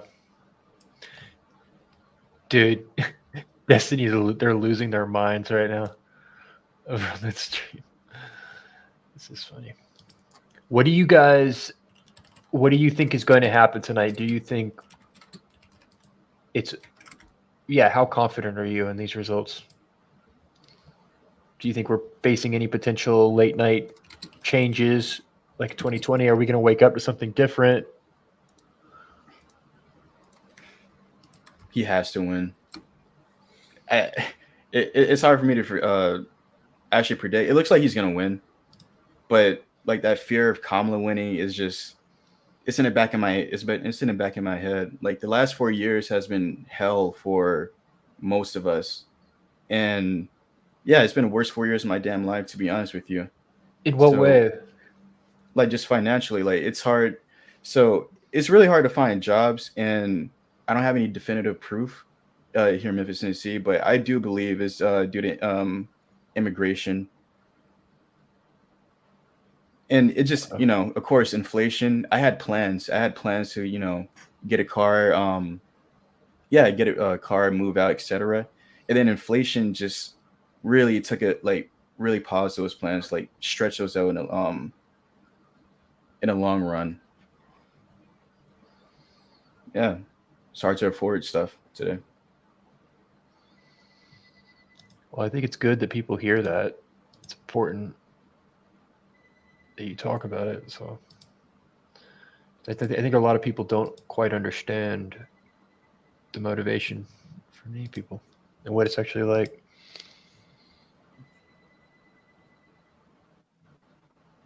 But John Jacob, we have in the chat. How's it going, everyone? Hey, welcome. Hey. Welcome. Thank you. Yeah, I'm John Jacob. I am supporting the Republican Party in this election right here. I think that is the better choice for the American people. Personally, for immigration, economy, and when I look at everything that happened during like 2020, the censorship, and how the left just supports all of that, it seems dangerous to like being able to have critical thought, open dialogue, and challenge the status quo, so to speak. So right now, I think that we'll probably end up having something similar to 2020 when we wake up in the morning.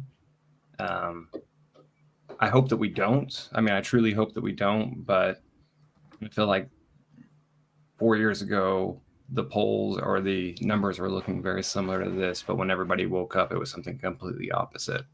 So I don't necessarily know what's going to happen, but I hope that the Republican platform wins, because the medical industrial complex getting reformed, that would be nice. The Department of Government Efficiency would be very nice. And locking down our borders, just because when it comes to immigration, like the gentleman over here was talking about how he believes that it affected him in some regard. That border bill would have allowed 10 million people every decade, right? 2 million people a year, or like 20 million people every decade, excuse me. That's the population of California within 2 years. I don't think that necessarily the whole idea that illegal immigrants are going to come in and vote is the main issue there. But when we look at how that population influx put into different crucial areas of the United States can absolutely change the way the Electoral College is funded, more or less, like the votes that every section gets. The census comes up every 10 years.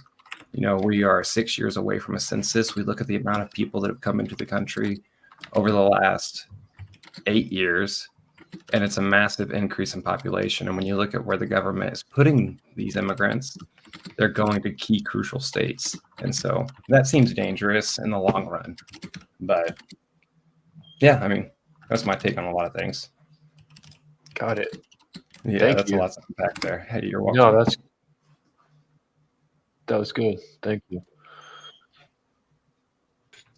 I just got to say, I appreciate your work. I'm glad I found it. Oh, thank you.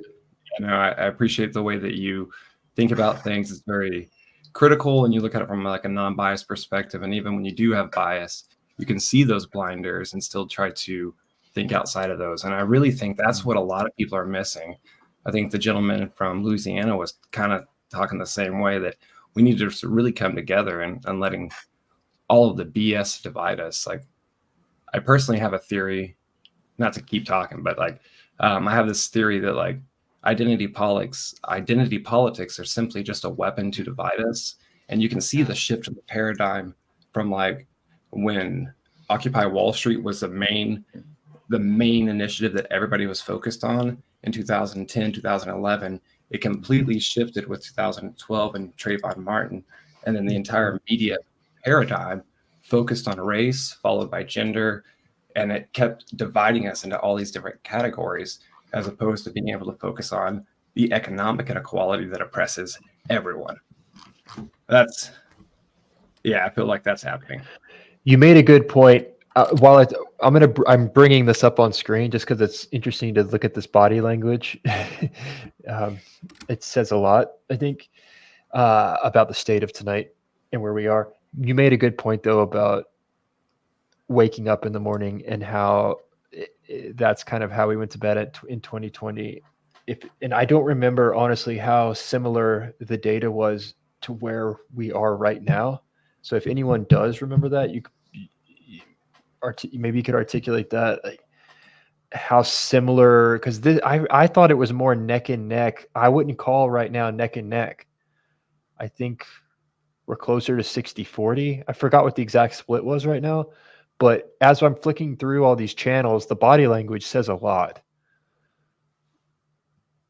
But in 2020, the body language wasn't like this until in 2016. The body language wasn't like this until about 3-4 o'clock in the morning when Van Jones finally lost it. I think you're right.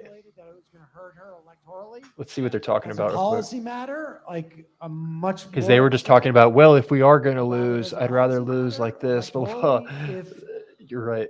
If it had helped her, then. And I don't know if you guys if everyone in the audience is familiar with Majority Report. Policy matter. I would say the two biggest on the left on YouTube, the Young Turks, probably Sam Cedar and Majority Report. I think she could have done a lot more.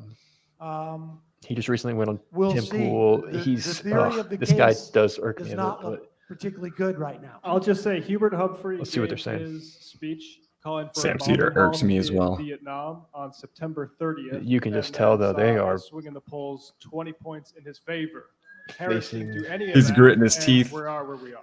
Yeah, man, and I think to add to Destiny's that, tweet. Harris, it looks like, according to Niraj Warako I'm gonna of find Destiny's tweet. Detroit Free Press, that Harris won't win the south end of Dearborn. It's a 90+% Muslim area. Biden won with 88% of the vote 4 years ago.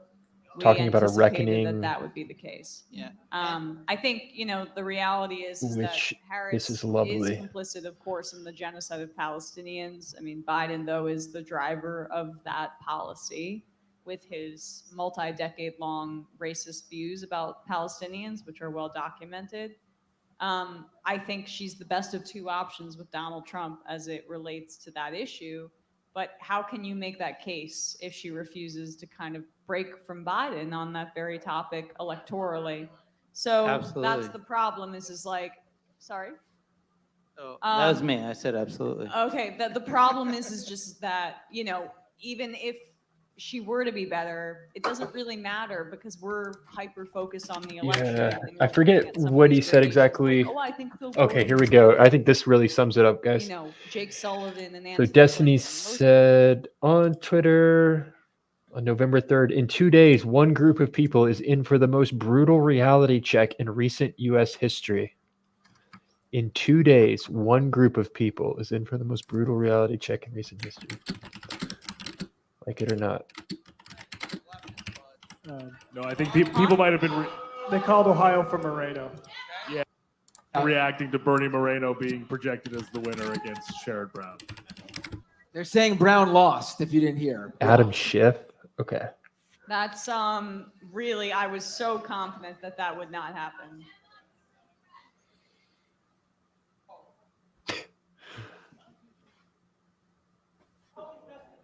Well, no, I was completely wrong that Sherrod Brown would maintain that seat. So that is super concerning.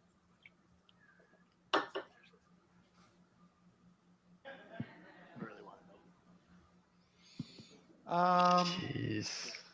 And now All right. Bob Michael, Casey's down. are you seeing any updates? So. Maybe you could check for. Yeah, I just like to thank Fuad, Michael Dennis. He did another $10 super chat. The Oh. media / technology is the reason Kamala will lose. It's harder to make statements when you can verify bring it in real up. time what the truth is, but people need to seek it. Thank you, Michael. The media technology is the reason Kamala will lose. I agree that without that, I mean, it's multi-layered, but without that, without YouTube, without this alternative voice, I don't know what would have happened. So I think there's some truth to that. I want to add that even if you don't get the answers, like at least there's like a contrary voice.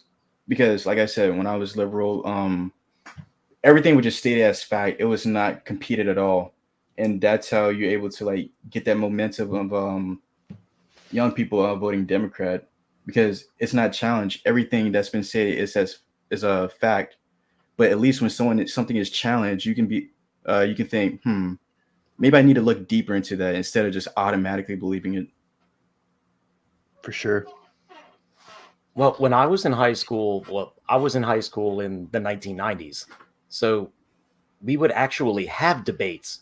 So if like there was some type of thing going on in the school, our school would actually allow us to have debates and argue with not argue, but, converse with each other and state our opinions and then see who would come up with, a better option. And I don't see that anymore. There is no better option anymore. It's either my side or your side.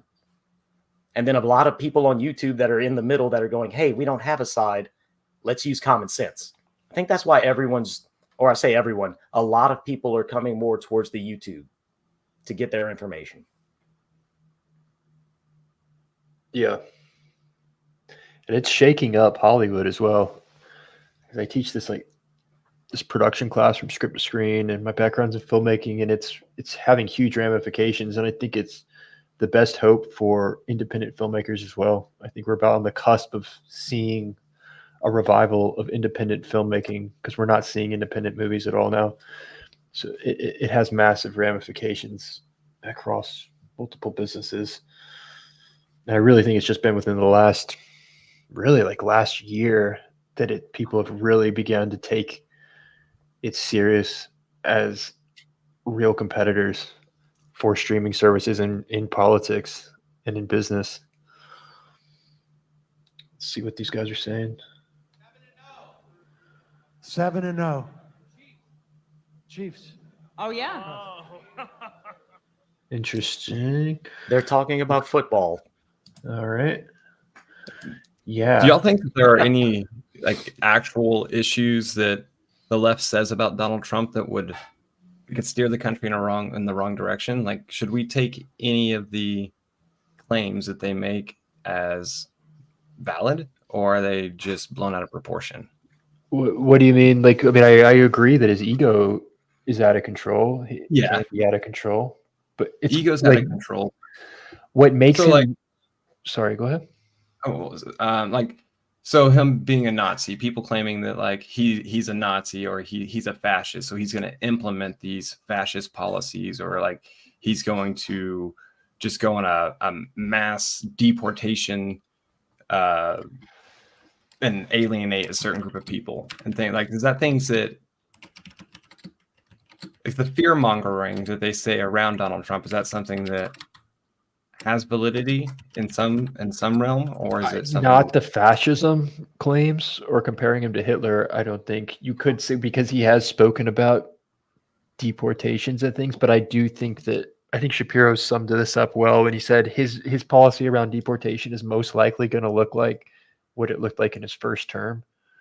I don't think we're going to wake up in a week and he's going to be doing I think it's going to look more like if you commit a crime and get arrested and you don't have documentation, there's actually going to be actions taken. You're not just going to be released, things like that. I think it's going to look similar to his first term.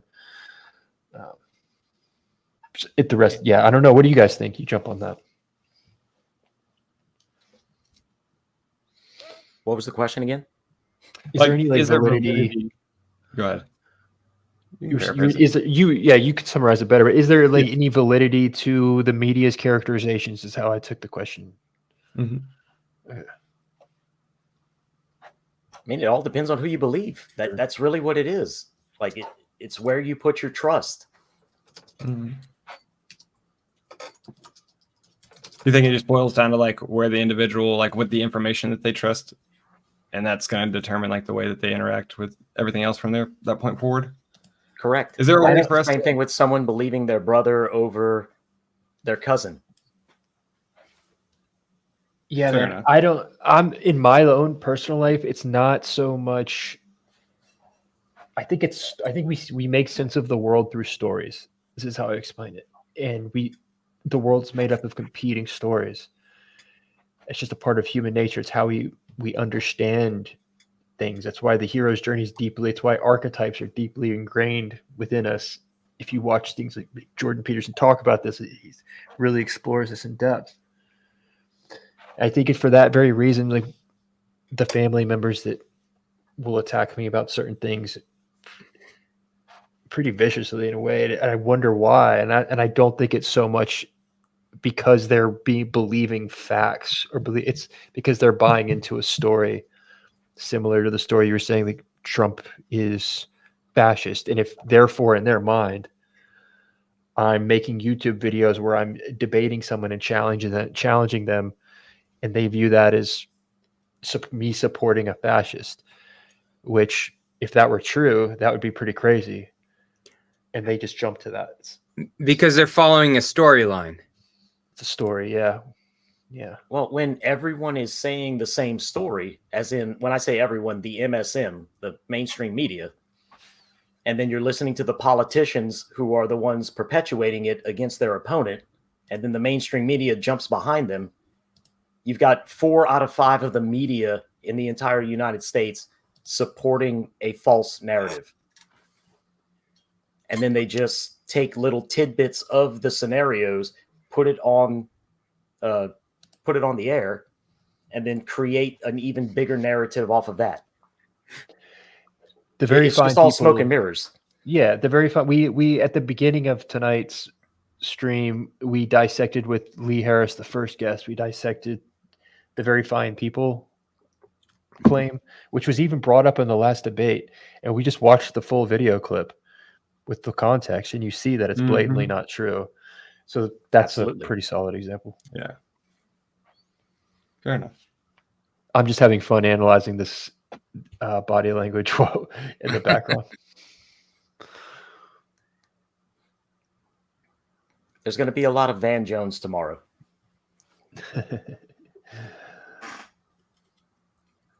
I just saw a Cenk on a different stream, and he's like, "Oh, it's all over. It's already really? over." Oh, that's got to be. I want to see that. There's no one better to watch in a time like this. Cenk. Yeah, he's a little bit negative. I should have thought of that sooner. Oh, gold. Here we go. Gold. I just cannot believe this guy because he sounds like a child sometimes. I can't believe he's the owner of one of the biggest. Yeah, I agree. Donald J. Trump, okay? Donald J. Trump. Let's go. Fraud of a populist that the world has ever seen. The best way to end There's the not night. a single populist bone in his body. It's all me, me, me, me, me. And what's I happening didn't know here, you. guys, Thank you is all for that joining us, and everyone who's joined. You guys, especially a especially, right-wing thank you for movement sharing. that your hated the perspectives. establishment so much. Hey, thanks for having There us. came a guy Absolutely. who didn't come to fight the establishment. first live stream. Donald Trump has been dying to be part of the establishment his whole life.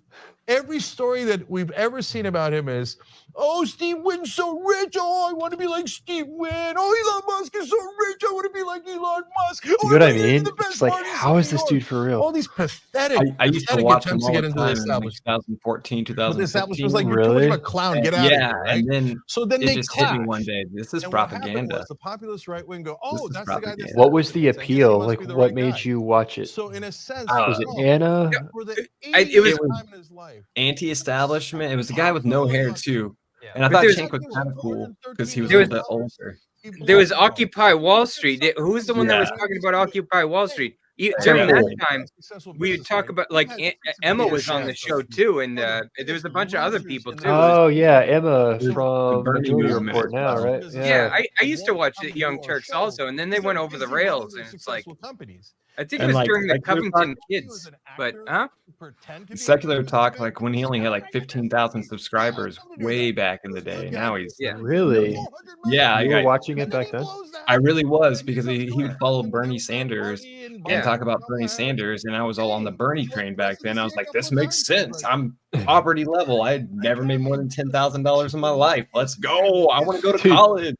Look at And the then you find out graphic how much behind you. Chink makes with some of Yeah, or what yeah. family he came from. in the elected, you know, like he doesn't like Yeah, and Hassan. whatever. Oh God, he created Mhm. Hassan too. And McConnell, Yeah, that guy on the screen right now. I liked him This back guy, in the day. God, I okay. can't steps stand away from him. the grave by the time he I leaves don't get office the or whatever, appeal of but- this guy. But in the end, he gets the tax cuts he He's wants. been on there young. for a Maybe he while. clashes with some businessmen. It's like Mhm. Mark Cuban, but he's gonna give Mark. So they Cuban must have massive chosen tax this cut. graphic. He's This gonna is deregulate all revealing. his businesses. Oh, Let's yeah, think yeah, about he's this. like Like some of logically, his they chose businesses this in graphic. What does that say? That's what he does. That says it's a mostly peaceful protest. Yeah, good one. I think it means the night's over for them. But when it comes to their pocketbook, they get. Hey, what but they want. outlined Donald it in Trump gold, always which delivers is on kind of that Trump's stuff. colors. Oh yeah. I want to tell you guys. Just saying. So Final. Look at this graphic. Final election. 48-40. Wow, that's some fear mongering. I gotta snip And he's that. probably going to have the House. Ooh, if he wins, it's still not over. It's still definitely not over. But right now, he's leading. And every indication Right is now, they're bad. scared about Sherrod Brown losing the losing in House and Ohio the is Senate. bad. They're not worried Rick about Scott winning the instantly presidential is election bad. because they know it's Iowa lost. not being close is bad.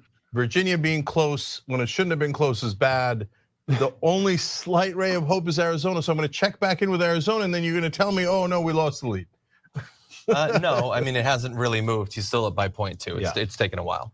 And the House is clearly too early to tell because waiting on Iowa, waiting on California, waiting on races California's in Nevada gone, as it's well. gone. They're still swing races. Forget California. The Democrats, I and think, flipped toss-up one seat. races. Yeah, and the Democrat and the Republicans, I think flipped an open seat as well. But it's too early to say really what the breakdown of the House is going to be. So the reason I say that, guys, is that not because I'm following the House races super closely. It's because if the trend is towards Trump, that's definitely going to help the Republicans in the House races, right? Yeah. So that What do you guys means think is that going to he'll happen probably with the have House? at least Any a little bit of a predictions? tail, and they already Probably gonna go red. Every single swing state right now, with the exception of Michigan, Trump is leading it. Nevada hasn't been reported yet, so yeah. Wow. Look, I So think the our squirrel prediction swung earlier- everything. You think what swung everything? I think the squirrel death swung everything. Okay, Especially Peanut? on Twitter. Yes. It showed government overreach, and that's what bit for a lot of Americans. No pun intended. Exactly. Yeah. Last quick comment here, but it's about the Osborne race. So can you pull up Nebraska? Because Yeah, I'm very that's interested in that. where they. And I have a theory on that. I think that Osborne is going to outperform. I'm all the embarrassed that it's a because he's an squirrel independent that won it. He's more of an economic because it should populist, be common and sense. People don't like either party. It might have been a They contributing don't like the factor. standard I don't know. politicians. So I don't know that he's. It was a win, lot of but he's people going to that significantly outperform, were not voting. That Really? that yes, voted, or at least people that I know that yeah, said they were horse not voted, voting, and then all of a sudden said they were voting. YouTube super Interesting. chat. Osborne looks pretty swag Like, candidate. and I'm a no party voter. John, can you read me those numbers? I've never Right now we've taken got Republican or just shy of Democrat 2/3 ever, of the vote in, and I hang Okay, out with a 2/3 lot of in. about 1/2 of 1 percentage point. So just Sorry a if I'm half a interrupting point. anybody. Yeah, so that could go either way. Tony Vargas is up by about a percentage point in that House race. We are getting near to the finish line. Again, that's well, that's good. Yeah. So our community director at TYT nearly beat Don Bacon in that same House seat, Cara Eastman. She's terrific, and by the way, she would have won, except for the fact that This is the story of Democratic TYT. incumbent in that We seat, would have a won, former but incumbent, betrayed her at the keep end. in mind, and this guy ran started for doing ads president. for the Republicans. Why? Because This guy is Don who Bacon was a got corporate AOC candidate. elected. Cara Eastman was a true progressive. Really? So, Think so? the Yeah. corporate So piece of if you crap Jeez, they Democrats raised in $48,000 started tonight. doing ads for so he his or true ally, their the people were corporate the ones Republican. that put together So the that's campaign why I get to frustrated with the actually corporate Democrats. hire They're not our AOC. friends. They're not our Like it was Really? like they did a Have- documentary Lies, on they're not our Netflix colleagues. about it. When push comes That's what I was shove, about to what ask do? you. If They you've help the seen the Republicans. documentary on Netflix, Because I those didn't are the know true TYT friends. was involved in This this. is all good cop, bad cop. Yes. All right, we got to take a break here, guys. When we come back, we'll give you more results. Let's see if Dang, Kamala Harris has we haven't got taken a single any kind break of all comeback night. in her. Blue We don't wall need breaks. still in question, and Georgia's still not called. Arizona and Nevada Georgia still to not go. called. All the polls have closed in the 48 states. We still have Alaska and Hawaii left. We'll give you the results as soon as we Polls return. are closed. All right. Cenk Uygur try to run to be a senator or congressman in He California? ran for president, dude. President, really? I'm pretty sure. Am I getting that wrong? Did he run Congress? Yeah, I think he ran for. He ran for a Congress. seat. Yeah, I'm he not didn't sure run what for it was. president. I'm sorry. Wait, did he? He did. He ran for president and he dropped it the hills. And jeez, yeah, dude, he ran for it. He's ending his long shot Democratic presidential bid. So he technically ran for president. Wow. Okay. I Michael, believe it from someone like him. yeah, no, He's got the I think ego. he also ran for Congress. Michael, if you could be checking kind of for like any updates, any anything coming in, you just call it out as you see it. Anything you're seeing, you just call it out. Well, Keep us I have a updated. question. What do you guys think about Cambria County, Pennsylvania, and what happened today? Which remind me, what are you talking all about? of their flash drives in the district of Cambria went down at the same time. I'm not familiar with that story. I'll be honest. Tell us about it. Michigan now. It started Okay. this morning at about 9:30 a.m. and it kept going until about 12:30 this afternoon. I can put some links in chat if you would like. Yeah, please. Yeah, I would like to see it. a new development. Every swing state, Trump is leading in right now, according to CNN, Clinton News Network. But every swing state is pointing towards Trump. Dude, it's also worth noting that the crypto markets are higher than I have seen in a long time. They're way up, which is not what I was expecting. Yeah, Bitcoin's up 8% today. Wow. That's big. Is it like 74,000 right now? Which is another data point. Yeah. All right. Okay, state calls coming in from Crowder. I'll switch over.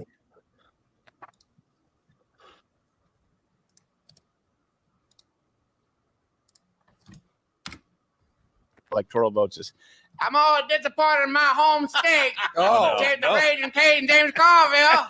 I'm from the land of no deveined shrimp. Oh no! The Lose best that. part. The best part. Take it out the vein. That's what the flavor is. And now that's why Louisiana voting for Trump. Hell yeah! That's Throwing right. beads for Hit Trump. the eagle. Bit of kid. Call yourself a sound man. I'm definitely not a fan of James Carville. Right, sound man. They were talking to tin cans and a wire. It's better than the internet. Smartest mind in politics right here. Right, yeah. Yeah. Yeah, that's right. And over there in Louisiana, we don't wet the sponge. Well, you should. It was right. Wet the sponge. And then we do have to make an unfortunate call, but it's only 4 electoral votes. Yeah, Rhode Island irrelevant. is officially going to Kamala Harris. Yeah, because that's a wart on the ass of Massachusetts. Yes. Hey, That's a pretty much. state? Yeah, that was a county or something. Yeah, they'll absorb it. I think it's a territory. And then 28 electoral votes. So this will go on the map, but do not be depressed at this one. We knew this was going to happen unless you were Vivek, who will be on the show later. New York is officially going to Kamala Harris. I still right think now. they're cheating. That's what's the? Oh, I forgot. We do have Donald Trump calling. Well, that one's close. I'm having a good time, having a good time. You're still a commie tonight. What a shocker. Oh, imagine my surprise. In case you didn't know, I was just lying. All right, versus. That was actually pretty funny. Just comparing like the body language and everything. Trump singing Meatloaf is just beautiful. Oh, wait, was it not Meatloaf? Sorry. Back to our air quality monitors, and they're updating their tunnels where those particles are not flying up in the air when the train pulls in. Over here, it's a huge problem. Oy. So just be aware. I will have a petition going on very soon about that. But where you Yes, Gray One, Queen, thank you. If you're above ground, you have fiberglass particles flying around. That will be a long no idea what they're talking about there. All right, so Michael, what would your estimations be? What are we looking at for tonight as far as like when are we going to get these results in? How much do we have left? So Do we have 2%. anything solid yet? Sorry, go ahead. Oh yeah, so Nevada, they're starting to report only 2% of the votes in, so it's irrelevant. Trump has 73%, but of only 2% of the votes, so it doesn't really. Okay, your audio is a little low. I can't really hear you. Oh, sorry. Can you hear me better? Yeah, there you go. Yeah. So of all the swing states right now, according to CNN, they're all pointing towards Donald Trump. Each and every one of them. Wisconsin, Michigan, Pennsylvania, North Carolina, Georgia, Nevada, Arizona.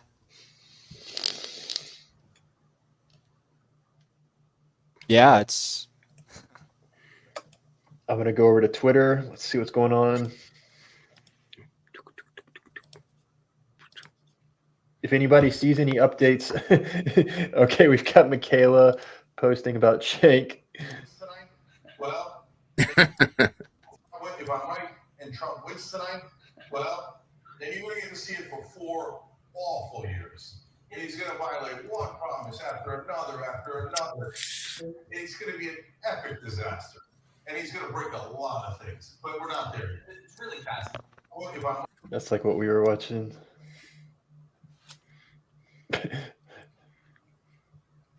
More to CNN with almost the exact same percent in. All right, so here's my question. What do you think the reaction is going to be from the left if Donald Trump wins? Like, what do we see is going to happen after Thursday? We all know too well. Riots in the streets. I think we all know exactly what's going to happen. I just wanted to know if it was the same thing I'm thinking. Crying, rioting, etc. Yeah, I think it'll be like 2016 as far as that goes. No. Antifa is already mobilizing, by the way. No, you're full of... No way. Are you serious? Really? They've been talking about it for the past 4.5 hours. We heard reports of Chaz here. Yeah, we're looking at footage right here. Antifa. Do not interfere with the police while they're making arrests. If you interfere with the police, you'll be arrested. Move away. We encourage you to film. We just ask you to give the officers some safe working space. So please move away from the officers while they are making arrests. I might be getting my camera and heading into Boston. We just want you to give them some space for a safe But I working did in environment. 2016. Dude, I live near Boston. Yeah? Yeah, I go to Salem State. Oh, there you go. Yeah. We could meet up at the Common. I bet there will be protests. Because that's where they go, is the Common. There wasn't any violence that I saw, but I remember talking to one guy who's like identifies as a libertarian, and he was like, "Dude, be careful." It was nuts. It was nuts. I doubt it'll be. 2016 was pretty violent. I doubt it'll be anything like that this time, because this looks like everyone's like kind of like they're not serious anymore. I don't feel like anyone's that serious. They're pissed off, but like it's like nobody's taking them seriously. They're not even taking themselves seriously at college, I think. I don't know. Interesting. I wonder where this is. Nobody likes you here. This fucking Seattle, would kill you if we had the chance. Get the fuck out of here, Pence. Go fucking die. And guess what? When the fucking We just ask you to give the officers safe working space so that way they can do their job and make arrests for criminal acts without interfering with them doing their job. They're just as badass as they think they are.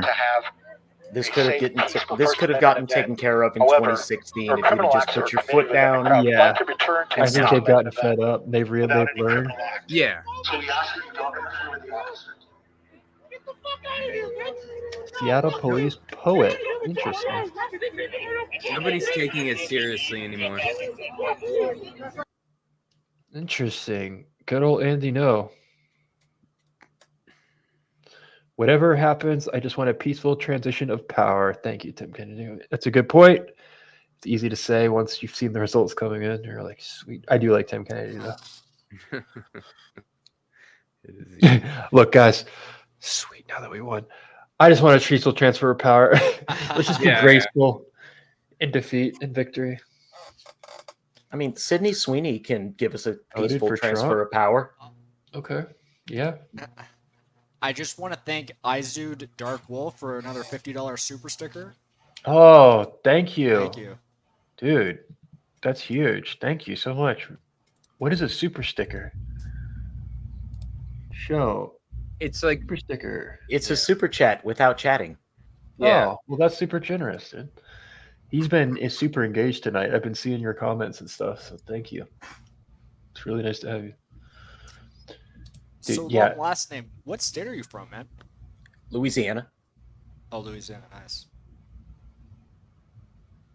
How So I about guess your yourself? vote didn't. I'm Canadian. Ah, okay. Hey. I have family in Canada, London, Ontario. Oh, no way. Okay. I'm Acadian. From my or experience, my family's Acadian. voting, that I think Oh, has got nice. the world, something that So we all come from Nova Scotia, France, and all that. Oh, no way. or Wow, that's algorithmically awesome, can't man. be measured by the data available out there. Something that could be On parle catastrophic tout français. for Democrats. While I was voilà. voting, I had two Parlez-vous women in front of me, français? 2 women behind me. On They peut were tout. single. They were Oh. college-aged Moi or aussi. young professionals. They are exactly the demographic that should have been captured by Kamala Harris. They are the only demographic that presumably would Okay, show up Vinnie for Johnson. Kamala Harris on election day. Now, I struck up a conversation with them, and in the course of that conversation, they asked me who I was voting for. And I said, I'm going to vote for safer country, lower gas prices, cheaper groceries, lower taxes. I can't for believe better they future kicked for my Benny kids. out of the America first. Kamala And they were all like, thing last week or America the other first. I day. was like, say what now? Did they? Every Yeah. single one of them. All He didn't four do of anything. the young, single, He just showed up. college-aged women were voting for Trump inside of Tampa, which is Interesting. a metro. I see where he's going with that.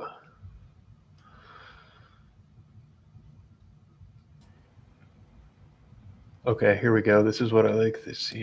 It's a pure Project 2025 in miniature in Florida. And that kind of extreme, sort of extremist, right-wing, fascist type government in Florida, does that make it a more attractive place? It's a pure Project.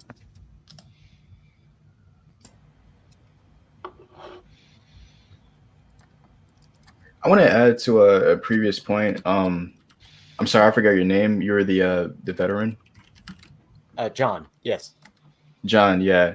When you had mentioned the rise of like YouTube, for us to look for I guess information. I don't miss the mainstream media. It's basically people speaking for other people. But when you have someone on a podcast like Joe Rogan or whatever, you get them. You let them get they get a chance to actually articulate their policies, their points, their opinions, etc. And then we can judge, them for themselves. Because mainstream media, they just constantly, like just other people talking for other people. I agree 100%. This looks interesting. Reporting trip there. Look, this is the holy Cecilia Vega, because Cecilia, I know you did some reporting in Pennsylvania. What are we learning about what may be happening in the Keystone State? Yeah, we're just back from a reporting trip there. Look, this is the holy grail. Margaret said it at the top of the show with its 19 electoral college votes. And I think, Nora, to understand the significance of Pennsylvania, all you got to do is look back to the final day of campaigning. Both candidates there, Donald Trump telling everybody, if we win Pennsylvania, we'll win this whole ball of wax. Kamala Harris ending her final rally on the steps of the famous Rocky Steps there. But look, Al Schmidt, the Secretary of State, told me we are probably not going to know the results from Pennsylvania tonight. Delay does not mean anything nefarious is happening. Pack your patience, you said at the top. Okay.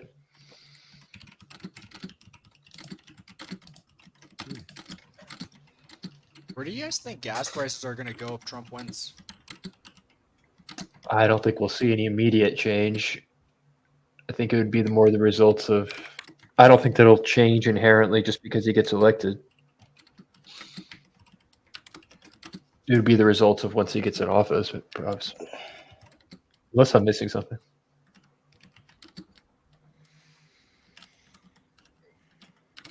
I guess, he talks about getting our own energy, getting our own oil from our own country. So I can imagine gas prices lowering, like once he enables that.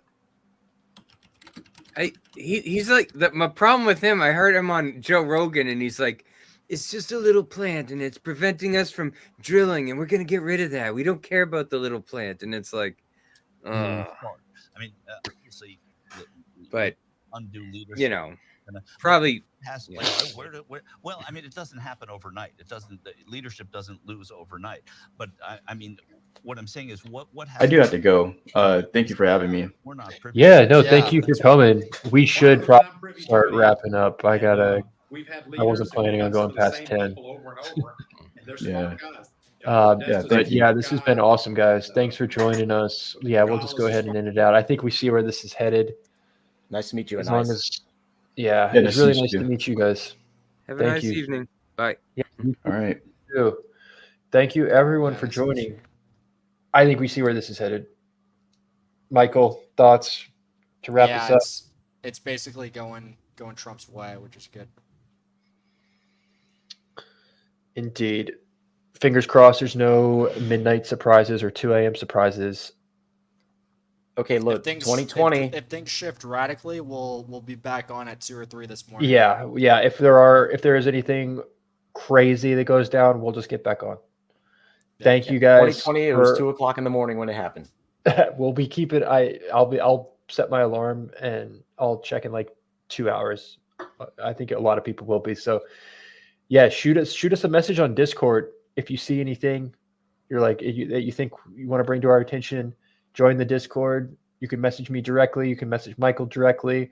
Michael, thank you. You're a great producer. You really did a good job tonight, man. This is our first live stream ever, our first real live stream. Thank you to all the super chats. It makes a huge difference.